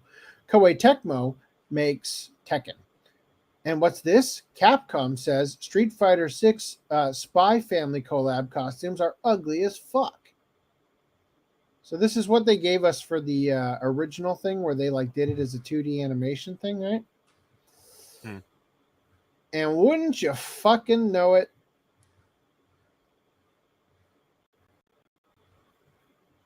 Oh. Ain't she a looker? Oh, fuck. Oh, no. Oh, man, she's got those manly shoulders, too. Did they add that with the skin? I just want to see Anya. Can you fight as Anya? Yeah, I don't think so. It says fighter. I don't know. I don't know. Anyway, it looks fucking horrible. Yikes. Anyway, a $1.5 billion company in the upper left versus 3 weebs in some faraway country doing a mod for Dead or Alive, Skyrim, or GTA 5. Yeah. Yikes. Yikes. So I got to ask you guys, do you think it's affirmative action or political correctness that causes this? Like, what I mean by that is, do you think they're intentionally making female characters ugly because it's politically correct? Or do you think that the affirmative action of hiring, people based on their Unskilled. race and that are not good at what they're doing is what causes them to be so fucking hideous? Probably the latter, because incompetence seems to be the only explanation for this. So I have a couple other things I've just been sort of holding on to that we haven't talked about yet. Chun-Li's new costume has tearaway exercise pants. So I didn't really have a good article about the costumes for this, but yeah, her outfit has tearaway pants. So somebody drew this and I wanted to share it with you. Nice. Where's the third picture? Right. And then I also saw this. We're begging you to go easy on the kids who got fighting games for Christmas and are jumping on Netplay for the first time. Casually Meisatsu child. All right. But in other news, an escalation of anti-modding crusade, Capcom has now added Enigma DRM to their PC catalog to stop you from modding. This is awful. Yeah. What? You're having fun over there? No, Not sir. on my watch. Yeah. I could at least live with them doing it with the brand new games, but going to the back catalog? Yeah. Like, I'm just going to set my Steam to not update any Capcom game now. So they say, buckle up, players. The fight over your consumer rights is about to heat up. Just months after declaring war on the entire concept of video game modding, Capcom has been found to be undertaking a concerted effort to add a new form of digital rights management software to their back catalog of PC titles. This attempt by the Street Fighter series developer is to restrict the way in which customers could interact with their purchased products. This attempt by the Street Fighter series developer to restrict the way in which customers could interact with their purchased products was first brought to public attention by way of a surprise January 5th update made to Steam copies of 2013's Resident Evil Revelations. Perplexed as to why the 11-year-old title had suddenly received this unannounced patch, users soon took to parsing its contents for any information as to the reason for it being. Soon thereafter, as documented on the game's official Steam community forum, players discovered that while it did provide a fix for a previous functionality issue regarding Revelations Jill's Samurai Edge weapon DLC, that's the Beretta 93, this minor quality of life update was little more than a Trojan horse for the Enigma Protector, described by its website as a tool with which companies can use to protect their program run files from illegal copying, hacking, modification, and analysis to be added to the game.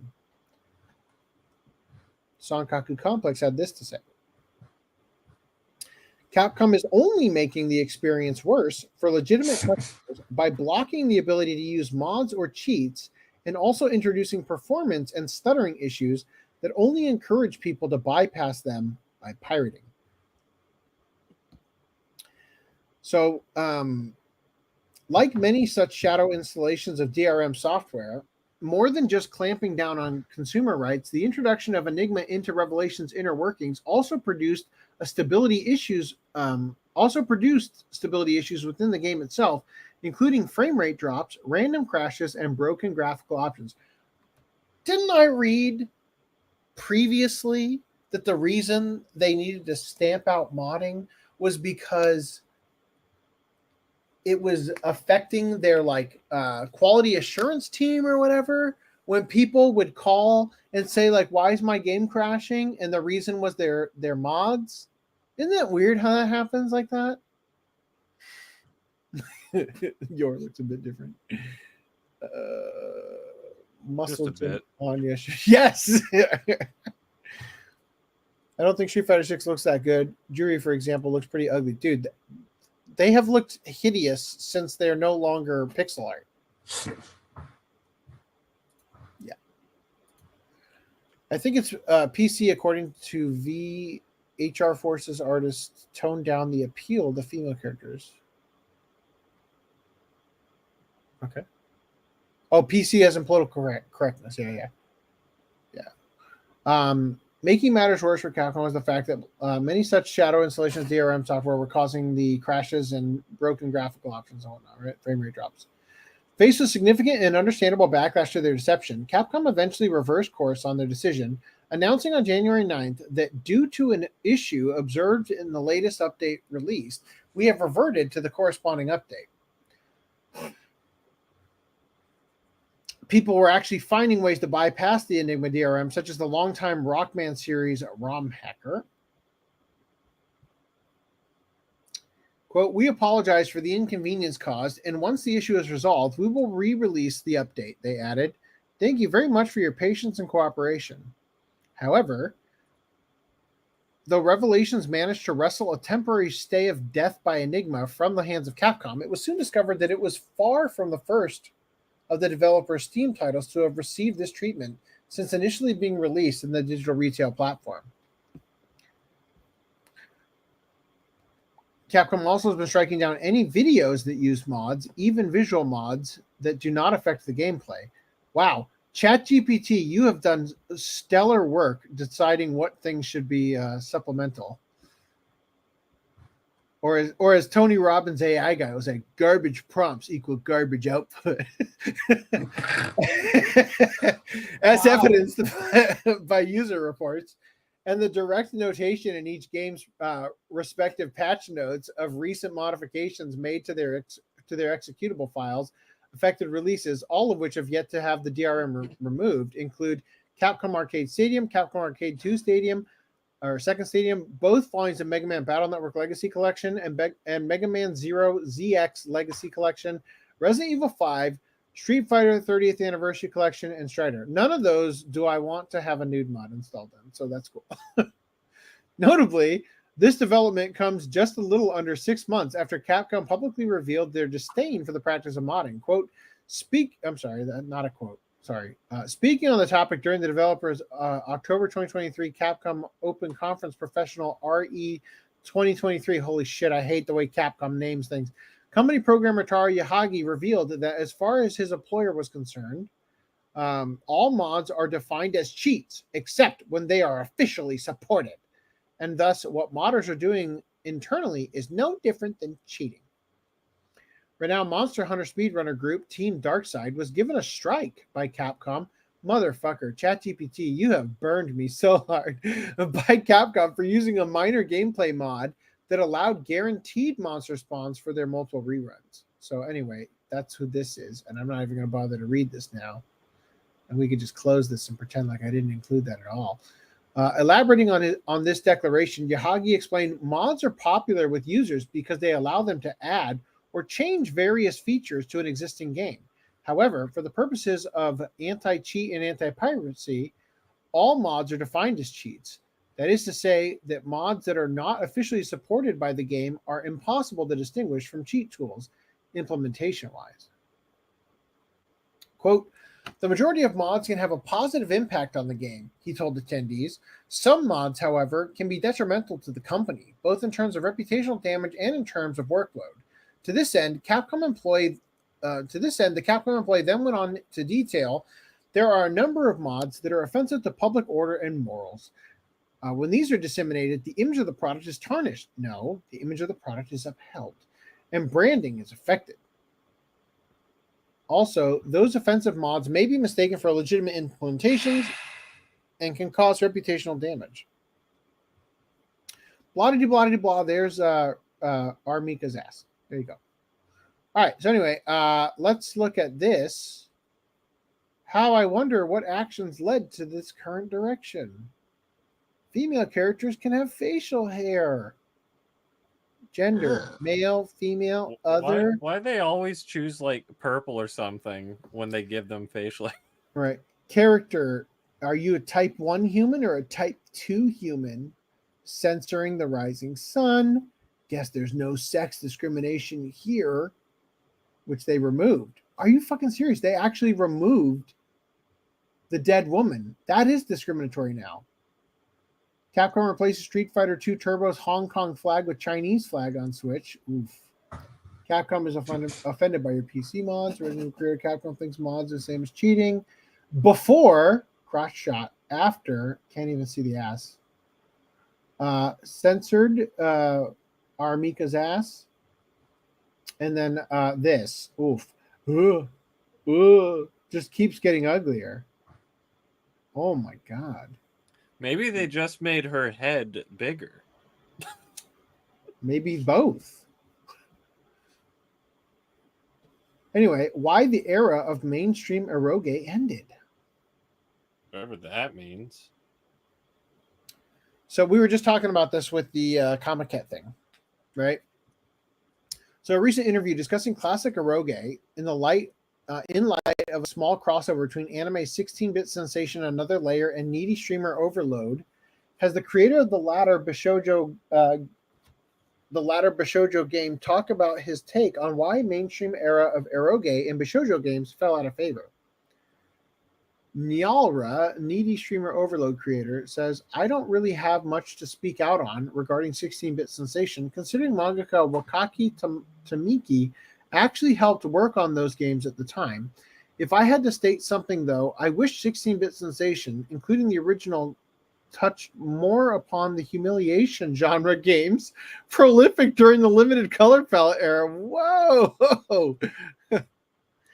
I wish there was more lewd humiliation games that were part of my fetish being touched on in the anime that talks about the golden age of erotic gaming.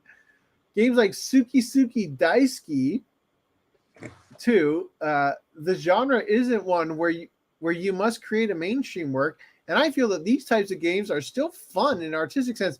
This interview is not talking about the end of mainstream eroge, just saying like, man, I wish this new anime had an Easter egg of my favorite fetish games from when I was a lad. Nowadays, doujin games like places like DL's site are the successor to such genre elements. When you think about it, that sort of gameplay is actually the real type, where you deepen your relationship with the heroine. 16-bit depicted this too, but when you look at text boards back then, people trashed games like Canon and Two Heart for progressing the game with just choosing text options and not being very fappable. Fappability rating decreased. When I saw that acknowledged in an anime, I was really happy. What? Canon and Two Heart Watch Clubs win. Which Canon? The 2002 one that was made by Toei? There was a big debate back then on how eroge should or shouldn't be like. This is the fact that should be passed down the generations. Eroticism in these games are made to be fat too.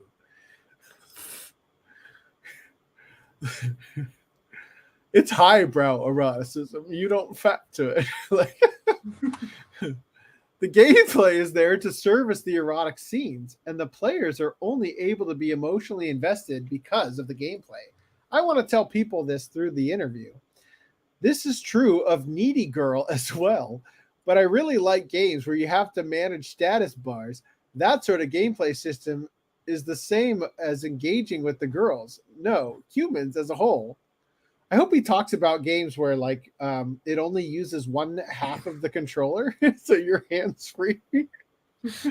They designed a controller to be used with one hand for such purposes, apparently. The reason, of course, they would sell it back to you. they need to sell a controller that's like a Tenga.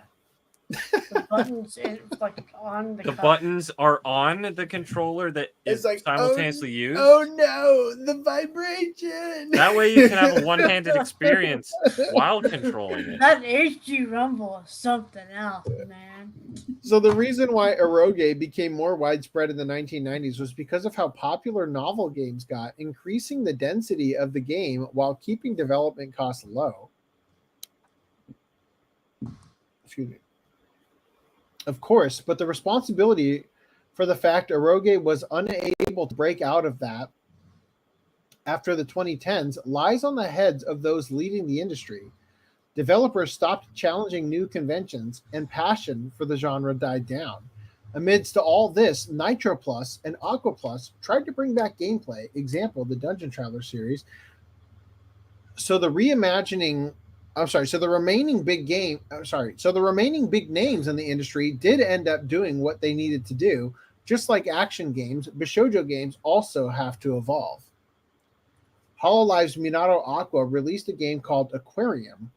I don't follow them much, but VTubers releasing Bishoujo games, letting fans capture the hearts of their Oshi characters is a good start for a new movement. All right, it is 1 o'clock, and I am now thinking that I would like to not keep doing this. Let's see. I'm going to go ahead and read the next article, and we'll skip the next two after that. Because this one, I'm just going to read. I'm not even going to read it. I'm just going to tell you. Hideki Kamiya left Platinum Games because his trust was broken. So basically, he said his work with Platinum Games was based on a relationship of trust, and he decided to leave because he felt the direction the company was heading in was different from his beliefs as a developer. Without that element of trust, he couldn't continue working there. For anybody who's not following, this is the creator of Bayonetta.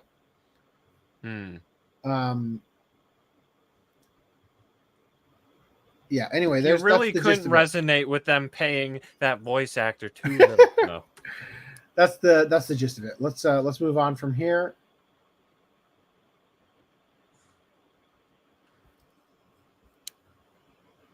And we'll save these other articles for later. Whoa! What?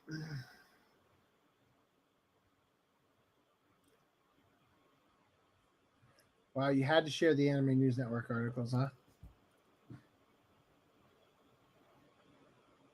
I thought you had ANN Plus like 7 years ago. Come on. Holy shit, really? All right. Fortunately, I have the Crunchyroll article back up right here, and all the tweets are loaded. Get out of there. All right. Oh, and now, come on. Look, at 4 a.m. All right, Eastern. we're covering that next podcast. Everyone's too. using the Anime News Network Yeah, site. it's all right. It's something that doesn't matter for tonight. It's not about U.S. release. Okay, let's talk about Discotek. They had a live stream on Monday that I missed. That was a horrible day. There have now been, including today. Well, I guess no, because yesterday I didn't work this long, but there has been 4 13-hour days at work in this last week. So anyway, Berserk got announced by Discotek, as you can see. Wow, such wow. Oh my God, amazing. Terribly awesome, right? Also, everybody liked that. Everybody liked that, yeah. So I saw this, and I honestly at first thought that was Augie.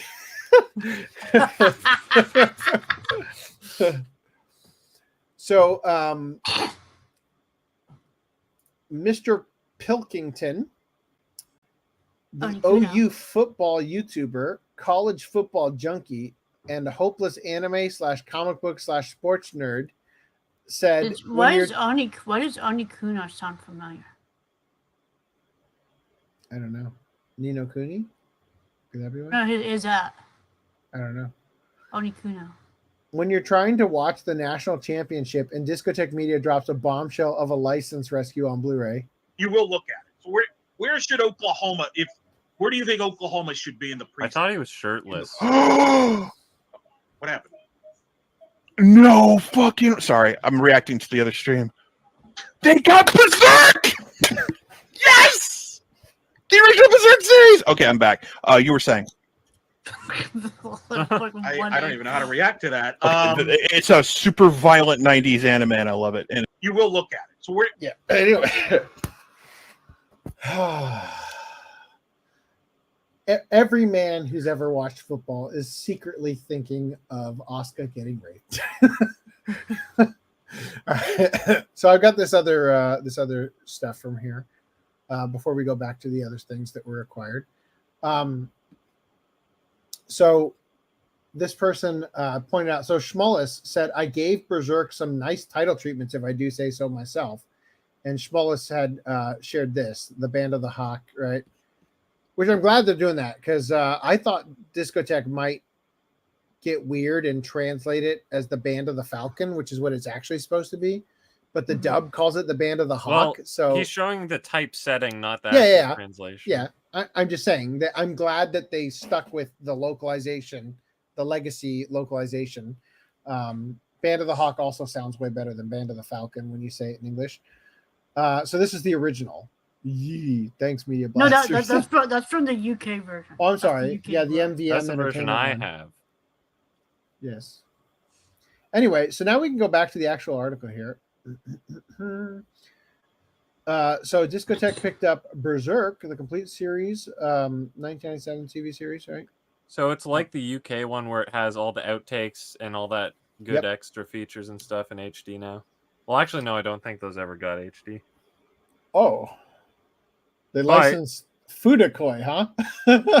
Oh, what could this is what could Fudakoi alternative. Koi's a fish, right? Maybe the Koi alternative means version love. is they don't have a dick. Koibito is lovers in Japanese. Koishiteru means to fall in love romantically. But and what Fudakoi means what's the Dick koi fish. fish? It's fish, koi. Yeah, it's a carp. It just has the same name. So, yes, I know what it is. Twin love. Come on.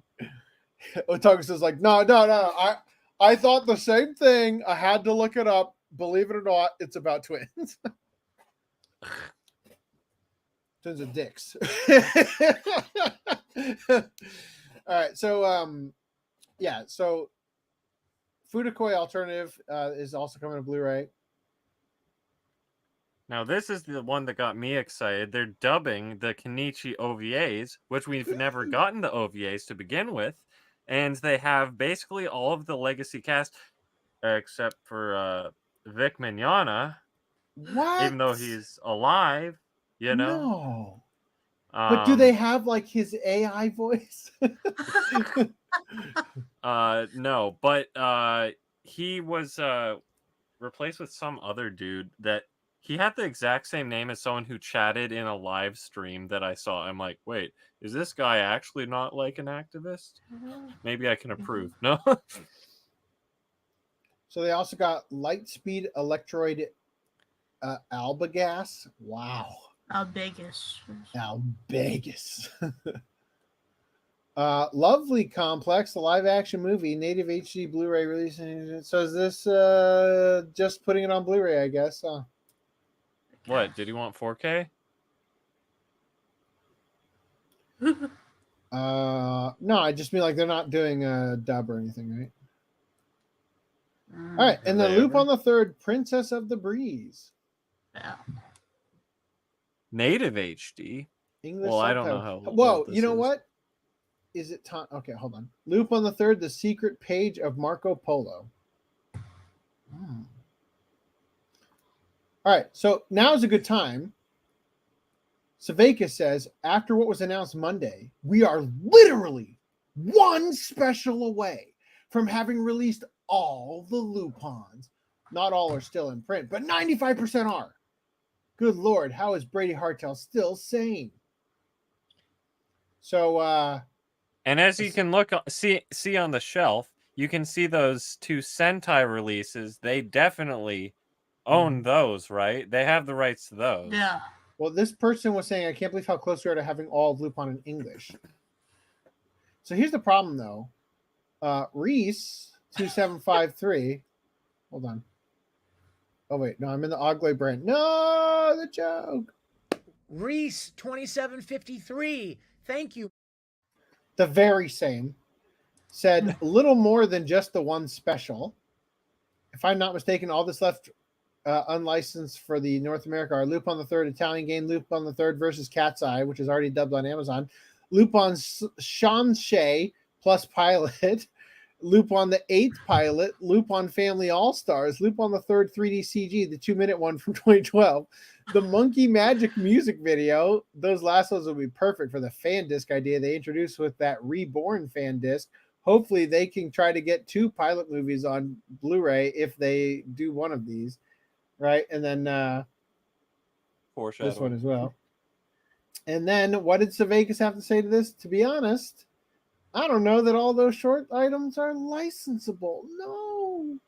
He's customizing his goal. Okay. Look, man. Here's the thing. Here's the thing. Your new goal, Mr. Sevakis, once you get all of Lupin here, is to fucking dub it.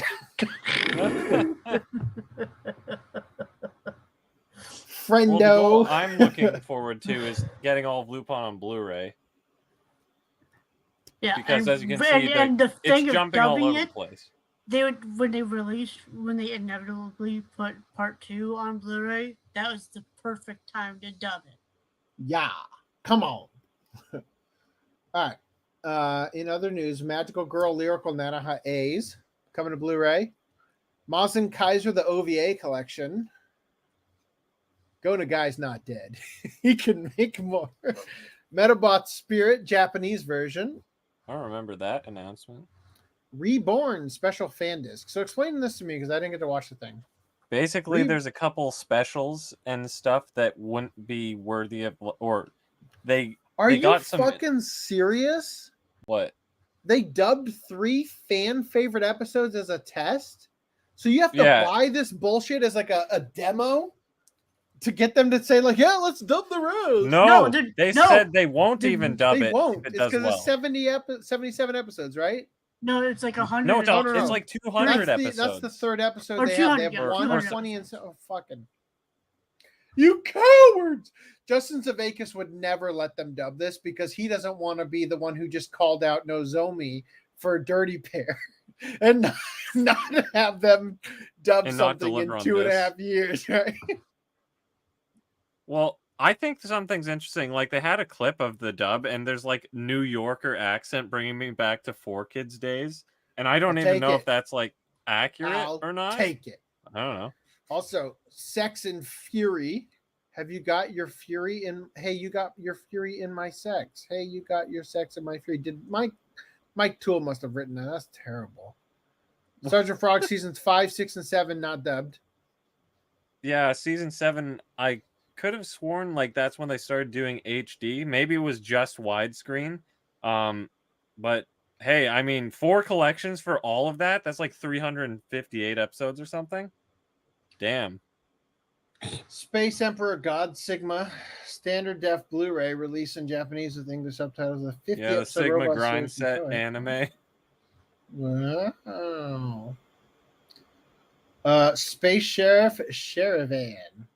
Wow. Is this VR Troopers? Yeah, I don't. They're just weird. They just put that in there just like as a reminder announcement because that comes out literally at the end of the month. Why does that look like VR Troopers? The Little Mermaid. Fucking God. Again? How many times am I going to buy this thing? Tonogura. Whoa. Sometimes love gets a little too hands-on. Urusei Yatsura, the OVA series collection, to nobody's surprise. There, cool. we finally have all the old Urusei Yatsura, and did it said episode 10 is the only one they don't have like native HD on. And when I looked up the episode list, episode 10 I think is actually the 2008 special that came out like way later, and 11 is referring to how there was 1 and then 10 came after that 1. Weird. So with any, I just hope we get the 2008 special, because those ones have been eluding us. There's an Inuyasha one and a Ranma one that we haven't gotten. All right. Wow. Reese, is this appropriate? You can buy the Dirty Pair Kickstarter TV series Blu-ray. No, you can't. Are you fucking kidding me? These are the slacker backer ones. If you back it on You Kickstarter, didn't back it. You don't deserve it. Hold up. Oh, slacker backer. So they have one now? Yeah, look at how fucking expensive it is. yeah. Well, No. you'll get a code in your slacker backer, and you enter the code and check out, and the price. Well, this should be $240,000 to make up. it Actually unattainable. Yeah. Yes. Yeah. No. AC, you're familiar with this. They've done this the last like 2 things, like Aria as well. They make it super overpriced. No. But they the make it pricing is overpriced usually and like then- $9,999 or whatever. Yeah. I mean, Yeah, true. so it's not the but- same. I don't think these prices are exorbitant enough to stop a fool from trying. All right. Anyway, so Boruto, we talked about this not having the DVD one that was released on Walmart or whatever. Yeah, so we're caught up, I guess. So we're caught up. Awesome. I like that, except for the part where I didn't get to leave and go to the bathroom and grab a drink. And Random 11 left, so I guess I'm going to skip one of these things. That's good. Actually, the All real question is if I can get the slacker backer. Green line. God damn it. You left too. Oh my god. Okay. My question is, do I even get this slacker backer if I can, because the end label's backwards? Yes, you do. No, you don't. Why is it backwards? I don't know. It's Nozomi. They haven't produced the thing yet. There's still time to shame them. I'm going to step out of the call to split my recording real quick, and I'm going to grab a drink. I'll be right back. You would. Talk amongst yourselves. You can shill hard for Stealth Weeb if you want. See ya. We're gonna chill so hard. Sell me this pen. I mean Stealth Weeb merch. So when have you been looking for? How long have you been in the market for an anime shirt? In the market for what? For buying an anime shirt. An anime shirt. What kind of anime shirt are you looking for? A stealth one that doesn't reveal to all of my friends that I'm a filthy weeb. What can I ever do to solve my problem? That sounds like a problem. You should get on that. But how? I don't know. If only there was a way. Only there was a website of sorts that had links to these products, these mystical products.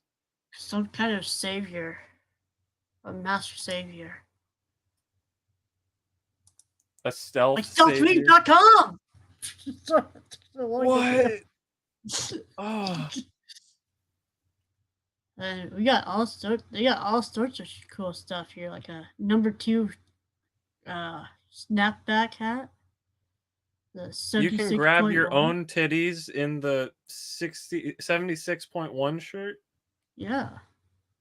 Or capture the Capsule Corporation titties. You can grab your own titties in the Capsule Corp shirt. You can suck on a banana in the Dragon Ball King Kai hat. You can go swimming in the swimming shirt. Ooh. You can play Jenga with the Golden Boy Frieder shirt. Ooh.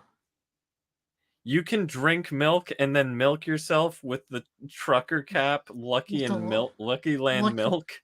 Nice. Nice. You can show off your Rebecca love. You can Rebecca. shoot up a comic with your Rainbow Rebecca shirt. Is that what he's doing? He's got like a gun. He was holding up a train.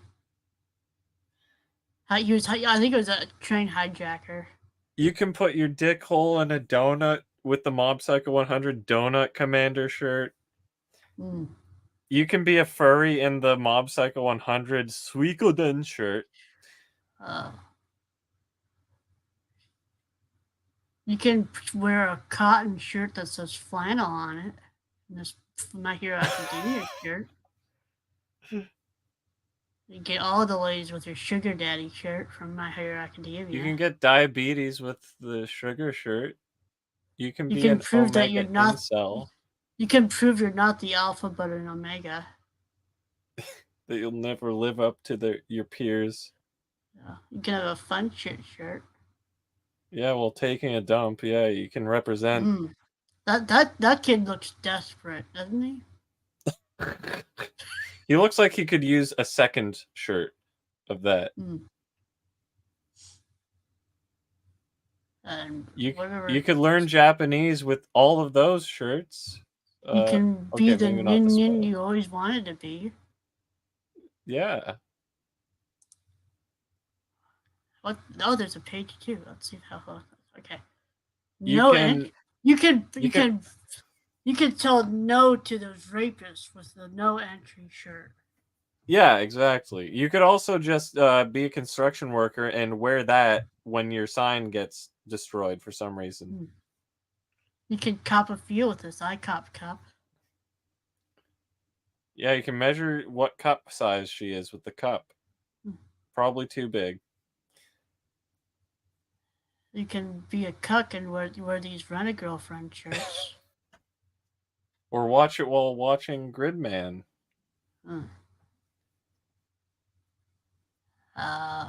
If you're a Mason, you could wear the Cement Addiction shirt. Thank you. You can show how much you love stuff with my Staple Food is Love shirt. Wow. You can play Guitar Hero while you have the Rhythm shirt on. Wow. You can show how much you like cats and tits with your Ribbon Cat shirt. You missed the obvious. That you can show how much you like pussy and tits at the same time. Oh, that's true. That's true. I'm so glad I left you guys to. You can wear Space Dandy Dropkick shirt, and you won't have a wardrobe malfunction. Everybody remember that? Who was it? Janet Jackson had the star in her. Or what is a star or a spider? Wow, that was a reach that I didn't realize. What? Yeah, it was the band. You can join the Band of the Hawk while you watch Berserk on Blu-ray next month. Oh, fuck, man. Strike a pose with all these sweet JoJo shirts. There. Otaku, so which article did you share? Because I pretty much just assumed that they're all from Mirage at this point. I'd say that was a 10 out of 10 stealth beam chill. That was phenomenal. I think we should clip it and use it from now on. Going through every single shirt every single time. Oh. So, okay, look, I'm sorry to leave you guys like that. Although that was amazing. It's the BBC News article. He linked it to me just This is everything I've eaten today. Okay. I got up at 5 a.m. I went to 7-Eleven and I bought an extra energy drink and I bought 2 of their like jalapeno cream cheese rollers and 2 buffalo chicken rollers. I bought 4 like Flamin' Hot Slim Jims, and I bought some Reese's candy bar things. I go candy. What's up? Yeah, no, not yours. So I go to the location. I start the recording and all that shit. That's what I've brought to eat. I find a 16-ounce thing of jelly beans. I eat the entire thing across those 12 hours. All right. Wow. And then for dinner, I ate this entire box of this cheddar stuff. My stomach is wrecked. I had to leave for a moment. All right. Also, I needed some whiskey. I'm sure that's going to the help. real reason. It's the only thing that's going to make getting to work tomorrow possible. All right. I'm going to just skip this part because the timestamps will get fucked up if I start it up again. All right. Helsing fans can now sport Alexander Anderson's iconic eyeglasses. Nice. Or, more accurately stated, generic ass eyeglasses that don't even look like his because they're not even circular. What the fuck? Oh, it says Helsing on the inside. Can you fucking believe it? Whoa! Oh, it's Dude, those are stealth 29,000 weeb level glasses. yen. Why don't they just say amen? Dude, that's some stealth weeb stuff. Like they put Helsing on the inside where everyone's gonna see it. Nintendo finally releases the Elephant Mario plushie. Manga Mario's available now. Yeah. Do you think Elephant Mario sucks his own dick? No, he sniffs his own dick. He knows how to handle a pipe. Oh, the whiskey was a good choice. All right. He's getting a trunk full of his cock already. Whoa, all right. Chinese run fake Naruto. Randy, why are you in here? Okay, Randy, if you're still in the fucking chat, I guess I can show you. Nah, I'll save it. You don't get. But he already saw the name as soon as you brought it up.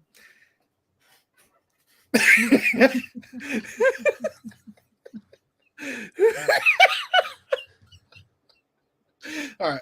Chinese run fake Naruto merch companies lose lawsuit to TV Tokyo.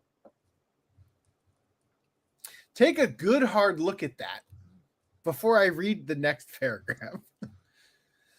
TV Tokyo has managed to finally do some damage to the ever booming market for counterfeit Naruto merch by winning lawsuits against Chinese run companies that operated in the US. The picture above is unfortunately very much a licensed toy. Is this or is this not the 1,000 Years of Death? Is it? It's not Sasuke who does that, though, is it? No, it's Kakashi. It's So Kakashi. The Naruto fake merch court case was concluded in Illinois from September to December 2023. TV Tokyo argued that although the defendants were from China and other places, their main business targets via websites were Americans. And now I move over to the other article. The judgment was announced against 301 listed defendants. And the judgment order stated none of the defendants, quote, answered or appeared in any way during the case. The default judgment order also named the following domain name registries and registrars: VeriSign Inc., Newstar Inc., Affilius Limited, Central Nick, Nominet, the Public Interest Registry, GoDaddy Operating Company LLC, Name.com, PDR Ltd, DBA Public Domain Registry.com, and Namecheap Inc., asking them to disable the defendants' domain names and make them inactive. So I want to summarize that again. There were 301 defendants. For some reason, these Chinese defendants were tried in the U.S., but not a single one of them appeared in the courtroom or answered the filings at all.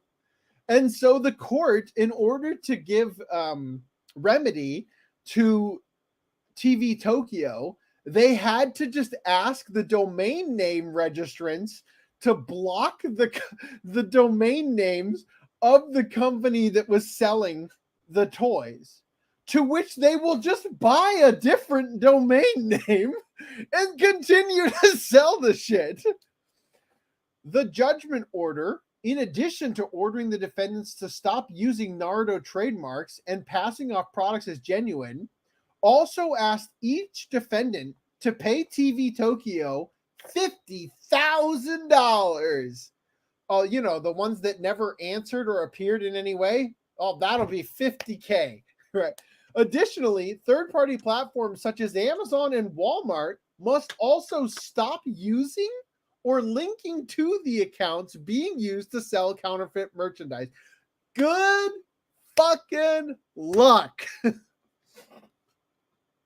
The original filing in September also stated that according to an intellectual property rights seizure statistic report issued by the United States Homeland Security, the value of the goods seized by the U.S. government in 2021 was over $3.3 billion, up from $1.3 billion in 2020. Now, they're just saying, I guess they're just saying that, like, that's the value of the stuff that was altogether seized by Homeland Security, right? They couldn't possibly have argued in court that the Chinese knockoffs of the Naruto merch was worth that much, right? Honestly, if we're being real, if this is a licensed product, maybe the Chinese ones are better. All right. Tell me what you think about this. This guy's being paid 1,000 pounds a month to dress up as Monkey King and be fed bananas. Would you take this job? Yeah. Do you think there's a back door to this hole in the crevice here? Or do you think he has to? I mean, if you have to do that for a month pay, yeah, 1,000 is not a lot, right? Like, well, hold up, that is pounds, so that's more like, I don't know, 1,500. That's still not even close to enough. So people are being paid 1,100 pounds a month to dress up as the Monkey King while being fed bananas by tourists. Workers can enjoy relaxing in a heated cave, lying down in a hammock, and accepting gifts from visitors at the Taihang Wuzishan scenic area in China. They play Chinese myth Sun Wukong, who is the protagonist of Chinese classic novel Journey to the West. The monkey was trapped in the rocks of the Wuzishan Mountains by gods and greedily eats food offerings, which the actors can take home. Nice. In Tupperware. Tupperware noodles. Operators are now looking for a third person to join their staff roster, but the job is not all luxurious, as a clip of a child shoving a banana in one of the actors' mouths circulated online. Where is it? Why would you not clip that and put it in here?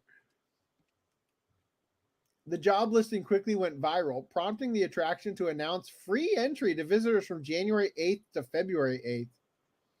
Thankfully, there are no academic qualifications required. Yes, you don't need a college degree. But workers must remain cheerful. God damn you, son of a bitch, and fucking can you get out of my face? So essentially, it's the same as being like the mall Santa, right? Except that instead of milk and cookies, you get like ramen noodles. That's the expression he made after someone fed him their dick. Too true. There are no academic requirements. Mainly, he must have a fondness for Sun Wukong, a certain level of acting talent, and a lively, cheerful, and friendly disposition to interact with tourists, a manager at the site told Shengyo News. Wow. Oh, wait, there's more. Last year, Blackpool Zoo recruited people to wear a giant inflatable bird costume to scare off seagulls. No way. I don't need to do this right now, but later. They posted the advert for seagull deterrence after a spate of food thefts from visitors and enclosures. Okay, I gotta see this. Wow.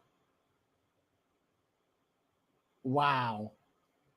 Would you do this for £1,000 a month? Holy shit. Okay, that's it. I'm not gonna actually cover that one right now, but that was fucking funny. Okay. Put that there. And 4 more articles. We can do it. Maybe only 3 articles. We'll see. All right. South Korea law prohibits the consumption of dog meat. I'm confused.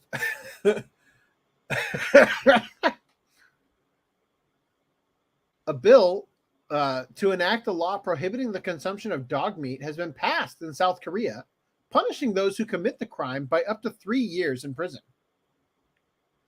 The law prohibits the breeding and slaughtering of dogs for the purpose of eating them, as well as the distribution and sale of food prepared and processed using dogs as raw material. Say no to dog meat. Act now, Korea. End dog meat trade. So is that how you see your dogs? Just material? My dogs wouldn't even. They don't even like. They're not even worthy of being material. Yeah, like, you know what? If you had a cow that was the level of my dogs, you wouldn't even eat that burger. Like. Big cancer ass burger. Oh, God. The law prohibits the breeding and slaughtering of dogs for the purpose of eating them, as well as the distribution and sale of food prepared and processed using dogs as raw material. Moving forward, killing a dog for food in South Korea is punishable by up to 3 years in prison or a fine of up to 30 million won. So if you kill it and just let it rot and don't eat it, is that okay? Breeding a dog for food is punishable by up to 2 years in prison or a fine of up to 20 million won. So imagine, like, I just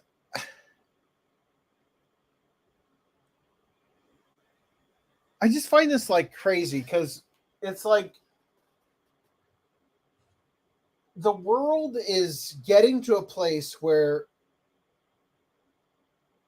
survival is like, like, society has gotten to the point where food is plentifully available. Like, we've literally basically ended world hunger where it matters, right? That's a bad way of phrasing that. Where it matters. We've ended world hunger where people eat dogs. How about that? and so they're like, we're too good for dogs now. You're an embarrassment, you people with your backyard breeders getting the dogs made so you can make dog nuggets on the stove. Disgusting. And dog meat. Nuggets. Give me them dog nuggets. Which dog type do you think tastes the best? Oh, God. You think a bulldog? Probably not, right? Like, yeah, I don't even know where to start with that. I'll be honest. Can we do a doggy tier list of the probably would taste best at some point? I'm sure wiener dogs would probably taste the best. Wiener dogs. The Dotson.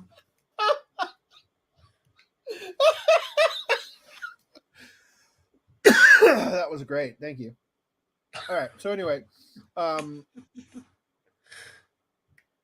furthermore, dog farms, processing plants, distributors, restaurants, and more businesses that were previously involved in dog meat are required to report their business details to their local governments, who will provide support in closing down or changing their business. So, are you saying that the original hot dogs were real dogs, but they just replaced it with pork for ethical concerns? How woke do you need to get, like, before you reach PETA levels, when, like, okay, we've taken over Korea and stopped them from eating dog. Next on the list, pig. Like,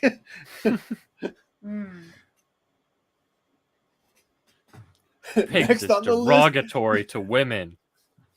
Don't eat cricket. Cricket meat is bad. Like, However, it's worth noting that the prohibition on breeding, meat processing, distribution of dog meat, and the penalties for violations will have a grace period and will come into effect 3 years after promulgation. There's still time. You can have a successful business eating dogs. All right. Nagoya man calls police for permission to kill his wife. A 62-year-old Nagoya man was arrested for obstructing official business after he called the police asking for permission to kill his wife and brandish a knife when they arrived at the scene. The suspect arrested is Masahiko Niawa, a 62-year-old unemployed man from Nagoya's Meito ward in Aichi Prefecture. According to the report, at around 12:00:45 p.m. Okay. On January 8th, Niwa called the police and asked, "Can I kill my wife?" Approximately 20 minutes later, he brandished a knife at 2 police officers who rushed to his home. The police were able to knock the knife away with their batons and arrested the man on the spot. The 2 police officers were not injured, nor was Niwa's wife, who was inside the house. Masahiko Niwa was under the influence of alcohol and admitted to the charges during the police interrogation. Quote, "I got irritated and brandished a knife at the police officers," admitted Niwa. Wow. Do you think it was all a ploy to get away from his wife and still get fed? 3 meals later. Oh, Jesus. Old man arrested for giving schoolgirl 5,000 yen to touch her thighs. Holy shit. Baby, put that baby. I need a retroactive big baby on screen. Whoa. Both of the last ones are both from hentai. Were they now? Were they? Put that baby back on screen so I can investigate a little further. I don't know. That's a hentai.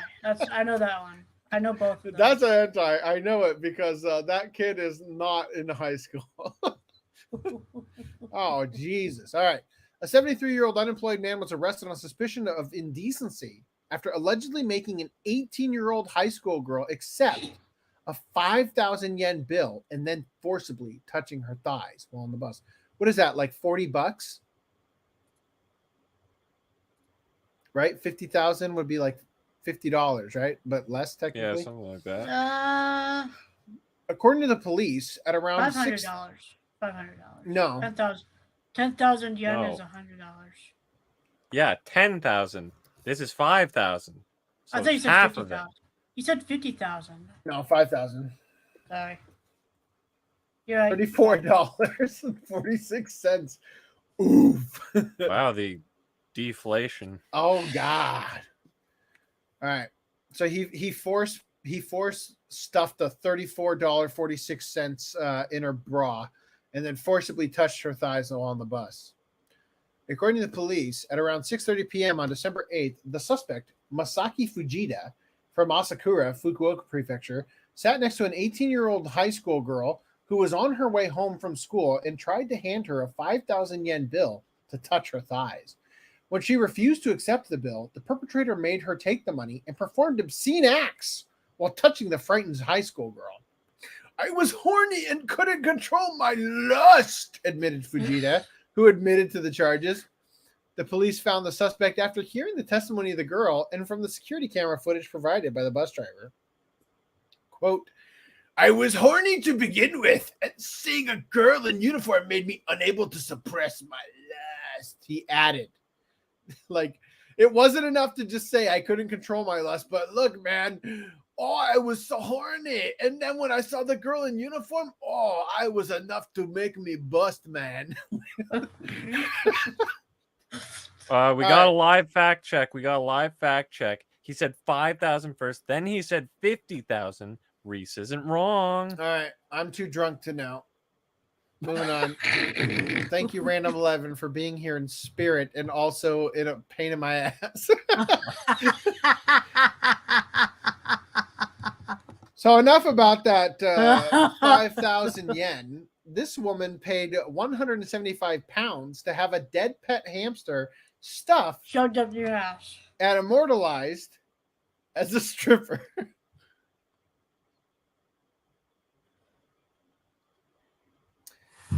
Wow. You think she'd actually have the decency to hire a real taxidermist?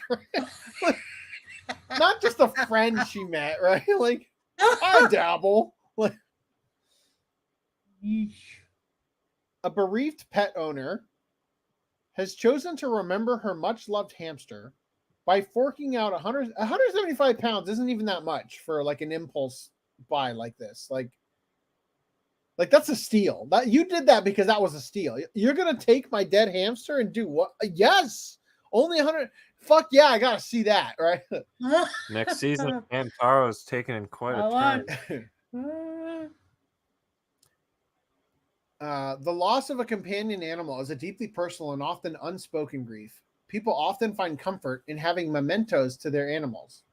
But one woman left people shocked when she opted to immortalize her iconic pet into a taxidermy sculpture wearing a bright pink thong, holding onto the stripper pole and surrounded by dollar bills.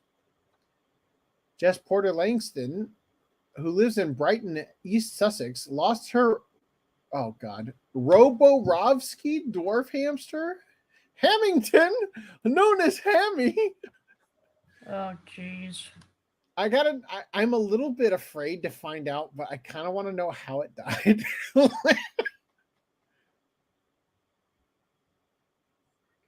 Decided to do something special to remember him. The 27-year-old opted to immortalize her pet hustling for money as a stripper and found a local taxidermy artist to fulfill her wishes. Is the arm off to anybody? Does that just look weird to anybody else? Yep. Why does it look like that? I don't think they're supposed to bend that way. Does it have a wrist that far down? The music merchandiser says the emotional support hamster helped her through her formative years after moving to London in her early 20s. Jess was blown away by the perfect creation, which now lives next to her bed to watch over her. Oh my God. Oh my God. Speaking about her decision, Jess explained, I bought a hamster and that became my little project over the lockdown. Oh no. I built him in a... She bought it just for it to die? What the fuck is wrong with these people? I built him an enclosure out of recycled material and stuff. It was my hobby. He ended up living a really long time. I only got the hamster because they live for 1 to 2 years, and that's all I could commit to. He passed away in his sleep just of old age. He really was an emotional support hamster, which is crazy to say. Is it crazier to say, hey, Ma, look, I got him stuffed and made into a stripper? The hamster was so iconic, and all of my friends knew Hammy and wanted to see him. He needed something special. I don't even know where the stripping hamster thing came from, but I thought, what is more iconic than a hamster on a stripper pole hustling for money? It's a gay icon. She says she researched local taxidermy artists and found Bay Ostrowska and paid her 175 pounds to stuff Hammy. I was blown away. In my mind, I was preparing that something wouldn't be right, and I thought I was going to have to tell her to redo it and take my dead hamster apart again. Fuck! Can you make my hamster's penis just a bit larger? Oh yeah, put that bigger bulge in the G-string. But when I saw it, I was just gobsmacked. Like, wow, this is beyond perfect. She did such a good job. I love the thong. She even sewed it out of little fabric. It's so good. Is this considered a furry thing? Is this an ad for a local taxidermist with a weird kink? I love his little smile as well. He's got this creepy little smile going on. Oh, welcome back, Randy. Can you hear me? Yeah. Can't sleep, Yeah, huh? you sound really different. Yeah. Well, I'm on my phone. But you're still on the hamster thing, right? Yeah. I have a story that I heard on TikTok. Tell Was us, it please. that one time at band camp where you stick a hamster in your ass? No, I heard this on TikTok, and it's that hamsters hibernate, and they go into this state that is almost like they're dead, Oh no! but they aren't dead. They're just hibernating. And so, now I heard this on TikTok. It might not be true, but if it's true, there's a possibility that this woman's hamster was not dead. Got taxidermized when it was alive still? Yes. I'm pretty sure the taxidermist I'm glad you would have popped in to noticed let us as know. soon as you stuck the scalpel in. to Does he drain want to him. see that secret thing you were going to pull up? Well, that was in random merch news, but I'll bring it up if you want to talk about it. No, it can wait. All right, cool. Yeah, he's still doing the timestamps in his sleep. So, yeah, do you think that the hamster would wake up when the scalpel inserted itself? Or do you think they smashed the hamster first to make sure it's really dead? They gave it the Filthy Frank treatment. Oh, no. Do you know that clip? They slap it against the wall? He puts it in a sock and then hits it around everywhere. Yeah, exactly. Oh, way to bring down the mood.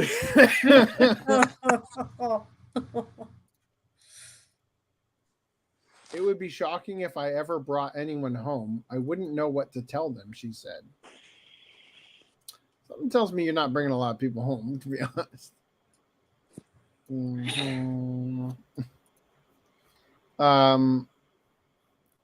Taxidermist Bia said, "It was such pleasure meeting Jess and murdering her hamster. His little pink thong was a bit of a different project than my usual horror creations. Yeah. But this, along with the fact that she was a beloved pet, made it even more special. What do you normally get given? Hey, here's the raccoon I killed. Make it look like he was taking a dump and I shot him in the face."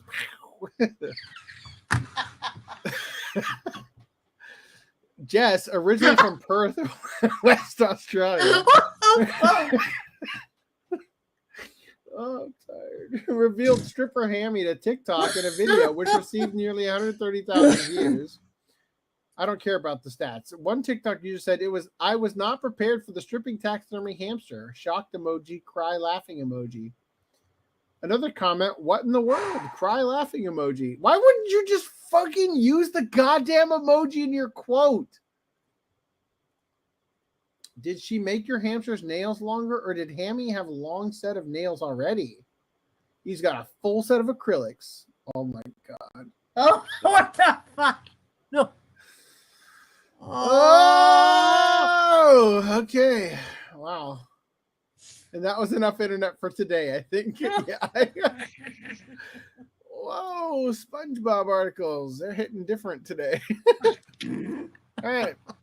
Well, I'm very happy to say that I am going to bed only to wake up in like 3 minutes. No, I can wake up 5 hours if I go to bed right now. Anyway, thank you for watching.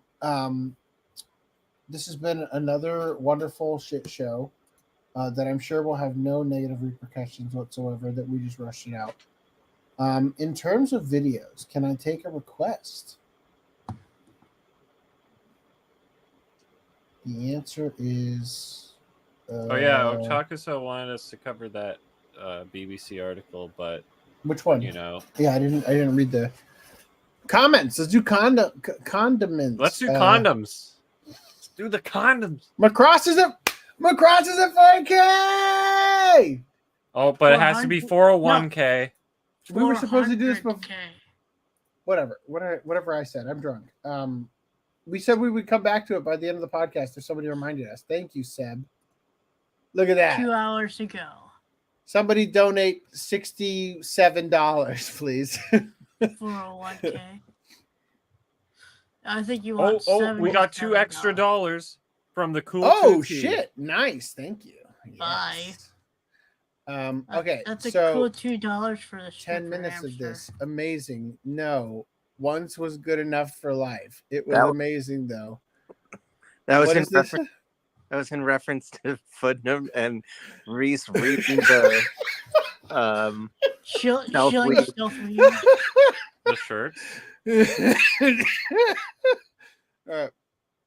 Knockoff looking better than the official. That is how you can tell. Yeah.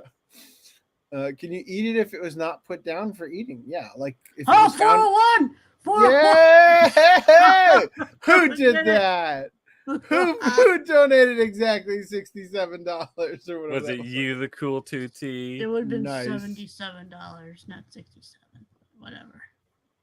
You're correct. I'm drunk. Not really, actually. I'm just fucking tired because I've been up since 5 a.m. We will never know which will taste the best now. I know. It's the travesty. We should just eat all the dogs. I'm bringing back the hashtag eat dogs movement. He could have asked another one. I'm sure one would bite. Oh. The hamster was probably old taxidermists can only do so much. Oh. Yeah, it did look pretty ragged. Oh, fuck, are you killing me?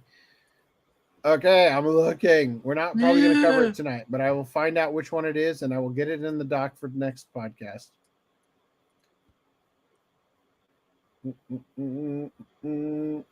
How many days ago? Oh, I found it. Oh, come on. I should have known it was you. Fine, we'll cover it. Fine. Why your poo no one flush? Wetting and mean about your health. From BBC.com Pigeon. From Richard Gray. The issue of why you be like your poo-poo, sometimes they come to the surface and sometimes they stink extra. The bottom of toilet don't they resolved. Fuck, you killing me, man. And if it show wetting be decaying bacteria where they live for our bell. Should I just run this through 11 Labs and just see what it gives us? Are you sure this is the article he's talking about? Yes, it is. His comment is about Mussolini. His latest comment. From an economic perspective, though, it would be more accurate to say that Mussolini is far left. No. He sent me this article in DM, so I'm pretty sure it's this article. Okay. All right. I'm loading up 11 Labs.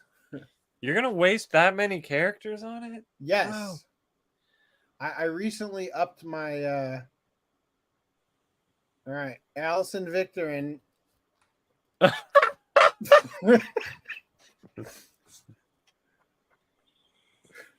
lay it on us.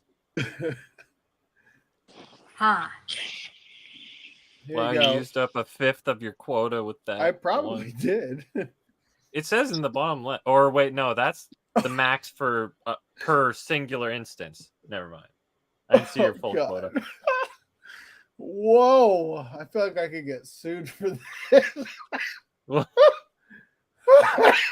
All right, ladies and gentlemen, this is it. That issue of why it be like our poo-poo sometimes. They come to the surface and sometimes they sink into the bottom of toilet donde solved. And they fit show wet and be decaying bacteria where they live for our bell. Your poo-poo they float or eating sink, na the question where they one can we nagarajan can and they ask people, but no it can don't lead the director for Mayo Clinic Stem Cell and Cancer Laboratory for Minnesota to side hustle.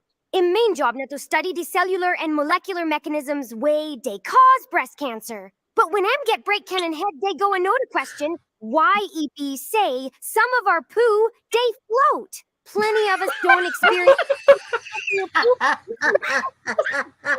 toilet bowl like owner, but at a time. Washing staff a day under the water. Cannon believes that the answer to the poo, wahala so interesting tins about when they happen inside our bell. All right, I'll come.